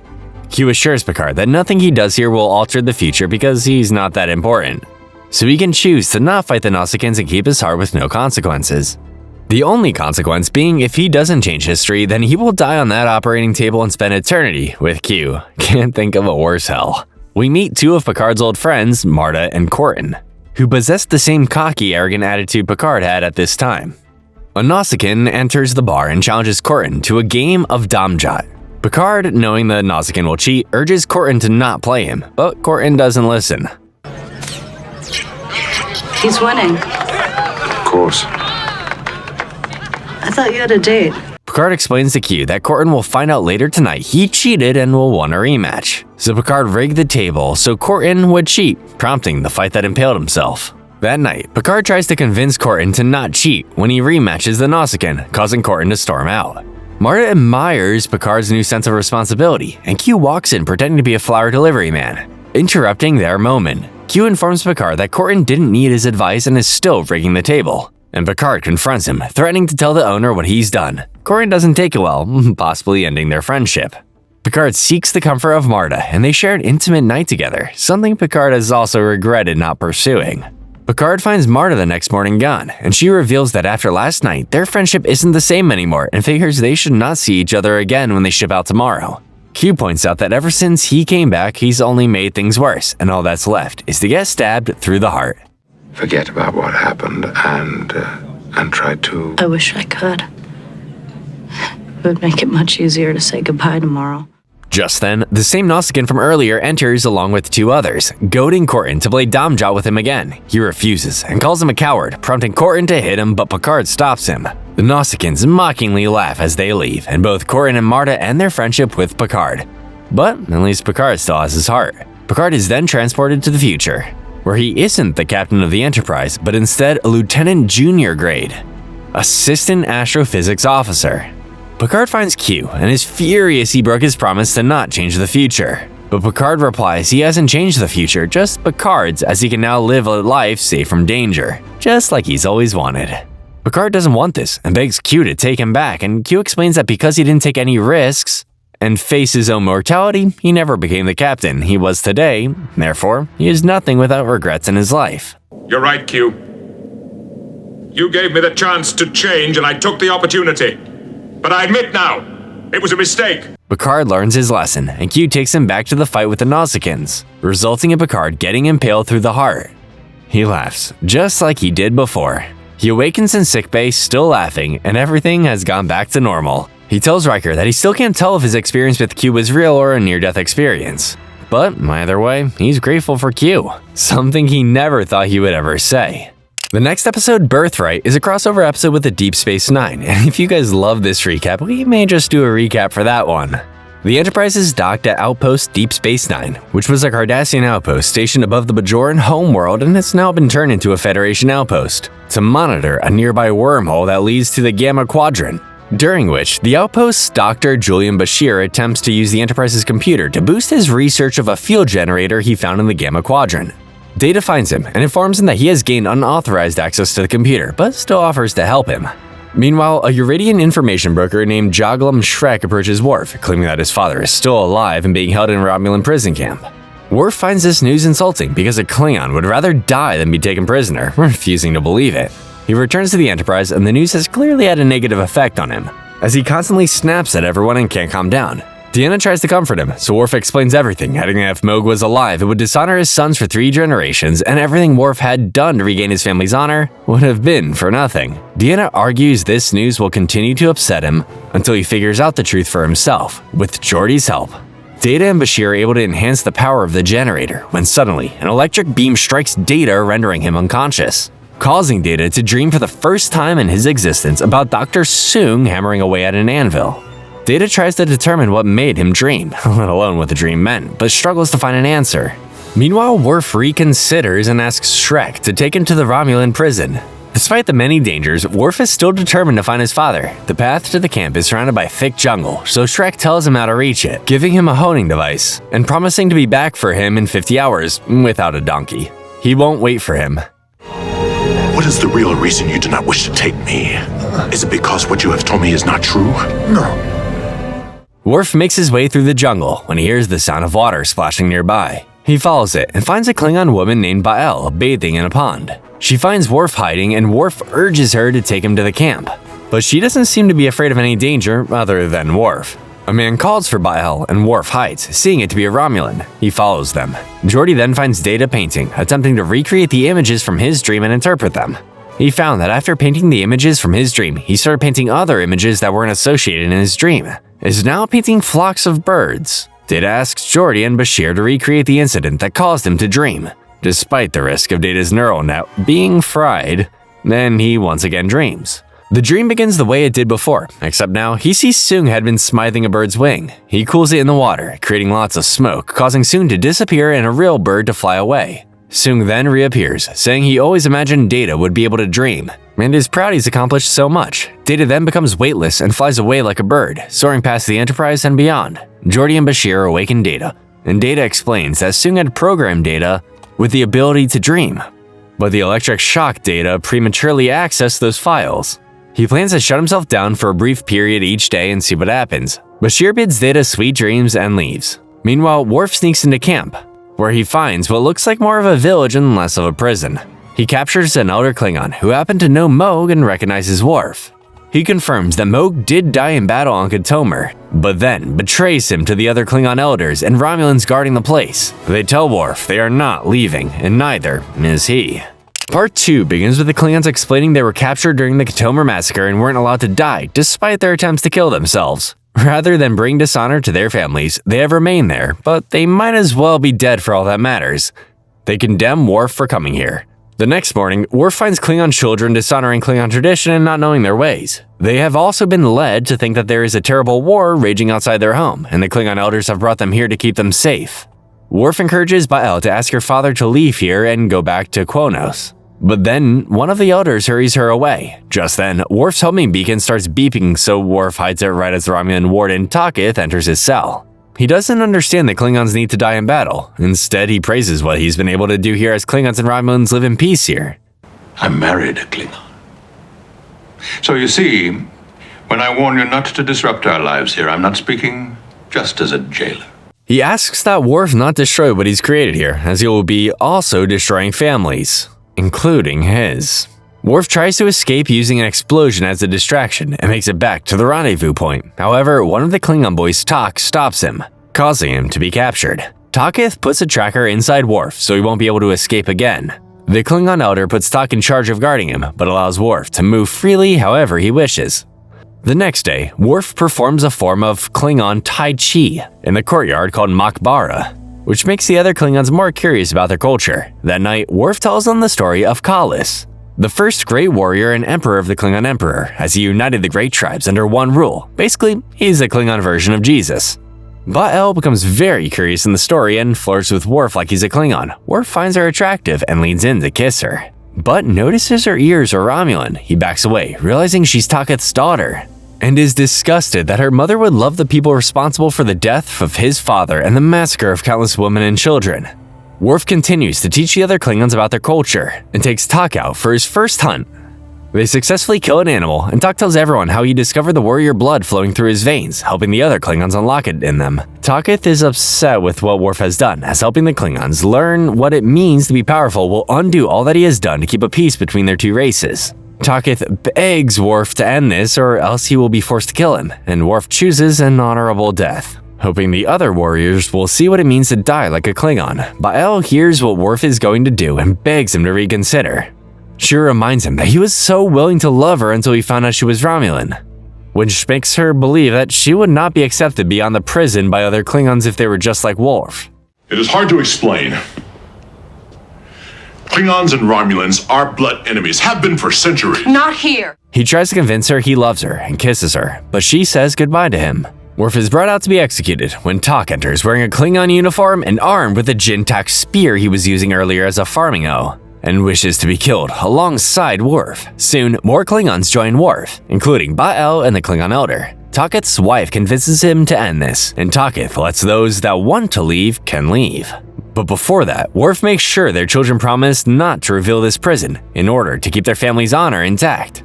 A Romulan ship delivers them to the Enterprise, which had been looking for Worf all this time. Picard asks Worf if he found what he was looking for, and Worf lies about what he found out there. Picard understands, hinting he suspects the secret is important to Worf. Rightful Heir begins with Riker and the day shift arriving for their duties, except Worf is nowhere to be found, and there was no report of a shift change. Riker enters Worf's quarters with a security team where he finds Worf burning candles and incense and appears stuck in a trance-like state. Worf recovers from it, but Picard isn't happy. Worf explains that ever since he wasn't able to find his father, he has felt empty. He mentions how he taught the Klingon children about their culture and stories, and about Kallus, who has promised to return one day and lead them again. He explains he was attempting to summon a vision of Kallus, and lately has been having a crisis of faith, even though he never truly believed in Sto-vo-kor. Picard can see this is very important to Worf, so he permits him to leave for Boreth, where the followers of Kallus await his return and is considered their most sacred place. Worf arrives, but after 10 days of trance-like rituals, Worf has become fed up and decides to leave. Koroth, the monk leader, convinces Worf to stay, prompting Worf to continue rituals. Miraculously, the next time Worf tries to summon Kallus, he appears in the flesh, just like he was prophesized. Kallus proves he is who he says he is, and has returned now because there are many divides within the Empire that he needs to mend. However, Worf is still doubtful despite all the evidence and challenges Kallus to a Batleth duel.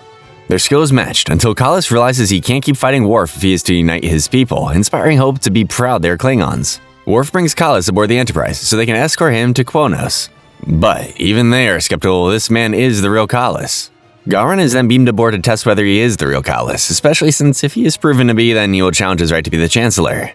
The test involves testing the blood of Kallus with the blood of Kallus that is stained on the sacred knife of Kairam, and Kallus allows the test, hoping to put to rest all doubts that he isn't who he says he is. Shockingly, the blood samples are a match. He really is Kallus. It is a tool. I intended to use it to see if I was real. Worf tells Gowron Kallus' plans to rule the Empire, but Gowron still refuses to believe he is Kallus, knowing this is Koroth's plot to seize control of the Empire by tricking everyone into thinking Kallus has returned, adding that this is instead dividing the Empire even more. Worf urges Gowron to open his heart and let him restore his faith as he restored his. They recreate Kallus' throne room in the holodeck, where Kallus tells a story about a stormy night he encountered with a lesson aimed at Gowron. A still skeptical Gowron asks for specific details, but Kallus can't remember. Gowron then challenges Kallus to dig a tog and surprises everyone by winning, because how could the greatest Klingon warrior lose? This causes Worf to doubt Kallus even more and believes Gowron was right about Koroth trying to seize power.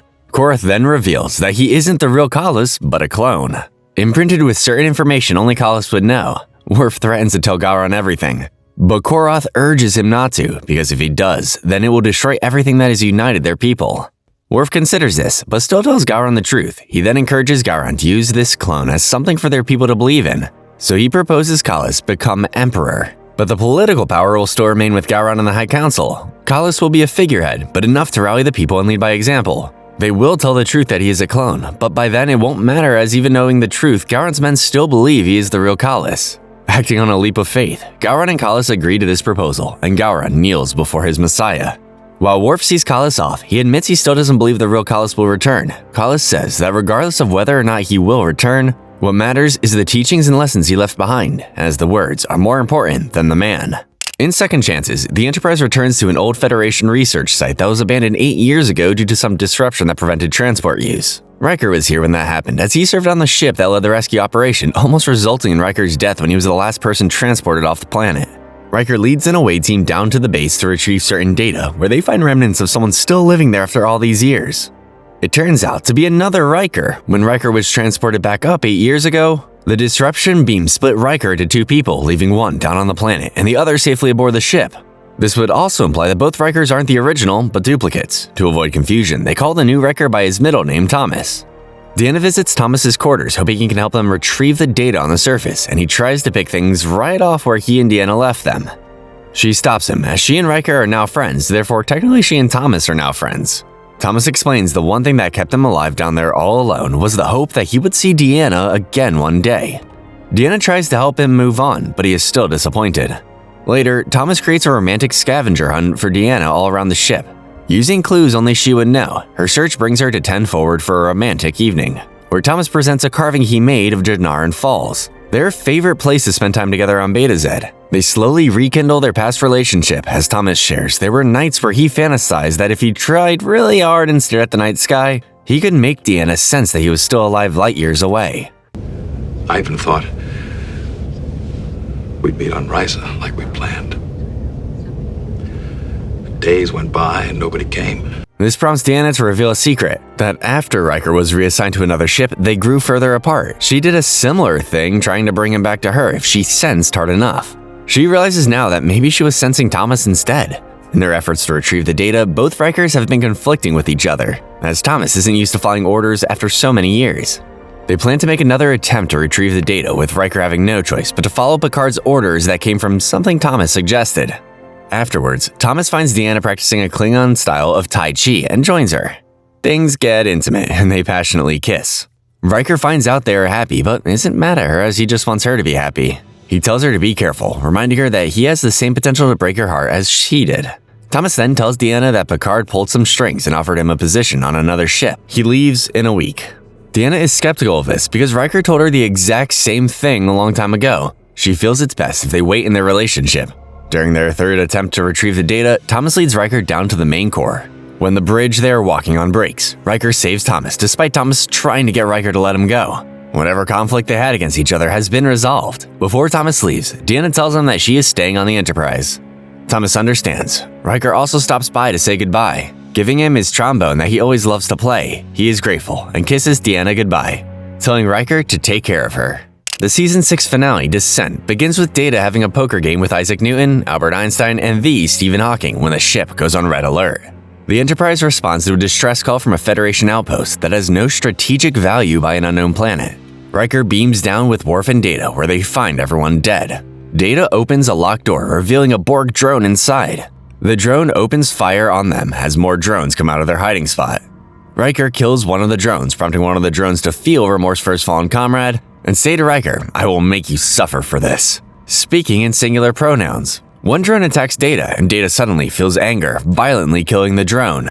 The last remaining drone leaves, and the ship above disappears through an advanced subspace distortion, leading to the conclusion that the ship was a modified Borg vessel.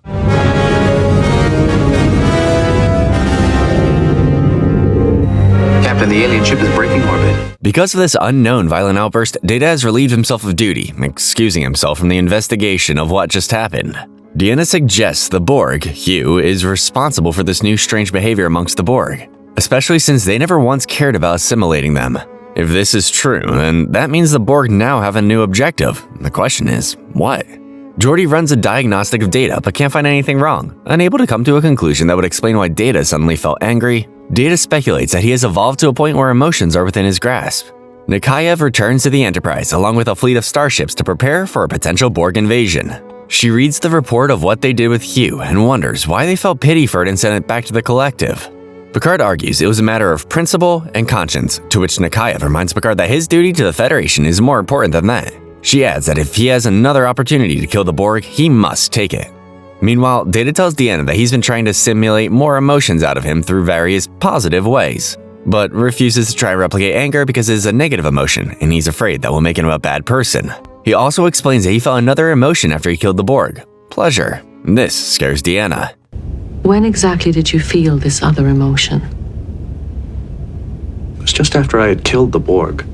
Geordi finds Data attempting to recreate the moment he killed the drone, but even then, he can't get angry. He increases the Borg's strength with each simulation and asks for Geordi's help to disable the safety limits when Data needs a stronger drone. Geordi objects to this, refusing to put his friend's life in danger, and their argument is interrupted by another red alert. Returning Data to active duty, they find the Borg ship and follow it through another subspace distortion. On the other side, 2 Borg drones board their ship and distract them long enough for the Borg ship to disappear again. One of them was killed when the other one was only injured, where Picard questions him. Why must this one destroy biological organisms? Human. Sever spinal cord at 3rd vertebrae. Death is immediate. The drone calls himself Croesus, saying he doesn't have a designation and that his name was given to him by the One.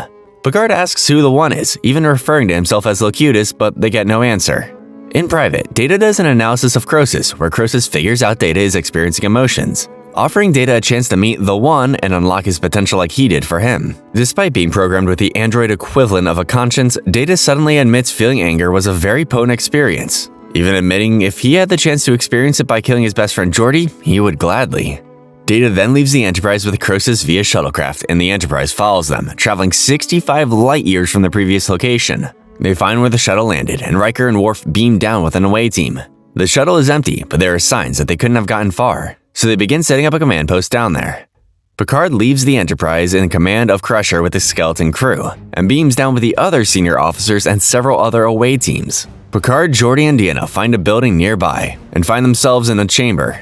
Suddenly, hundreds of noisy Borg flood the room, where their leader, the One, reveals himself to be Lore. The sons of Sung have joined together.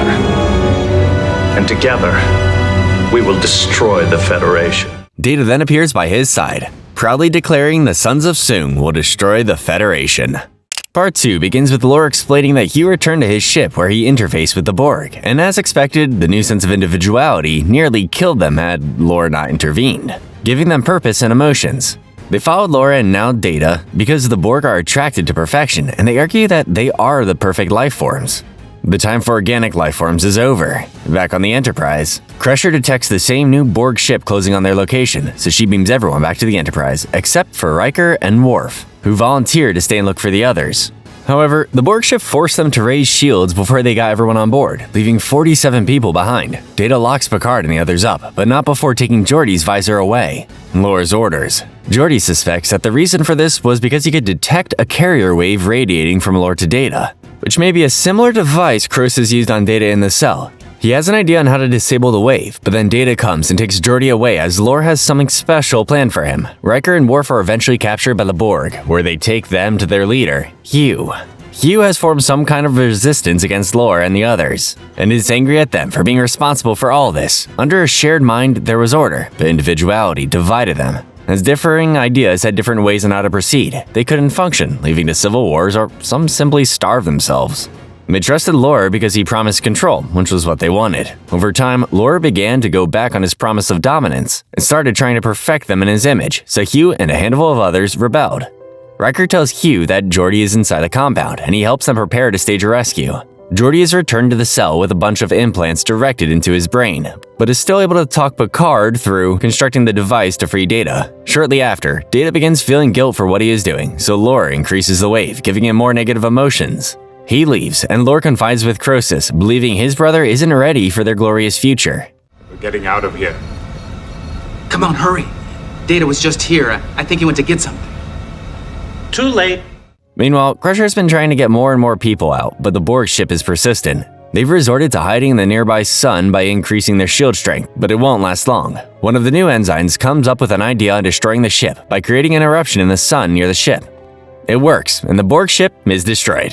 The experiments are killing Geordi, but Data can't fight back against Lore's control to do anything. Picard tries to get Data to remember the difference between right and wrong, but Lore enters to begin the next phase in his plan. To prove Data's loyalty to their cause, Lore orders him to kill Picard. Data can't, so Lore decides to sacrifice himself instead, in order to show to the other Borg that he is willing to make sacrifices just like they were forced to. Suddenly, Hugh grabs Lore's arm and stops him, prompting Riker, Worf, and the Borg resistance to attack the others.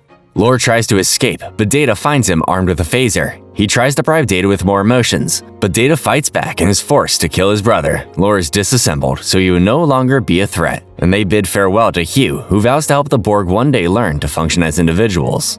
Back on the Enterprise, Data reveals that he took Lore's emotion chip Soong had created for him, but it was damaged, so he can't use it. Despite Data's emotions almost killing Geordi, he insists Data not destroy the chip just yet, as he wouldn't want Data to give up on a lifelong dream. Maybe one day he will be ready for it, just not today. Data is having another dream in Phantasm, where he hears a phone ringing but can't find the source. He then sees several miners dismantling a warp plasma conduit, and when he tries to stop them, his voice makes a shrinking noise, causing them to tear apart him. Data wakes up. He's just had his first nightmare. Data attempts to figure out the nature of why he would have a nightmare and observes how Spot sleeps. Deanna finds him, and Data had also gone to Geordi seeking advice and wanted her to check in on him. Data expresses his fear of wanting to shut himself down again so he can dream, afraid he will have another nightmare. Deanna describes dreams as his mind trying to express itself, quoting Sigmund Freud in the process. Data feels better and decides to give it one more try. Data then dreams he is in 10 forward and finds Worf eating a slice of cake.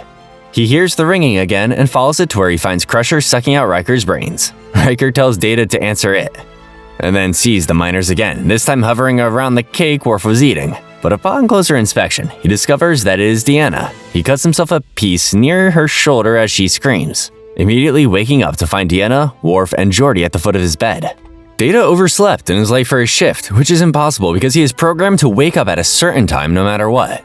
Geordi runs a diagnostic of Data but can't find anything wrong, so Data attends a therapy session with Sigmund Freud in the holodeck. However, even the great Sigmund Freud can't help determine what is causing the nightmares of an android.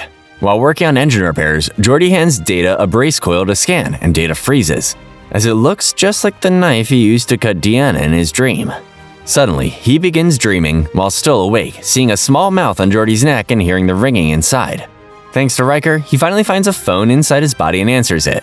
Freud is heard on the other end, telling him to kill them all before it's too late. Geordi snaps him out of it as Data is holding the brace coil up to his ear like a phone. He confronts Deanna about this, and she suggests that as he experiences more things like a human, it would make sense he would experience the same psychological complexities as a human. She advises him to stop trying to dream for a while now, just so his mind can reflect better on all that has happened. I have run 3 complete self-diagnostics. All of my systems are functioning normally. Perhaps Dr. Freud was correct. However, something in Data snaps, causing him to attack Deanna with the brace coil, stabbing her repeatedly in the shoulder. Riker and Worf find them and snap Data out of it. Data explains he had another hallucination where he saw another small mouth on Deanna's shoulder and had an uncontrollable urge to eliminate it. Picard relieves Data of his duty and confines him to his quarters. In sickbay, Deanna is treated for her stab wound, but Crusher takes a closer look and finds more than just a stab wound on her shoulder. In his quarters, Data asks Worf to take care of Spot for him. As a precaution in case he hurts him, he gives an uncomfortable Worf instructions on how to care for a cat, such as making sure to tell Spot he's a pretty cat. Crusher shows Picard and Riker that she found some sort of leech-like parasite on Deanna's shoulder, revealing there's one on her arm and on them, as well as several other crew members. Crusher explains if they don't remove them soon, then their bodies will turn into jelly. Picard realizes the small mouths Data was seeing in his dreams may be these creatures, and that he is the only one who can save them from the creatures. Geordi links his mind to the holodeck, and he and Picard watch one of the dreams play out. Hoping to understand how to kill these parasites, they find the phone inside Data and Geordi answers it, before handing it to Picard saying it's for him. I guess you could say Star Trek invented the first Android phone. Sorry for the phony joke. The voice on the other end is Sigmund Freud, telling Picard to kill them. Suddenly, the room transforms into Freud's office, where Freud reveals himself to be the symbolic representation of Data's unconscious mind. The phone rings again, but Freud tells them to answer it, but he's not referring to the phone. Suddenly, the miners burst through the room and shoot Freud, before trying to tear apart the plasma conduit again. Geordi and Picard tell them to stop, prompting the miners to turn on them. Data rescues them by making the shrieking noise with his mouth again, causing the miners to die. Data understands how to kill the parasites. Data tells Geordi to adjust his circuitry to an interphasic pulse that will kill the parasites. It works. killing them and leading them to believe the parasites originated from their new warp core they recently acquired. Data apologizes to Deanna for stabbing her, and Deanna accepts his apology by giving him a cake of himself as a way of returning the favor. In Attached, we see Picard and Crusher sharing their morning breakfast together like they always do, conversing as if they're an old married couple as they prepare to allow a new race into the Federation, the Kez. The Kez are one of two societies on the planet Kesprit, the other being the xenophobic Prit, and the Prit want no contact with the Federation. Worf beams them down to the Kez security relay station. However, moments after doing so, they inform Worf they are still waiting, meaning Worf just beamed Picard and Crusher somewhere else.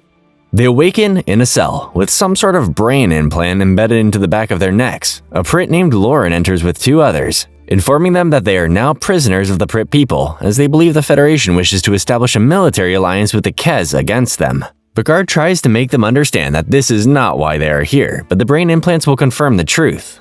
They try to find a way out until a guard enters with a covered plate of food, revealing the plate of food to be Crusher's confiscated tricorder, now containing a map of the surrounding area. They suspect the guard is working for the Kess, and use the new information stored in the tricorder to escape the cell.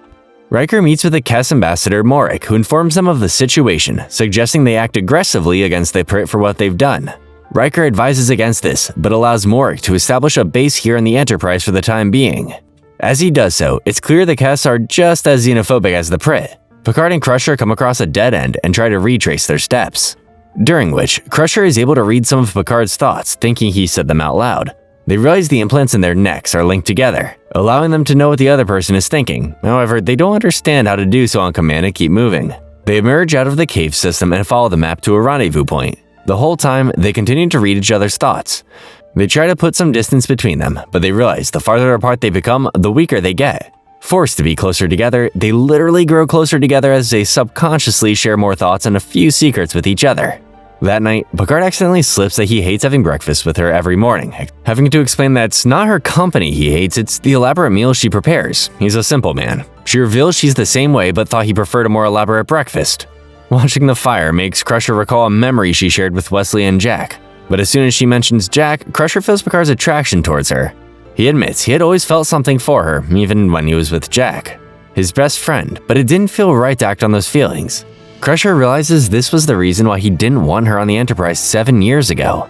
He didn't know what would happen and didn't want to betray his friend. Over time, his feelings for her faded away and they simply became friends, and that was enough. They get some sleep, but their implants force them to sleep together, yet Picard keeps his promise to his dead friend.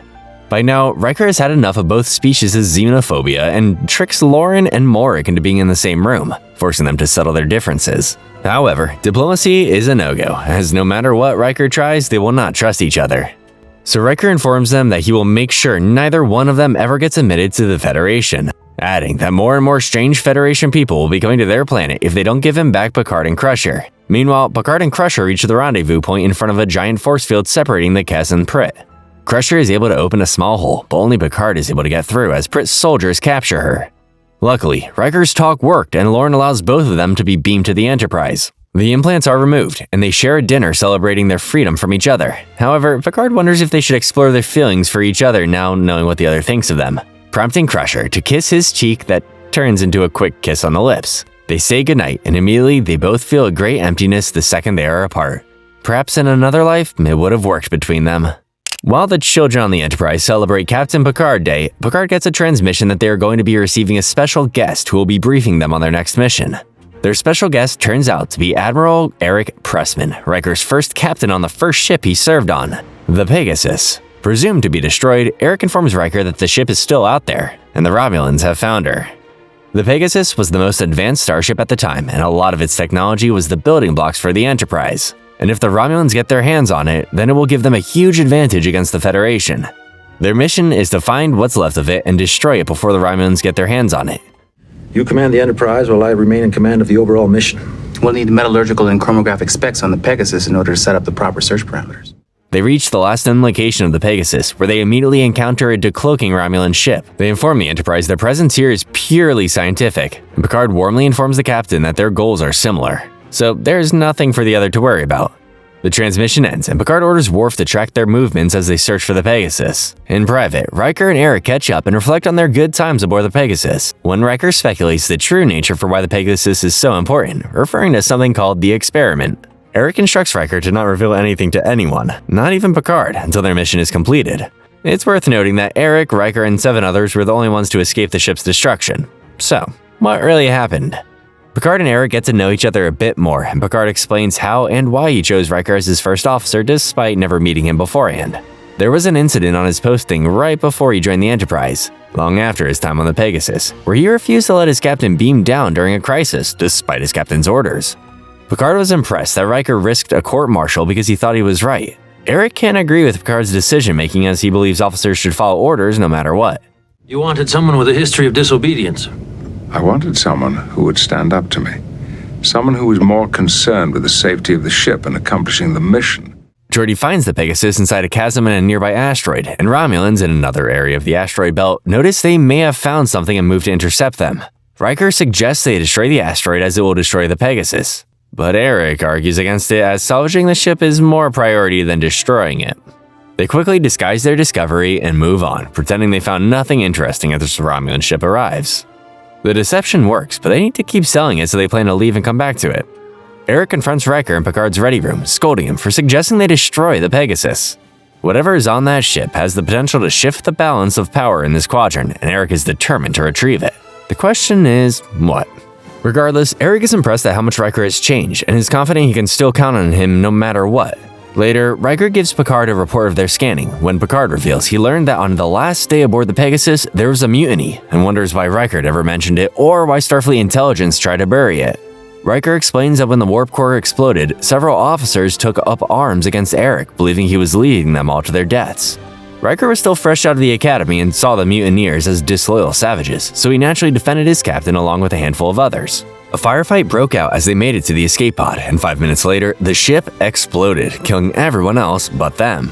Picard's not satisfied with this answer, but Riker can't say anything because he's been ordered by Eric, who's an admiral and outranks Picard. Therefore, Picard must accept to remain in the dark. Picard warns Riker that if he allows Eric to put the ship in danger, Riker may be looking for a different ship to command. It wasn't easy to get this report. I had to pull in quite a few favors at Starfleet just to get a look at it. They return to the asteroid, and given the risks involved, they determine the best way to approach the Pegasus is to take the Enterprise into the asteroid. They find the Pegasus, with more than half of it combined with the asteroid as if materialized within solid rock. They restore power and life support, and Riker and Eric beam onto the ship. Eric finds what he was looking for still intact, but Riker finally confronts his former captain and does what he should have done 12 years ago. They argue over the morality of what they did here, somehow bringing into the argument the Treaty of Algernon. The treaty that reinforced the Romulan neutral zone and banned the use of cloaking technology in the Federation. Suddenly, the Romulans find them, destroying the evidence to the chasm, forcing them to beam back to the ship with the device. Trapped in the asteroid and with no other option, Riker suggests they use the device they took from the Pegasus, revealing it's a prototype for a Federation cloaking device. Eric tries to take control of the Enterprise, but everyone mutinies against Eric, this time without bloodshed. Riker explains that the device also has the potential to help objects pass through matter, meaning they could use it to move through the asteroid with ease. Captain, I have a suggestion. There's a piece of equipment in Admiral Pressman's quarters under guard that might get us out of here. Data and Geordi hook the device up to the Enterprise, and they escape the asteroid. Picard disengages the cloak, purposely letting the truth out to the Romulans, and places Eric under arrest for violating the Treaty of Algernon. Riker asks to be placed under arrest too, and Picard allows it. After lots of questioning, Picard releases him and informs Riker that the truth of what happened has made him lose a lot of respect he's gained over the years. Regardless, he's proud of his first officer and urges him to keep telling the truth when it matters. The next episode, Lower Decks, finally gives us some insight on what goes on the Enterprise that doesn't involve the senior staff, which was also a reference the writers used for another certain Star Trek show. Riker and Deanna try to evaluate which junior grade officers should be considered for promotion. While across the room, watching them are 4 of the junior grade officers being considered: Ogawa, Saito, and 2 new characters, Sam and the Vulcan Tarek. Sam really wants to make lieutenant so he won't be forced to keep sharing a room with Tarek, and Tarek jokes that he should put in for a new room request anyways, certain he won't get it. The waiter, Ben, has been spying on their evaluations and tells Sam and Saito that they're being considered for the same position, creating some competition. On the bridge, Picard calls his senior staff into the observatory lounge regarding important business that takes place near the Cardassian border. And Saito and Sam imagine reasons for why they're heading that way, unable to hear the mission briefing at their posts. The Enterprise reaches the destination where they find an escape pod from a ship that was inside Cardassian space, doing something. Obviously, key information is missing that we'd only know if this were a typical Star Trek episode. The pod is deep within Cardassian space, and there's no way to retrieve it without crossing the border. Geordi and Tarek figure out how to boost the transporter range and beam the person inside to sickbay. During this, the senior staff is being very secretive about who or what is inside the pod, not allowing anyone from the lower decks to know anything, including us. This makes everyone curious as they are left in the dark. Picard recognizes Saito as one of Nova's squadron during the infamous accident, but has since been part of Worf's security team after joining the Enterprise 7 months ago. He questions her integrity as well as her willingness to partake in covering up what really happened, and can't believe she was allowed to be assigned to the ship. Tarek helps Geordi test the shuttlecraft's hull intensity by intentionally damaging it. And Tarek, being a Vulcan, sees right through his lie as they are clearly making the shuttlecraft look like it had fled an attack. Geordi calls it a coincidence and says nothing more. The pattern of fire you've asked for is similar to what might result if the shuttle had fled an attacker while engaging in evasive maneuvers. Later in sickbay, Ogawa is secretly called in to assist Crusher on the patient they beamed aboard, and she discovers it's a Cardassian. She's instructed to not tell anyone what she sees or does there. Worf knows everyone is treating Saito harshly for something that happened a long time ago and gives her a lesson in self-esteem when he creates an unfair test for her. This gives her the confidence to confront Picard, telling him that if he already knew what she did at the Academy, then he shouldn't have asked her to join the Enterprise in the first place. If he's going to judge her, then let him judge her for who she is now, not was. Picard says he will and reveals he was hard on her because he wanted to assess her for a very important mission, and adds that he asked for her to join the Enterprise because he wanted to give her a chance to redeem herself. Saito meets Jorah Dahl, the Cardassian they beamed aboard, who Picard reveals is a Federation spy feeding them information that could help Bajoran security. Their mission is to return him to Cardassian space using the shuttlecraft Tarek and Geordi damaged, and having Saito pose as Jorad's prisoner in order to help him get past the border patrol.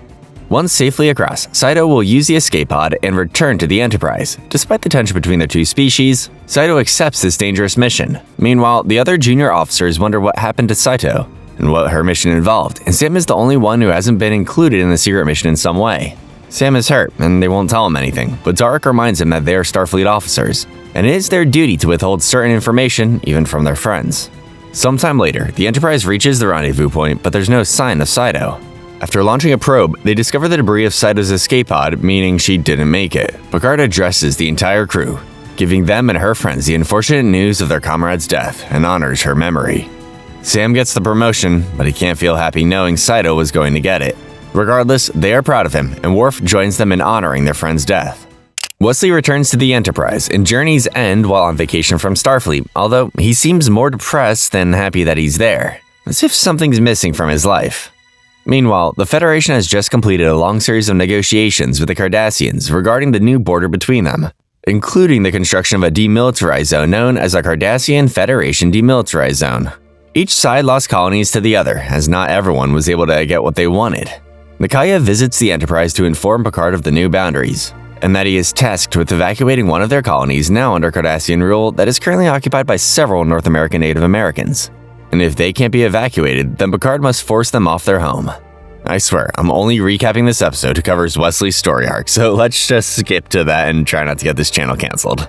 In 10 Forward, Wesley is approached by the colony's shaman, Lakanta, who tells Wesley he's been waiting for him for 2 years after seeing him in a vision quest. He offers Wesley a chance to answer the many questions he has and a chance to change his destiny. It's worth noting that by now, Native Americans have found a way to contact their ancestors through a combination of spiritual practices and science. He invites Wesley to partake in his own vision quest when he sees a vision of his dad. He tells him that he's reached the end and has to leave him behind so he can begin his next journey. He tries to follow, but then wakes up. By now, the Cardassians have been breathing down Picard's neck as he is no closer to peacefully convincing the Native Americans to leave their home, leaving him no choice but to force them off their land. Wesley finds out and starts a rebellion. Picard is furious with Wesley, saying he has disgraced his uniform, so Wesley quits Starfleet, believing this is what his dad meant by not following him. The situation gets worse as Native Americans begin taking Cardassians prisoner, prompting the Cardassian commander to send his troops in full force to attack them. One of the prisoners tries to fight back, starting a phaser fight. Wesley tries to stop it and ironically does by freezing time. Lwaxana comes forward, the only one not affected by the time stop, and tells Wesley he's taken the first step to another plane of existence by pulling himself out of their time. Lwaxana then reveals himself to be the Traveler, telling him he's been waiting for this moment so that he can finally be his guide as they explore places where thought and energy combine. He tells Wesley to not worry about his friends now in a raging conflict, but to have faith that they will resolve this conflict in their own way. Wesley leaves with the Traveler as the fighting continues behind them. The Traveler proves to be right as the Native Americans are allowed to stay in their home, and Wesley says goodbye to his mom and Picard before traveling the unimaginable cosmos, with the Traveler as his new journey begins. In Preemptive Strike, Romulan returns to the Enterprise after graduating from advanced tactical training on Earth. Meanwhile, the Enterprise is en route to the Cardassian Federation demilitarized zone when they get reports of rogue Federation ships attacking a Cardassian ship. They come into visual range and realize the Federation ships belong to the Maquis. The Maquis are a result of the new border set in place recently that created the new demilitarized zone, forcing people off colony worlds the Federation no longer has claim to. As we witnessed in the last episode, this caused some conflict with those that did not want to leave their homes, so they banded together and created a rebellious group against the Cardassians known as the Maquis. However, their rebellion has managed to last so long because many people in the Federation support their cause, and have offered weapons and ships to them, many of whom being former Starfleet officers. Picard tries to diplomatically order the Maquis to disengage their attack, but they won't listen, so he is forced to detonate a torpedo spread that explodes near their ships, forcing them to withdraw. They assist any wounded Cardassians, and Picard meets with their captain, Gul Evek. Both men are unhappy with how much the Maquis have gotten out of hand, and Evek warns him that if things escalate further, the Cardassian military will have to become involved, drawing the Federation into another war with them. Nakayev comes to Picard, telling him the Maquis are attacking their enemies more than defending, and if they are to stop them, they have to act now before it's too late. These will be the official boundaries. I see. You'll notice a demilitarized zone has also been created along the border. Despite being in the demilitarized zone, no one knows how to find the Maquis because they're so scattered, so she has a plan to have one of Picard's crew infiltrate the Maquis.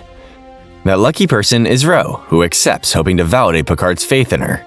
With the help of Worf and Data pretending to be Starfleet officers looking for a rogue Romulan, she gains the trust of one of the Maquis who takes her unconscious to their base. There, they question her and verify her story as she cleverly answers truthfully everything about her, even admitting that she still works for Starfleet but is on the run. Hence why Worf and Data were quote-unquote looking for her. She gains the trust of Macias, the leader of this particular Maquis cell, and allows her to join the Maquis. Macias lets Ro join another Maquis named Khalida to get more medical supplies, somehow convincing them to steal them from the Enterprise. The Enterprise detects their presence, but Picard pretends to not see them when he discovers it's Ro. They steal the medical supplies, and Worf makes it look like they are trying to shoot them down. The Maquis are amazed Ro was able to pull this off, impressing Macias most of all, who tells Ro that she has the heart of a rebel. She's suspicious of everyone at first, and rightly so. We've learned to be cautious of strangers. I understand. Sometime later, Ro's given a chance to leave the Maquis by herself, and uses this opportunity to report back to Picard. She mentions the Maquis have shown a great interest in acquiring biogenic weapons, and Picard informs her Starfleet plans to lure the Maquis somewhere where they can acquire as much as they want, and then eliminate the majority of the forces, permanently crippling them. Picard can sense there's some hesitation in her, as she's grown close to the Maquis and their cause, but she assures him that she will carry out her duty. Ro tricks the others into believing she intercepted a Starfleet communication that revealed a convoy carrying materials for biogenic weapons was heading for Cardassian space, and gets Macias to convince the other cell leaders to send every ship they have. They talk for a bit about how they will all celebrate when this is over. Ro opens up about her life, and she begins to see Macias as a father figure. Suddenly, 3 Cardassians break into the cell and start shooting everyone at will. Ro helps the Maquis defeat them, but Macias is killed in the fight. She mourns his death. Picard meets with her disguised as a civilian, and Ro tells him to call off the trap because the Maquis aren't falling for it. Her reports contradict what Starfleet has told him, and he suspects her loyalty has changed. He reminds her what will happen to her and her career if she feels she can't go through with it when it matters, urging her to come back now, but Ro assures him she is still loyal to Starfleet. This has nothing to do with me. This is about you. If you back out now, you'll throw away everything you've worked for. Picard sends Riker to assist her in the undercover mission, but right when it's about to begin, she tells Riker that she can't go through with the mission. She exposes the Starfleet attack force waiting for the Maquis, prompting them to fall back. She decides to leave Starfleet and permanently join the Maquis, finally realizing this is where she belongs. Before beaming away, she asks Riker to tell Picard that she's sorry for everything. Back on the Enterprise, Riker tells Picard that Ro was very sure of her decision, and that her only regret was letting Picard down. Picard doesn't say anything. He just sits there, expressionless, contemplating Ro's betrayal. And now, we've reached the series finale with the episode All Good Things... The episode begins with a panicked Picard running through the corridors, demanding to know what the stardate is. He explains to Deanna that through some strange phenomenon, he is moving backwards and forwards through time. He tries to explain what he is doing and where he was, but he can't remember anything exactly, just the feeling of it. Suddenly, he appears in the future as an old man tending to a vineyard 25 years after he left the Enterprise. A much older Geordi arrives. He no longer wears his visor ever since he got ocular implants and helps him out. They reflect on old times aboard the Enterprise, the kind of thing old friends do. Geordi reveals he's actually here because he heard from one of his children who is a medical officer and found out that Picard has Irumodic syndrome, an incurable disease that causes degeneration in the neural pathways. Picard doesn't fear his coming death, still wanting to keep working until he can't. Suddenly, he sees 3 people dressed in rags mocking him before suddenly disappearing. Picard then appears in a shuttlecraft with Tasha Yar as he boards the Enterprise for the first time as the new captain.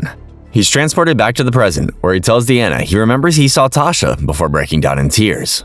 Crusher examines him, but can't find any proof that he is hallucinating or that he had left the ship. She did find evidence of very, very early stages of Irumodic syndrome, but she assures him he will be fine for several years as evidenced by his premonition of the future. Picard then reappears into the future, still with Geordi in the vineyard, where he tries to tell him he's jumping around in time. Geordi thinks it's his disease talking, which makes Picard sound more like a madman. He asks to see Data, and as they leave, Picard sees more people mocking him, but Geordi doesn't see them. Data is now a professor at Cambridge, and has a lot more cats now. Data reassures his old captain that he will help him get to the bottom of these strange phenomena, making Picard happy as he stands up, immediately transporting to the past. He and Tasha have arrived on the Enterprise, and as he begins to take command, he sees more and more people mocking him. He puts the ship on red alert, and he begins to speculate if Q could be responsible for this. He comes back to the present, this time able to remember more and more. Crusher scans him again and discovers that he's accumulated 2 days worth of memories. He calls a senior staff meeting and asks Deanna regarding certain small changes he made in the past, but she has no memory of them, leaving Data to speculate the periods Picard jumps to are not connected to the same timeline. Or are they? Regardless, there have been some similarities, like Picard receiving reports of the same anomaly near the Romulan neutral zone. He jumps forward to the future and informs Geordi that they have to get to the neutral zone, despite nothing being reported there yet in this period. The reason for that is because the neutral zone doesn't exist anymore, as the Klingons have taken over the Romulan Empire, which also resulted in another conflict between the Klingons and the Federation. Regardless, they call upon Riker, now an admiral, to help them secure a ship, but he informs them that even if he could, there's no way he could permit them to travel there. Contact Admiral Riker, Starbase 247. Data suggests they try booking passage on a medical ship, as they are allowed passage where the zone used to be so they can treat a plague. So Picard decides to seek out another old friend, Captain Beverly Crusher, Picard's ex-wife. Yeesh, that's awkward. They try to get help from Worf, who's now a member of the Klingon High Council, to grant them passage. Back in the present, Picard reaches the moment and location they first met Q and demands Q reveal himself. Suddenly, Picard is transported back to the courtroom where he was first put on trial. And guess who is the judge once again? Q. Q informs him that the trial never ended and that he's been judging them ever since they left the courtroom the first time 7 years ago. And they have found humanity guilty. When asked, Q admits the anomaly happening in the neutral zone is related to all that's happened, but also admits that he isn't responsible for it. Because humanity has been found guilty of not being able to grow as a species by his standards, they are to be wiped from existence. Adding that he won't be responsible this time, Picard will be. The court is adjourned, and Picard puts the Enterprise on red alert. Picard tells the senior staff everything, and they speculate how he could be responsible for the destruction of humanity. Picard wonders if Q allowing him to travel between the 3 time periods is Q giving him a chance to save humanity and prove them not guilty. Just when they reach the neutral zone, where they find 4 warbirds on the Romulan side and 2 Federation ships on their side in a face-off. Right as Picard is about to hail the Romulan flagship, he is transported forward to the present, where he hails an aged Worf. He regrets to inform them that he isn't on the High Council anymore and can't grant them passage. Picard gives him another lesson about honor, and Worf grants them passage, but only if he comes with them. Before they depart, Crusher lets Picard sit in the captain's chair one last time. Back in the present, Picard negotiates with Tamalik. Now, that's a name we haven't heard in forever, and they both agree to send 1 ship each across the border so they can investigate the anomaly. They engage, and both Picards in the past and present come across the same anomaly, appearing larger in the past. But in the future, the anomaly isn't there. Data tries to scan for it by creating an inverse tachyon pulse, using the main deflector, but there are several Klingon ships en route to intercept them, forcing Crusher to prepare to leave. Picard objects, causing Crusher to reprimand him. She leaves the room and Q appears, giving him a clue that the answer for how he causes the end of humanity lies within his time shifting. The anomaly doesn't destroy humanity, he does. Picard has Data create an inverse tachyon pulse like in the future, which causes Geordi's eye to regenerate and several other crew members to experience similar phenomenons. Your visual acuity is improving by the hour, Geordi.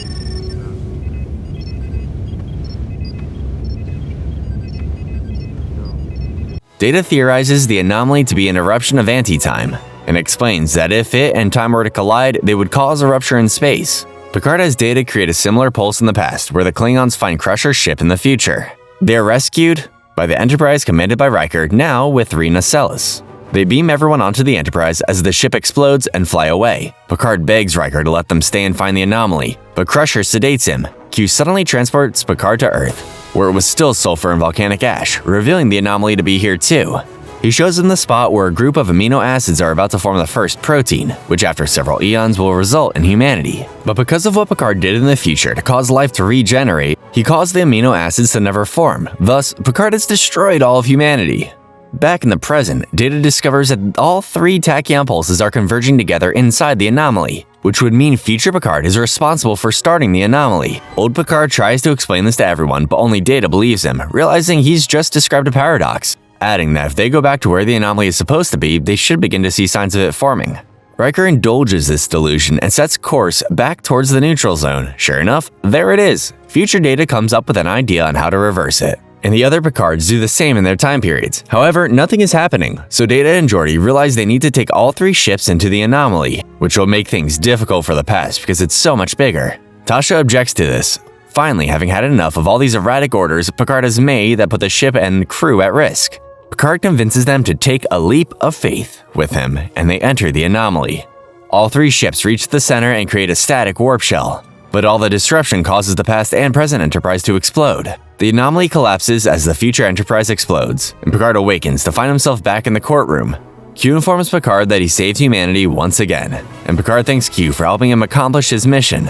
Picard hopes this is the last time he is put on trial, but Q reassures him that the trial never ends. He adds that Picard discovering the paradox was the test, and humanity has succeeded in expanding their horizons in accordance with the continuum.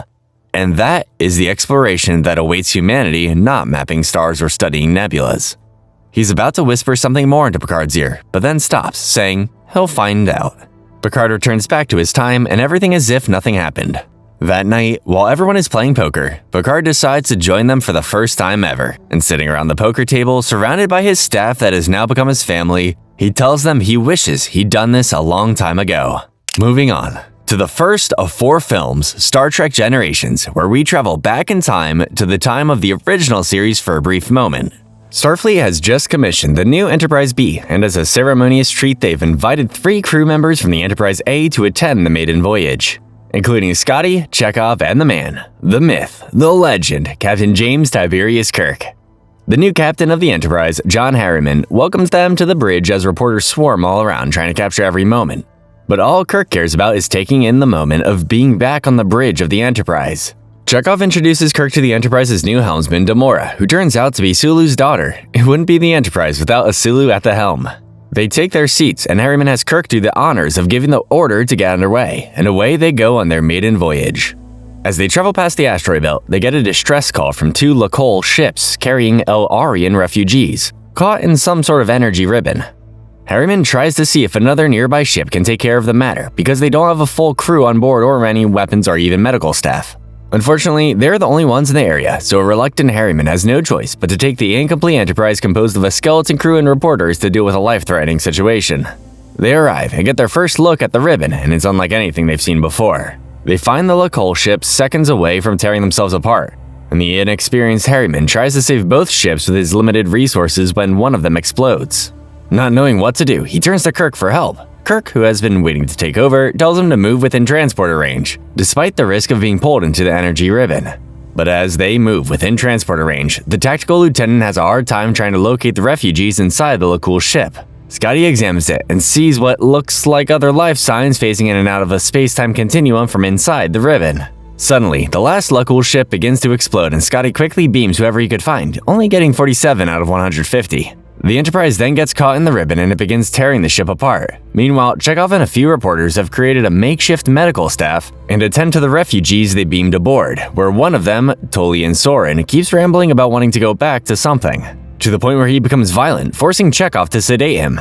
Chekhov then finds a woman in pain in a corner and helps her be more comfortable, and it's Guinan? Back on the bridge, Scotty gets the idea to use the deflector dish to create a discharge of antimatter directly ahead that will disrupt the field long enough for them to escape. However, the Enterprise is still incomplete, so one of them has to go down and finish putting it together.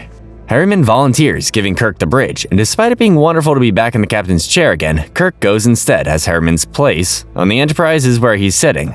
Kirk sets up the deflector dish with seconds to spare and they break free. However, as they were doing so, they were hit by a powerful blast from the ribbon that destroyed the deck Kirk was on. They try calling for him, but there's no answer. Scotty, Chekhov, and Harriman go down to the deck and find it gone. The great Captain Kirk has just been lost to the vacuum of space while trying to save the Enterprise. What a way to go. 78 years later, Picard and his crew are in the holodeck on board the very first Enterprise, ceremoniously promoting Worf to the rank of Lieutenant Commander. As tradition, Worf must now stand on the plank and try to balance and jump up to grab his new badge of office, something no one has ever done before. But Worf is a Klingon, and you never underestimate a Klingon, so naturally, Worf succeeds in grabbing the hat. Unfortunately, Riker accidentally tells the computer to remove the plank, not retract the plank, causing the plank to disappear, and for Worf to fall into the water Looney Tunes style. Everyone laughs, except Worf, and Data expresses his confusion to Crusher as to why this particular act is funny. Crusher explains why, and Data doesn't understand completely, pushing her into the water thinking the same action is funny. Everyone doesn't laugh at what Data did, and Geordi tells an even more puzzled Data that it wasn't funny. As they enjoy the freedom of being at sea, Picard gets a personal message from Earth that gives him some troubling news, making him very emotional and snap at everyone. Deanna tries to ask what's wrong, but he hides his emotions and says he's fine. Everyone else's fun is interrupted when they get a distress call from the Amargosa Observatory and attend to their stations on their Enterprise. They reach what's left of the observatory, showing signs of an attack and few life signs on board. Riker beams over with an away team, and they find the place a mess and dead bodies everywhere. They find a survivor buried under lots of debris, and it turns out to be Soren, but he looks like he hasn't aged a day. Over here! It's all right. Do not struggle. Another crew member finds a dead body, and when they turn it over, it turns out to be Romulan, suggesting the Romulans were responsible for the attack and tore the place apart looking for something. The question is, what? Still ashamed of what he did to Crusher, Data pulls out the emotion chip Lore had instead of him, thinking now is the time for him to have it installed into his neural net. Geordi reluctantly agrees, knowing what happened last time, and tells him that the first sign of trouble, he's going to deactivate it. Data agrees. They then go to 10 forward, where Guinan makes them try a new drink she acquired. Data drinks, and experiences a negative reaction from it he's never experienced. Guinan deduces he hates it, and Data realizes he's experiencing an emotion and keeps drinking despite hating the revolting taste. In another corner, Picard meets with Soren, who had requested to speak with him regarding continuing his experiments on the Amargosa star nearby. Picard informs him that they are investigating the attack and can't allow anyone back onto the station. But Soren is persistent that he must finish his work in the next 12 hours or else. Picard says he'll see what he can do. As Soren leaves, he panics when he recognizes Guinan, leaving quickly before she sees him. Worf informs Riker that they scanned one of the Romulan tricorders, which shows they were trying to find traces of trilithium, a nuclear inhibitor that has the potential to stop all fusion within a star. What's odd about this is trilithium is a Romulan experimental compound, so what was it doing on a Federation observatory? Data and Geordi beam over to scan for any trilithium the Romulans didn't find, but the whole time Data can't stop laughing and making jokes. They find traces of what could be trilithium inside a modified torpedo, but Data continues laughing until his emotion chip overloads his positronic relay. Geordi is unable to contact the Enterprise when Soren shows up. Despite still being prohibited from doing so, he knocks Geordi out and aims his modified phaser at a frightened Data. Data, we don't have time for this. I cannot help myself. I think something is wrong. Back on the Enterprise, Deanna finally confronts Picard on what is troubling him, and he reveals his brother Robert and his son Rene burned to death in a fire. He explains Renee was the closest thing he would have to a son of his own, and now the family line of Picards will die with him. Suddenly, the Margusa star explodes, and Riker explains a torpedo was launched from the observatory that caused it. The star is going to implode, creating a massive shockwave that will destroy everything in the system.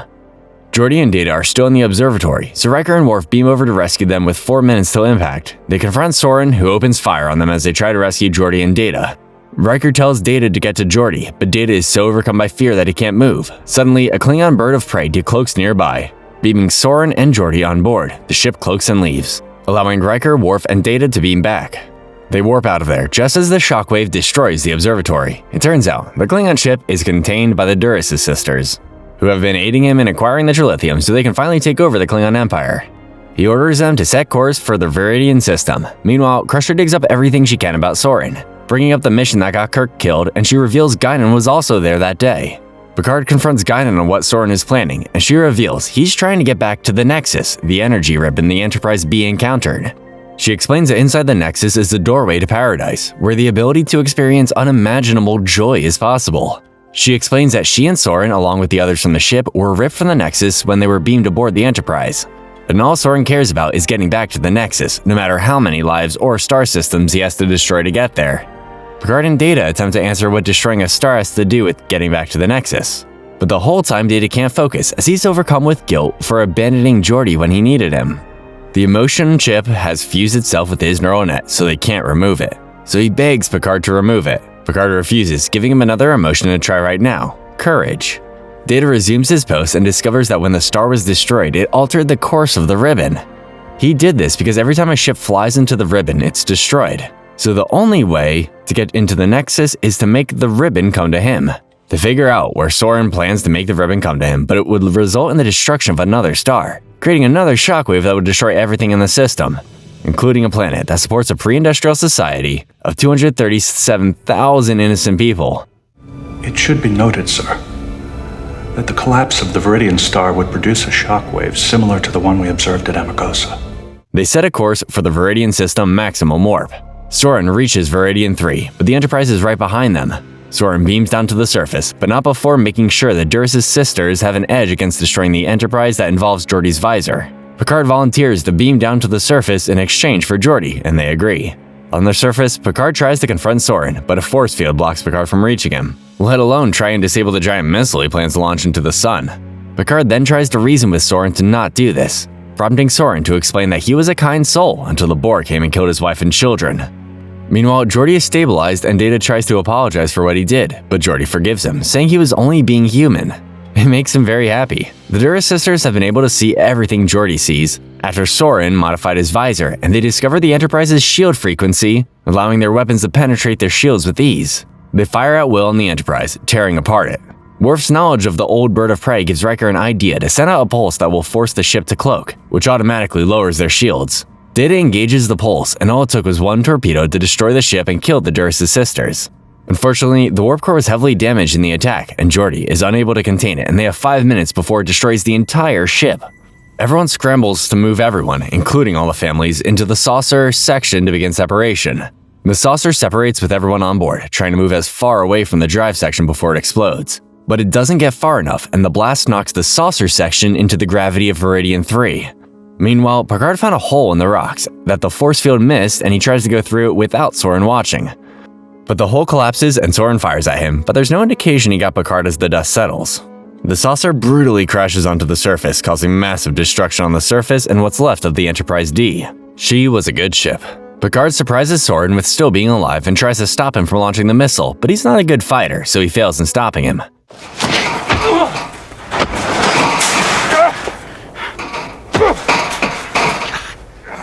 The missile is launched as the ribbon arrives and the star is destroyed. The ribbon takes Soren and Picard, and the shockwave kills everything in the system, including everyone on the Enterprise. Picard finds himself in the Nexus, playing games with his wife and children during Christmas, having the life and family he wishes he had. Renee is also there, and tearful Picard gives him the biggest hug.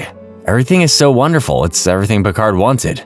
And he can go wherever he wants, whenever he wants. Time has no meaning in the Nexus. However, he slowly begins to realize how artificial all of it is, prompting Guinan to appear as an echo. He demands to leave the Nexus so he can stop Soren, but Guinan can't help him because she's already there. So she tells him of another who can help him. Can you guess who? James Tiberius Kirk, who turns out didn't die but was taken by the Nexus. Picard tries to enlist his help in stopping Soren, reminding him of his duty as a Starfleet officer, but Kirk is more preoccupied with exploring the Nexus and being consumed by the endless possibilities. Eventually, he realizes how artificial all this is, and agrees to join Picard for one last mission. They return to the exact moment Picard failed to stop Soren, and work together in stopping him. Kirk fights Soren, while Picard tries to stop the missile. However, Soren has a remote that makes the missile disappear. He loses it and it lands on a bridge. Kirk goes after it, but Soren destroys the bridge, forcing Kirk to hang on. Picard rescues him, but the remote is on the other side of the bridge. The ribbon appears, so Picard goes after the launcher, while Kirk makes his way to the remote on the bridge that will fall at any second. He leaps over and makes their launcher reappear, but the cables holding the bridge up collapse and Kirk falls with the bridge. Picard programs the launcher to self-destruct, and when Soren tries to disable it, he is killed in the process. The system is saved, and the ribbon moves on. Picard finds Kirk's broken body under all the wreckage, where a dying Kirk admits it was an honor to help another captain of the Enterprise, adding that it was fun. Kirk dies from his injuries, and Picard buries the legend on the mountain overlooking a beautiful sunset. Starfleet sends a rescue fleet to Picard and the survivors on the Enterprise. Everyone on the senior staff survived, but the Enterprise is beyond salvageable. While looking through the wreckage, Data and Deanna find one faint life sign and discover it's Spot. Data hugs his cat, overcome with incredible joy, crying tears for the first time. I think the emotion chip is working. Another family reunited. Data? Before they leave the wreckage of what was their great ship through so many adventures, Picard and Riker give one last farewell to their beloved ship, adding that this isn't the end for the many adventures on the Enterprise. Moving on to Star Trek First Contact, which was directed by Jonathan Frakes, the actor who played Riker, who also directed several episodes on the show and still does to this day. Ever since Picard was assimilated by the Borg, he's still haunted by the experience. However, lately he's having more and more of them, and one morning he wakes up to hear an admiral informing him of something he's already suspected. The Borg have officially begun an invasion of the Federation. Aboard the new Enterprise-E, Picard informs his senior staff of the situation. You'll notice Geordi no longer has his visor as he finally got those ocular implants. Picard explains that one Borg cube is on its way to Earth, and the rest of the fleet has been called to stop it, except for them. Starfleet has asked them, the most advanced starship in the fleet, to monitor the Romulan neutral zone in case the Romulans decide to attack during this. Do you see the confusion here? Riker confronts Picard as to why Starfleet wants them chasing comets, while the Borg threatens all life in the galaxy, and he explains it's because Starfleet doesn't think a captain who was once assimilated by the Borg would have the best head if he were to face them again. Both men share their disgust at this idea, with Riker saying Picard's knowledge of the Borg makes him the perfect candidate to lead the fleet. At that moment, they get a message that says the fleet has engaged the Borg. Picard and the crew listen to the Starfleet frequency as Federation ships are destroyed without mercy by the far superior Borg. It gets to the point that Picard can't bear to hear it anymore and disobeys his orders to not interfere. Data speaks for the entire crew, saying to hell with our orders, and they engage at maximum warp towards Earth. The battle is not going well as Worf pilots a badly damaged Defiant. And if you're wondering why Worf is on the Defiant and not the Enterprise, it's because when the show ended, he joined Deep Space Nine, and on that station they have a small ship called the Defiant. The Enterprise arrives to turn the tide in the battle, and Picard takes command of the fleet. He orders all ships to focus their fire on one particular area of the Borg ship, causing the cube to explode. But right before it does, a small Borg sphere escapes, still making its way to Earth. They beam everyone on the Defiant aboard the Enterprise, including Worf, and pursue after the sphere.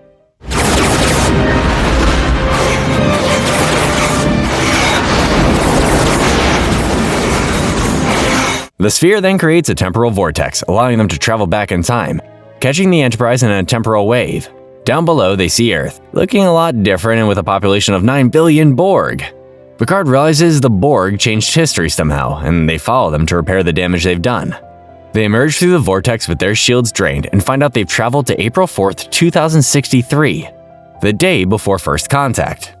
They see the Borg sphere firing on the surface and quickly destroy it. They discover the Borg were firing on the location where the great Zephram Cochrane would make the first warp drive flight tomorrow. Realizing the Borg came back in time to stop first contact. What is first contact? I will explain in a moment. Picard, Data, and Crusher beam down with a security team, clothed in mid-21st century clothing, and access the damage done to the site. They find themselves somewhere in central Montana, 10 years after World War III, where most major cities have been destroyed and hardly any government left. They find a lot of destruction and dead bodies from the attack, but there's no sign of Cochrane, which means he might still be alive. Data and Picard check the ship Cochrane uses tomorrow, called the Phoenix, where a woman named Lily opens fire on them, thinking they were responsible for the attack. Data jumps down and attempts to be friendly with her, but she passed out from theta radiation poisoning leaked from the damaged Phoenix. Crusher inoculates everyone, but has to take Lily back to the Enterprise to make sure she's alright, promising Picard to keep her sedated so she doesn't have to see anything. Picard contacts Geordi, telling him to beam down with an engineering team so they can repair Cochrane's ship. Before he leaves, Geordi leaves an engineer named Porter in charge, and asks that he check the environmental controls as the temperature has been raised suddenly. Porter and another engineer, Iger, check the environmental controls and can't figure out what's wrong. So Porter crawls through the ducts to find the problem when he suddenly screams and disappears. A scared Iger goes after him, where she sees something horrifying coming after her off-screen and screams. Back on the surface, Picard begins hearing voices in his head, prompting him to return to the Enterprise with Data, leaving Riker and Deanna down there with Geordi. Back on the bridge, Worf informs him they've lost contact with Deck 16, which is where main engineering and sickbay are located. Picard orders him to seal off Deck 16 and discovers the environmental conditions are that of a Borg ship, meaning they must have beamed over onto the Enterprise before their ship was destroyed. Picard tries to inform Riker of the situation, but communication is blocked, and the Borg begin rerouting bridge control to engineering so Data quickly locks out the main computer with a highly advanced encryption code. Back in sickbay, Crusher awakens Lily as the Borg are trying to break down the door. They escape through a nearby duct, using the emergency medical hologram or EMH as a distraction. I can't wait to recap Star Trek Voyager.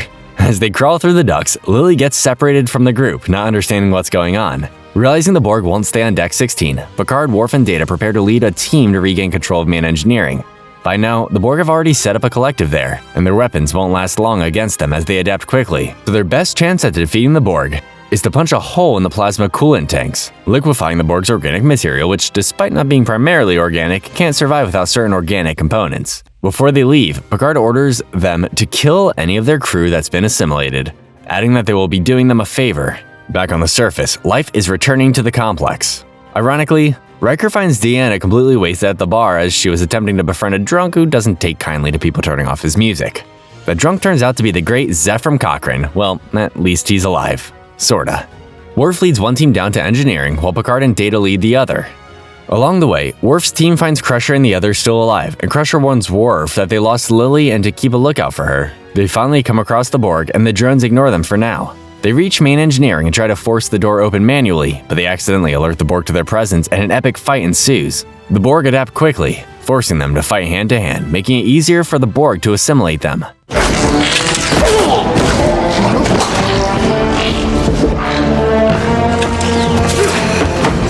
They retreat to Deck 15, but Data is captured and taken inside main engineering.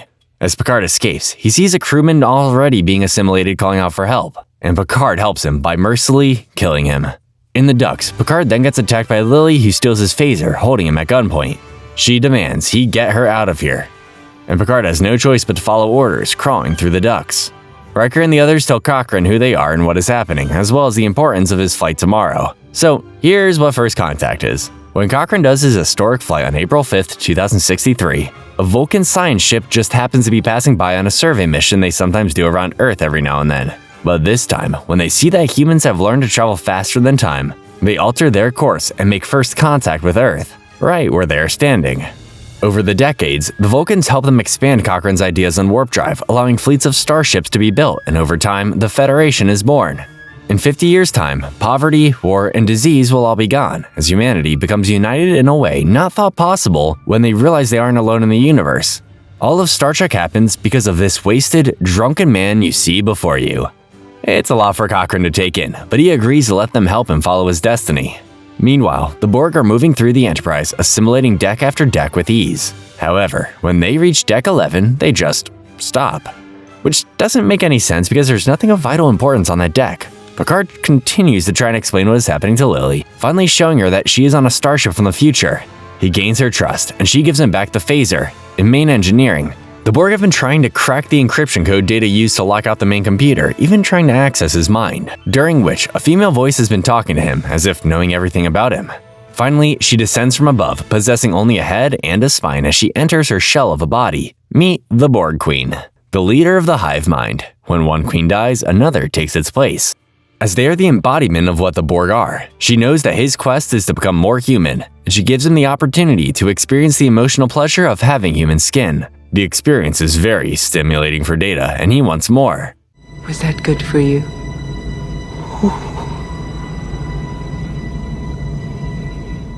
Picard continues to tell Lily more about them and the future when they run into a corridor overflowing with drones. He carefully takes her through as they ignore them until they reach a holodeck. Picard gets the attention of 2 drones and turns on his favorite holodeck program, disengaging the safety protocols. He finds a gangster with a Tommy gun and kills the drones. But the revenge and rage feel so good that he keeps shooting them even after they are dead. He searches through one of the drone's guts and finds the memory chip that will tell him their next move. Before they leave, Lily recognizes the drone was a Starfleet officer, but Picard didn't seem too upset about it. They reach the bridge where Worf informs Picard of the Borg's progress, and Picard reveals the reason why they stopped on Deck 11. They plan on turning the deflector dish into a beacon to contact the other Borg in this century all the way over in the Delta Quadrant, giving them reinforcements. Unable to get to Deck 11 or the shuttlecraft, there's no other option but to take a little stroll outside. Worf is not happy. Picard, Worf, and Helms and Hawk suit up in spacesuits with magnetic boots and make their way to the deflector dish from the outside of the ship. Back in main engineering, Data receives more human skin, and the Borg Queen mocks Data for wanting to be weak and flawed rather than be perfect like they are. Data then breaks free from his restraints and tries to escape, but he gets a cut on his new skin, causing him to experience pain like a human would. She continues to mock how Data cradles his flesh, goading him into tearing it off like he doesn't need it. Data can't bring himself to, and she seduces him even more, helping him feel true pleasure for the first time. Picard and the others reach the deflector dish and find the Borg building their beacon. Unable to risk blowing up half the ship, they have to release the beacon manually from the ship, all while not trying to draw attention to themselves. Eventually, the Borg do notice them, adapting quickly, forcing them to get creative in a zero-G environment against the Borg. Unfortunately, Hawk doesn't see one of the drones coming at him and gets assimilated, forcing Worf to kill him. The last lock is released, and the beacon is destroyed. Despite having a hangover, Cochrane is ready to make history and prepares to make his flight. While the crew has been making repairs to his ship, they've been doing a lot of hero worship around him, to the point that he tries to get out of doing the flight. Cochrane never saw himself as a savior. He never intended for all this. He did all this for money and selfish reasons, not to save humanity. And the image of how people see him disgusts him more than anything. Riker quotes something someone famous once said, "Don't try to be a man, just be a man. Let history make its own judgment." Cochrane calls it rhetorical nonsense, prompting Riker to reveal Cochrane said it 10 years from now. You all look at me as if I'm some kind of saint or visionary or something. I don't think you're a saint, Doc. But you did have a vision. Meanwhile, the Borg are on the move again, making their way deck by deck like it's nothing, adapting to every weapon they have. Picard orders his crew to stand their ground and fight hand to hand, but Worf suggests they use the auto-destruct sequence and evacuate the ship using escape pods. Picard refuses to defeat the Borg like this and calls Worf a coward, which is something you never call a Klingon unless you want to die. Picard retreats to his ready room where Lily confronts him, prompting Picard to recount when he was assimilated by the Borg. Lily compares him to Captain Ahab hunting the white whale that crippled him and screaming at him to blow up the ship before everyone, including him, is killed for blind revenge. Picard becomes enraged, smashing the display of Enterprises with his rifle. After a moment of stunned silence, Picard calms down and realizes how irrational he's been acting. He orders the evacuation of the Enterprise. Fun fact, around this time, Patrick Stewart was playing Captain Ahab in a miniseries. I wonder what helped him get into character. A silent 15-minute countdown commences as everyone boards the pods. So much for the Enterprise-E. Before he joins them, Picard apologizes to Worf for calling him a coward, calling him the bravest man he's ever known. Worf is grateful. Picard takes one last look at the bridge before suddenly remembering Data is still with the Borg. Cochrane begins the flight of the Phoenix with Riker and Geordi on board, and they prepare to begin the warp core online. Meanwhile, Picard gives Lily some final instructions to give to his senior staff, as he bids farewell to them so he can stay behind and save Data. He owes them that much, after they risked their lives to save him when he was assimilated. The pods are released, and Picard makes his way to main engineering. The Borg Queen confronts him, calling him Locutus, and Picard remembers how close they were when he was assimilated. She shows her control of Data, now possessing more human skin, and has him deactivate the auto-destruct sequence and unlock the main computer.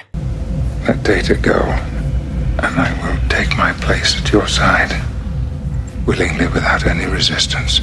He stands by the Borg Queen as her equal, and they prepare to make Picard a drone once again. The Enterprise closes in on the Phoenix and locks a spread of photon torpedoes on it.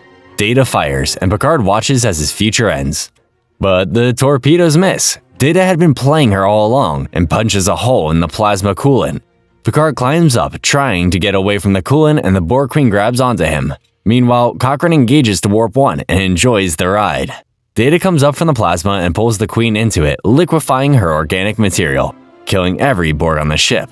Picard then vents the plasma from the room and finds what's left of the Queen and kills her. Data feels remorse for her death, saying she brought him closer to humanity than ever. The flight of the Phoenix is a success, and the Vulcans make first contact with humans, meeting Cochrane as he embraces the historical figure he was destined to be. Picard and the others prepare to make a discreet exit, and Picard says goodbye to Lily, envying her as she takes humanity's first steps towards this new era. They recreate the temporal vortex and travel back to their time, leaving the Vulcans to deal with Cochrane and his terrible taste in music. I think this is the beginning of a beautiful friendship. Frakes returns to direct the next film, Star Trek Insurrection, where we see the Baku people living in a peaceful paradise in a pre-warp society, unaware that they are being monitored by the Federation and the Sona, just like the researchers were doing with the Minitakan.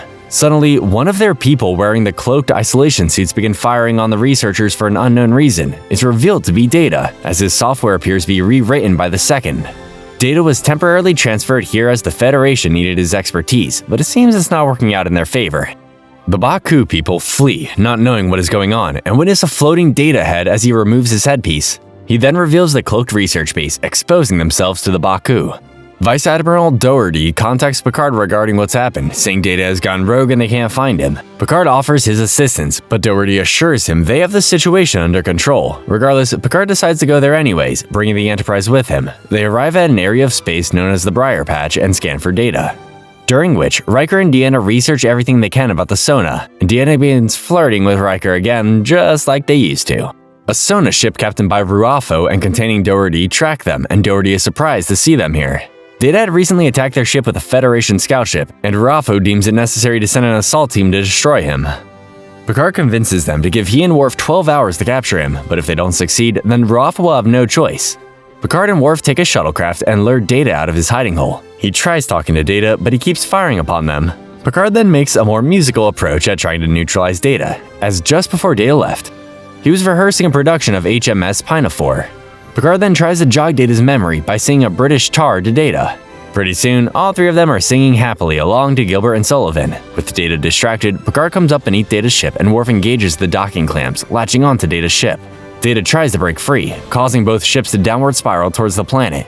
They manage to get free and pull both ships up. Worf blows the hatch and neutralizes Data. Picard then beams down with an away team into the Baku village to rescue the researchers from the Cloak Lab, only to discover that they are all being treated well. He meets two of the Baku leaders, Sojev and Anij, and discover they are not pre-warped society. They've just chosen to live a simpler lifestyle. Picard is amazed by everything and apologizes for disturbing their paradise, realizing these people never needed any help. He gives his report to Doherty, who tells him to meet him at a rendezvous location, as he plans on staying there a little longer. However, Picard feels he owes the people down there. I'll need all your paperwork tomorrow. We are heading back your way. Set a course to rendezvous with us so you can transfer the crew and equipment on your way out. Meanwhile, Riker and Deanna find themselves uncontrollably attracted to one another, falling in love like they did when they first met. They kiss, and Deanna teases Riker for how disgusting it is to kiss him with a beard now. Geordi finishes repairing Data and discovers that the reason Data malfunctioned was because someone fired on him with a Sona weapon and damaged his memory engrams, which activated a fight-or-flight response. They reactivated Data, where he describes the last thing he remembers. He was in the isolation suit, following some children, and then nothing. They beam back to the planet where Sojev's son, Artem, shows them where he was when Data was following him. As they walk, Artem is afraid of Data after watching him almost try and kill him, despite Data reassuring him that he is fully functional now. Doherty tracks the Enterprise and sees it still hasn't left the planet yet. They contact the ship, talking to Riker as he and Deanna are sharing a romantic bath together, who informs Doherty that Picard is still on the planet, which makes Ruafo furious, saying his Federation friends are not allowing them to complete their mission. The Sona physician then informs Ruafo that they are running out of genetic manipulation, meaning they're running out of time. They reach the dam and Data drains the water, revealing a Federation vessel buried in the water. They row over to it with Anij, and the ship turns out to be one giant holographic image of the Baku village. Picard realizes the Sona were attempting to move the Baku off the planet without them knowing it. The question is why? Suddenly, a Sona appears and begins firing on them, accidentally knocking Onage in the water. Picard and Data defeat him and rescue Onage because she never learned to swim. They return to the Enterprise, where Crusher informs them that the people that lived with the Baku have never looked healthier. But the Sona they picked up are refusing to be examined. Also, Riker has shaved his beard per request of Deanna. Alone in his quarters, Picard is relaxing when he looks in the mirror and sees he looks younger.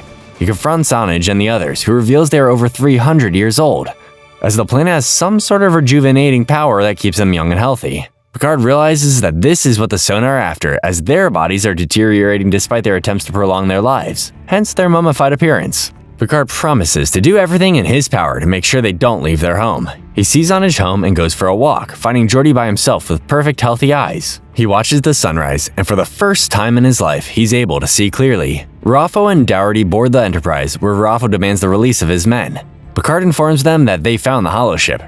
Raffo becomes enraged, accidentally bleeding out of a tear on his stretched skin, and says he's had enough doing this the Federation way before storming out. Picard threatens to take this to the Federation Council, but Dougherty says he is acting on orders from the Council because the Baku aren't native to this planet after coming here 300 years ago to escape their dying planet, so the Prime Directive doesn't apply in this situation. The Sona have partnered with the Federation in extracting the regenerative particles within the planet's rings, so they can help billions at the expense of 600 Baku. Picard tries to object, but Dougherty orders Picard to leave the system and the release of the Sona he has on his ship. There's nothing Picard can do. You will return my men, or this alliance will end with the destruction of your ship. Alone in his quarters, Picard removes his Starfleet pens. He secretly beams several rifles and other weapons to the captain's yacht in an attempt to save the Baku. Naturally, his loyal senior staff already knew what he was planning and volunteered to join him, with Riker and Geordi staying on board to hold off any Sona ships that come near them. Raffo finds out what they're planning and has his men prepare to beam everyone off the planet. Picard and the others make plans to move the Baku to an area where they can't be beamed off the planet, setting up transporter inhibitors along the way, but those will only buy them time.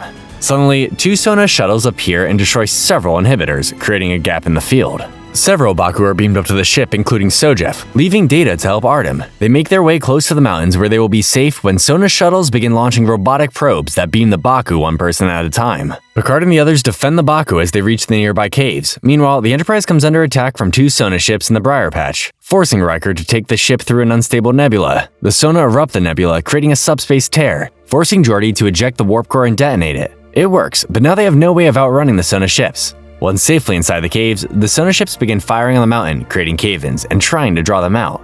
They find a way out of the cave so Sona can't see them. Riker spots pockets of Metrian gas and collects as much of it as the ship can. He uses the manual steering column and deposits the gas right in front of the Sona ships as they fire, destroying them. They make their way out of the caves where Sona soldiers await them. A fight ensues, and Crusher scans one of the Sona bodies. His DNA matches that of the Baku.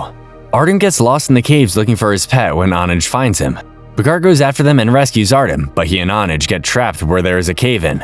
As Data and Worf clear the rubble, Picard finds Onage dying and helps her hold on this moment by teaching him to slow time down, a skill they've learned to master on this planet. Crusher stabilizes her and Picard carries her out of the cave. Once again, they run into more drones and Picard and Onage are taken. Aboard the Sona ship, Dougherty orders Picard to surrender his forces, but Picard refuses, exposing that the Sona and the Baku are the same race. A century ago, several of them rebelled and wanted to take over the colony, and when they failed, they were forced to leave. The children of Baku have come to expel their elders, only Raffo's obsession had turned into a parasite. And if they won't be moved, then they have no choice but to kill them. Dougherty confronts Raffo about this and finally had enough of the Federation. He kills Dougherty with a skin-stretching machine. Raffo's second-in-command, Galadin, confronts him about how the plan has changed, but Raffo assures him that this is the only way, and they prepare the collector ship. Separate the Starfleet personnel and secure them in the aft cargo hold. See that Picard joins them. Galadin moves Picard to where the other Starfleet personnel are being kept. As they walk, Picard doesn't plead for his life, but for Galadin's, giving him a chance to save the Sona and go home to his family that still misses him. Galadin decides to help Picard in the Baku and gets a message to Data and Worf. Data flies the captain's yacht to Raffo's ship and fires tachyon bursts at their shields so he can get Worf inside the ship undetected. They disable the yacht and continue the separation. Suddenly, there's a bright light that doesn't appear to be anything at first. until Raffo discovers everyone on the bridge has been transported to the holodeck. Back on the ship, Picard, Worf, and Galden disable Raffo's attempts at extracting the rings, as well as lock him out of the ship. On the holodeck, the crew begins rerouting controls and beams Raffo to the collector, resuming the launch sequence. Picard beams aboard and attempts to activate the auto-destruct sequence when Raffo fires at him. Meanwhile, Raffo's crew beams back to the ship and tries to take control of the bridge. Luckily, the Enterprise has arrived, so Riker takes care of Raffo's ship. Picard detonates the collector, and the Enterprise beams him out as Raffo is killed in the explosion. The Baku return to their village and Galden reunites with his mother. Artem teaches Data on how to be a kid by teaching him how to have fun, making Data promise to have a little fun each day. Picard says goodbye to Anij and the Baku as they beam back to the Enterprise. And now, we've reached the final film, Star Trek Nemesis. What a ride it's been. Let's finish strong, unlike this film did. The film opens with a Romulan hearing on the Romulan homeworld, where 2 Romulan commanders are urging the Senate to accept an alliance with Shinzin of Remus on their sister planet, an opportunity that would make the Empire powerful enough to outmatch any foe in the quadrant, including the Federation. Unfortunately, the Praetor and the other senators refuse this proposal and 2 commanders leave. As soon as they are gone, the Romulan commander Dinatra excuses herself so she can attend another meeting, leaving behind some sort of device. As soon as she leaves, the device activates, sending a powerful pulse of mysterious radiation that affects everyone in the room. Suddenly, everyone begins decaying from the inside, as the Praetor and every senator of the Romulan Imperial Senate turns to dust. Meanwhile, in the holodeck on the Enterprise, Picard is giving a speech recounting all of his accomplishments as captain. But none of that compares to being best man at Riker and Deanna's wedding. Oh, about time they got hitched. Turns out, Riker will be leaving the Enterprise along with Deanna to captain the USS Titan, which now makes Data Picard's first officer. I'm going to brief your new counselor on everything she needs to know. Oh, like hell you are. You already know too much about me. It's a bittersweet moment, but a delay of celebration and joy as this may be the final mission for our heroes on the Enterprise. Towards the end, Data offers a gift to the happy couple, singing the Irving Berlin song Blue Skies, and it's a beautiful moment. After the festivities, Worf detects an unusual electromagnetic signature, and when he examines it closer, it turns out to be positronic like Data. Could it be lore or something else? There is a problem if they investigate this. The planet the signal is coming from is literally right along the Romulan neutral zone, but it's still in their space, so Picard figures they should be alright if they investigate. They reach the planet and read 6 positronic signatures, but they can't risk beaming down. Picard takes Data and Worf with him and decides to take the Argo as he's been itching to try it for a mission. They land and Picard drives the Argo across the desert terrain, having so much fun and driving at unsafe velocities. They reach the first signal but can't find anything. Suddenly, an arm comes up from the ground and grabs Worf. He steps back and pulls out an entire android arm with a signal coming from it. They take it with them and head to the next signal, and it's a leg. They keep going to each signal, collecting more body parts until they reach the last one, revealing a head that looks just like Data's. Suddenly, they are attacked by the pre-warp civilization that lives on the planet, prompting an epic car chase. They reach the shuttle, but it's crawling with them, so Data pilots the shuttle remotely and reaches a cliff. Picard drives the Argo off the cliff and into the shuttle Dom Toretto style, and they fly away.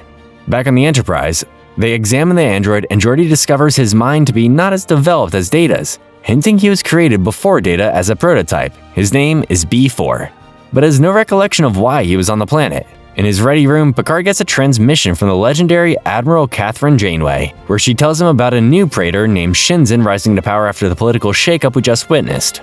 But here's the catch, he's Riemann. They set a course for Romulus going right through the Romulan neutral zone. En route, Data briefs them on the planet Remus, which has a unique characteristic of never rotating, meaning one side of the planet always faces the sun, prompting the Remans to live on the darker side, always hating the light. They know very little about the Remus other than they're known for their dilithium mining and heavy weapons construction, as well as being on the lowest level in the Romulan caste system, which makes their Remans suddenly becoming Praetor not much sense. Meanwhile, Data transfers his data and memories over to B4 in an attempt to help him experience the same self-awareness Data has. Unfortunately, B4 shows no sign of development after the transfer. Data then notices an unknown device on the back of B4's neck, and Geordi says it's nothing but a redundant memory port in case his memories overload, which is odd because B4 technically has none. They reach Romulus and are approached by an intimidating Reman warbird, Scimitar. Far more advanced and powerful than the Enterprise, it's basically one giant weapon. Shinzin's Reman Viceroy hails them and sends them transport coordinates. Picard beams onto the ship with an away team where they meet Shinzin in a dark room with his face covered in the shadows. Surprisingly, Shinzin is a human, not a Reman. and he seems to know everything about them, including Deanna displaying a great attraction towards her as he's never met a human female before, in this case half-human. You may scan me without subterfuge, Commander Data.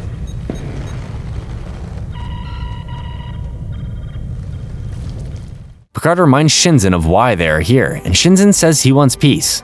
To unite the Romulans and the Remans and tear down the wall. What's scary is he knows exactly what Picard is thinking when he hears this, prompting Shinzen to raise the lights and reveal who he is. He's a younger Picard. He invites Picard to dinner and gives them some of his blood so they can verify who he is. Crusher does a comparison of the blood in Picard's, and it's an exact match. Shinzen is Picard's clone. Back on Romulus, Shinzen is confronted by an impatient Commander Surin, outraged that Shinzen is delaying their plan to attack the Federation after supporting him through everything. Shinzen lashes out at them and they storm out. He asks Denotra to stay and questions the strength of her allegiance to him, and she tries to show it by seducing him. Shinzen stops her and threatens her to never do that again, humiliating her as she leaves. But as she leaves, she sees Shinzen become ill from something internally, and he has to be nursed by his viceroy. Meanwhile, B4 is playing with Spot when he suddenly gets a signal from somewhere and accesses Data's computer, downloading certain information into his memory. Over dinner, Shinzen explains that a long time ago, the Romulans had acquired Picard's DNA and planned to replace him with him. But a new government came to power and they didn't want him discovered, so they discarded him to the harsh mines on Remus, expecting him to die quickly. He only survived because one Reman took pity on him and helped him survive, and later became his viceroy. All Shinzen cares about is liberating the Reman people, but Picard is having a hard time trusting him. They do have one thing in common. They both share love of the stars, dreaming about what lies beyond. Picard says he wants to trust him and hopes to one day. It's not a yes, but it's not a no. Back on the Enterprise, Picard is informed about the B4's breach in the computer. But they don't know it was him or where he accessed the breach from. But what's odd is he didn't access anything restricted. Geordi then informs him that he noticed a spike when the scimitar decloaked, and realized they have Thalaron on their ship, which is that powerful compound responsible for what happened to the Senate in the beginning. Later, Riker and Deanna are making love when Shinzen and his viceroy enter her thoughts, creating a link into Deanna's Betazoid mind. The link is broken, and Shinzen's illness is accelerating, meaning they have to act now on their plan. They beam B4 aboard the ship and download everything he acquired on the computer. Then, they beam Picard over and cloak the ship. Picard finds himself restrained, surrounded by Reman doctors. Shinzen reveals B4 was a bait he couldn't resist, knowing Picard's history with positronic androids and that he now has access to everything including the location of the fleet. He explains that when he was created, the process was not complete as he was engineered to skip 30 years of his life, so he needs a transfusion of Picard's blood or else he will die. And his hopes to unite Remus and Romulus will die with him. Later, B4 enters the lab and tells the guard that Shinzen wants to see Picard. He releases Picard, and then B4 knocks the guard out using the Vulcan nerve pinch, revealing to have been Data the whole time. He offers to give Picard this hidden emergency transport unit to return to the Enterprise, but it will only work for one of them, so Picard tells him to hold on to it, so they can find a way out of there together. Kill him. They try to escape to a shuttle, but they are discovered and have to run and gun their way out. Data gets the door open after repeated failed attempts, and they board one of the shuttles. They fly out of the ship and are beamed aboard the Enterprise before Shinzen can tractor beam them. They warp out of there at maximum warp. Meanwhile, Surin has had enough of Shinzen's delays and threatens to abandon all allegiance with him until Shinzen reveals he can cripple the Federation fleet, temporarily satisfying Surin. As they leave, Denotra confronts Surin, saying that Shinzen doesn't plan on conquering Earth but annihilating it, and his actions will be stained on them unless they stop him. Data then speaks one last time with his brother, trying to learn anything about Shinzen that can give them an advantage against him. B4 doesn't know, and Data has to sadly deactivate him indefinitely. Picard and his senior staff analyze Shinzen's ship and realize he plans on destroying Earth, crippling the Federation, allowing the Romulans to invade. But because the ship is so advanced and the cloak is so undetectable, their only advantage in stopping him is Picard, as Shinzen still needs the transfusion to live. They know Shinzen is right behind them, so they are warping as fast as they can to the fleet en route to them to give them a better fighting chance against the scimitar. Everyone on the ship prepares for battle. Shinzen's viceroy informs him that he only has a matter of hours left to live. It's revealed that they've been right behind the Enterprise cloaked all this time, and are waiting for them to enter the nearby rift that will prevent long-range communications. They enter the rift and Shinzen opens fire on the Enterprise, destroying their warp capabilities. The Enterprise tries to fire back at something they can't see, but they aren't quick enough to anticipate the scimitar. Shinzen then asks to meet face-to-face with Picard by transmitting a holographic projection of himself in Picard's ready room to accept his surrender. Picard instead tries to show him that they are not so different, that despite their different upbringings and identities, Shinzen is capable of having the same potential as Picard. Shinzen denies this and leaves. Shinzen returns to his ship, where he sees 2 Romulan warbirds decloaking. Denotra hails Picard, offering him their assistance in taking down Shinzen. Picard is shocked, but extremely grateful and proud to work alongside Romulans. An epic space battle ensues, but Shinzen manages to easily take down one of the warbirds, and the debris greatly damages the Enterprise's shields. They fall back, leaving Denotra alone to take down Shinzen. Shinzen decloaks the ship, and Denotra falls for his trap, crippling her ship. The Enterprise is once again alone in the fight. Deanna reluctantly gets an idea on how to locate the ship. Establishing her link with Shinzen's viceroy guides Worf's hand to his location. They fire at will and destroy the cloak. Shinzen orders his viceroy to board the Enterprise with the boarding party and bring in Picard, punching a hole in one of their ship's shields. Riker and Worf lead a security detail to confront them, where Worf admits the Romulans fought with honor. They find the Viceroy's team and battle them in the corridor. Riker then sees the Viceroy escape through a duct and goes after him. They fight hand to hand, while Shinzen attacks the bridge, punching a hole that sends a crewman into the vacuum of space. The force fields come back on, giving them a temporary moment of respite. Data updates Picard on their weapons and power, and having exhausted 95% of their arsenal, they've barely done any damage to the scimitar. So Picard decides to attack the scimitar with another weapon, the Enterprise. Picard rams the Enterprise into the scimitar, damaging both ships and creating lots of destruction. The impact settles and Shinzen orders the scimitar reverse, creating more damage as the Enterprise is ripped from the scimitar.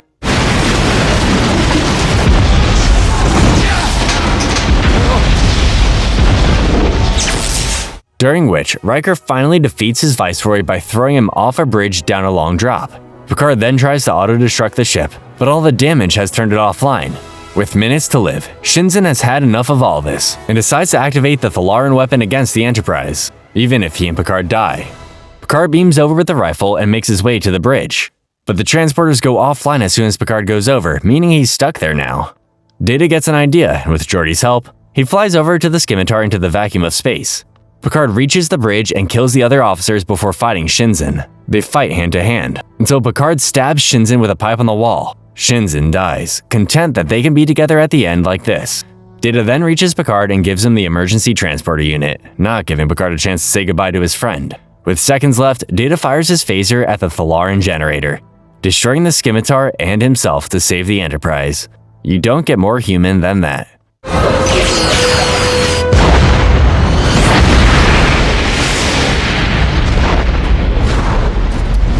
Picard stands on the bridge, overcome with grief for the loss of his best friend. When the dust has settled, Picard, along with his senior staff, raise a glass to all that's recently happened, mourning the loss of Data. Riker recalls the first time he met Data on the holodeck, trying to whistle. The Enterprise is then towed back to Starfleet where it undergoes repairs. Picard says farewell to the greatest first officer he could ever have, and wishes Riker the best at his new command.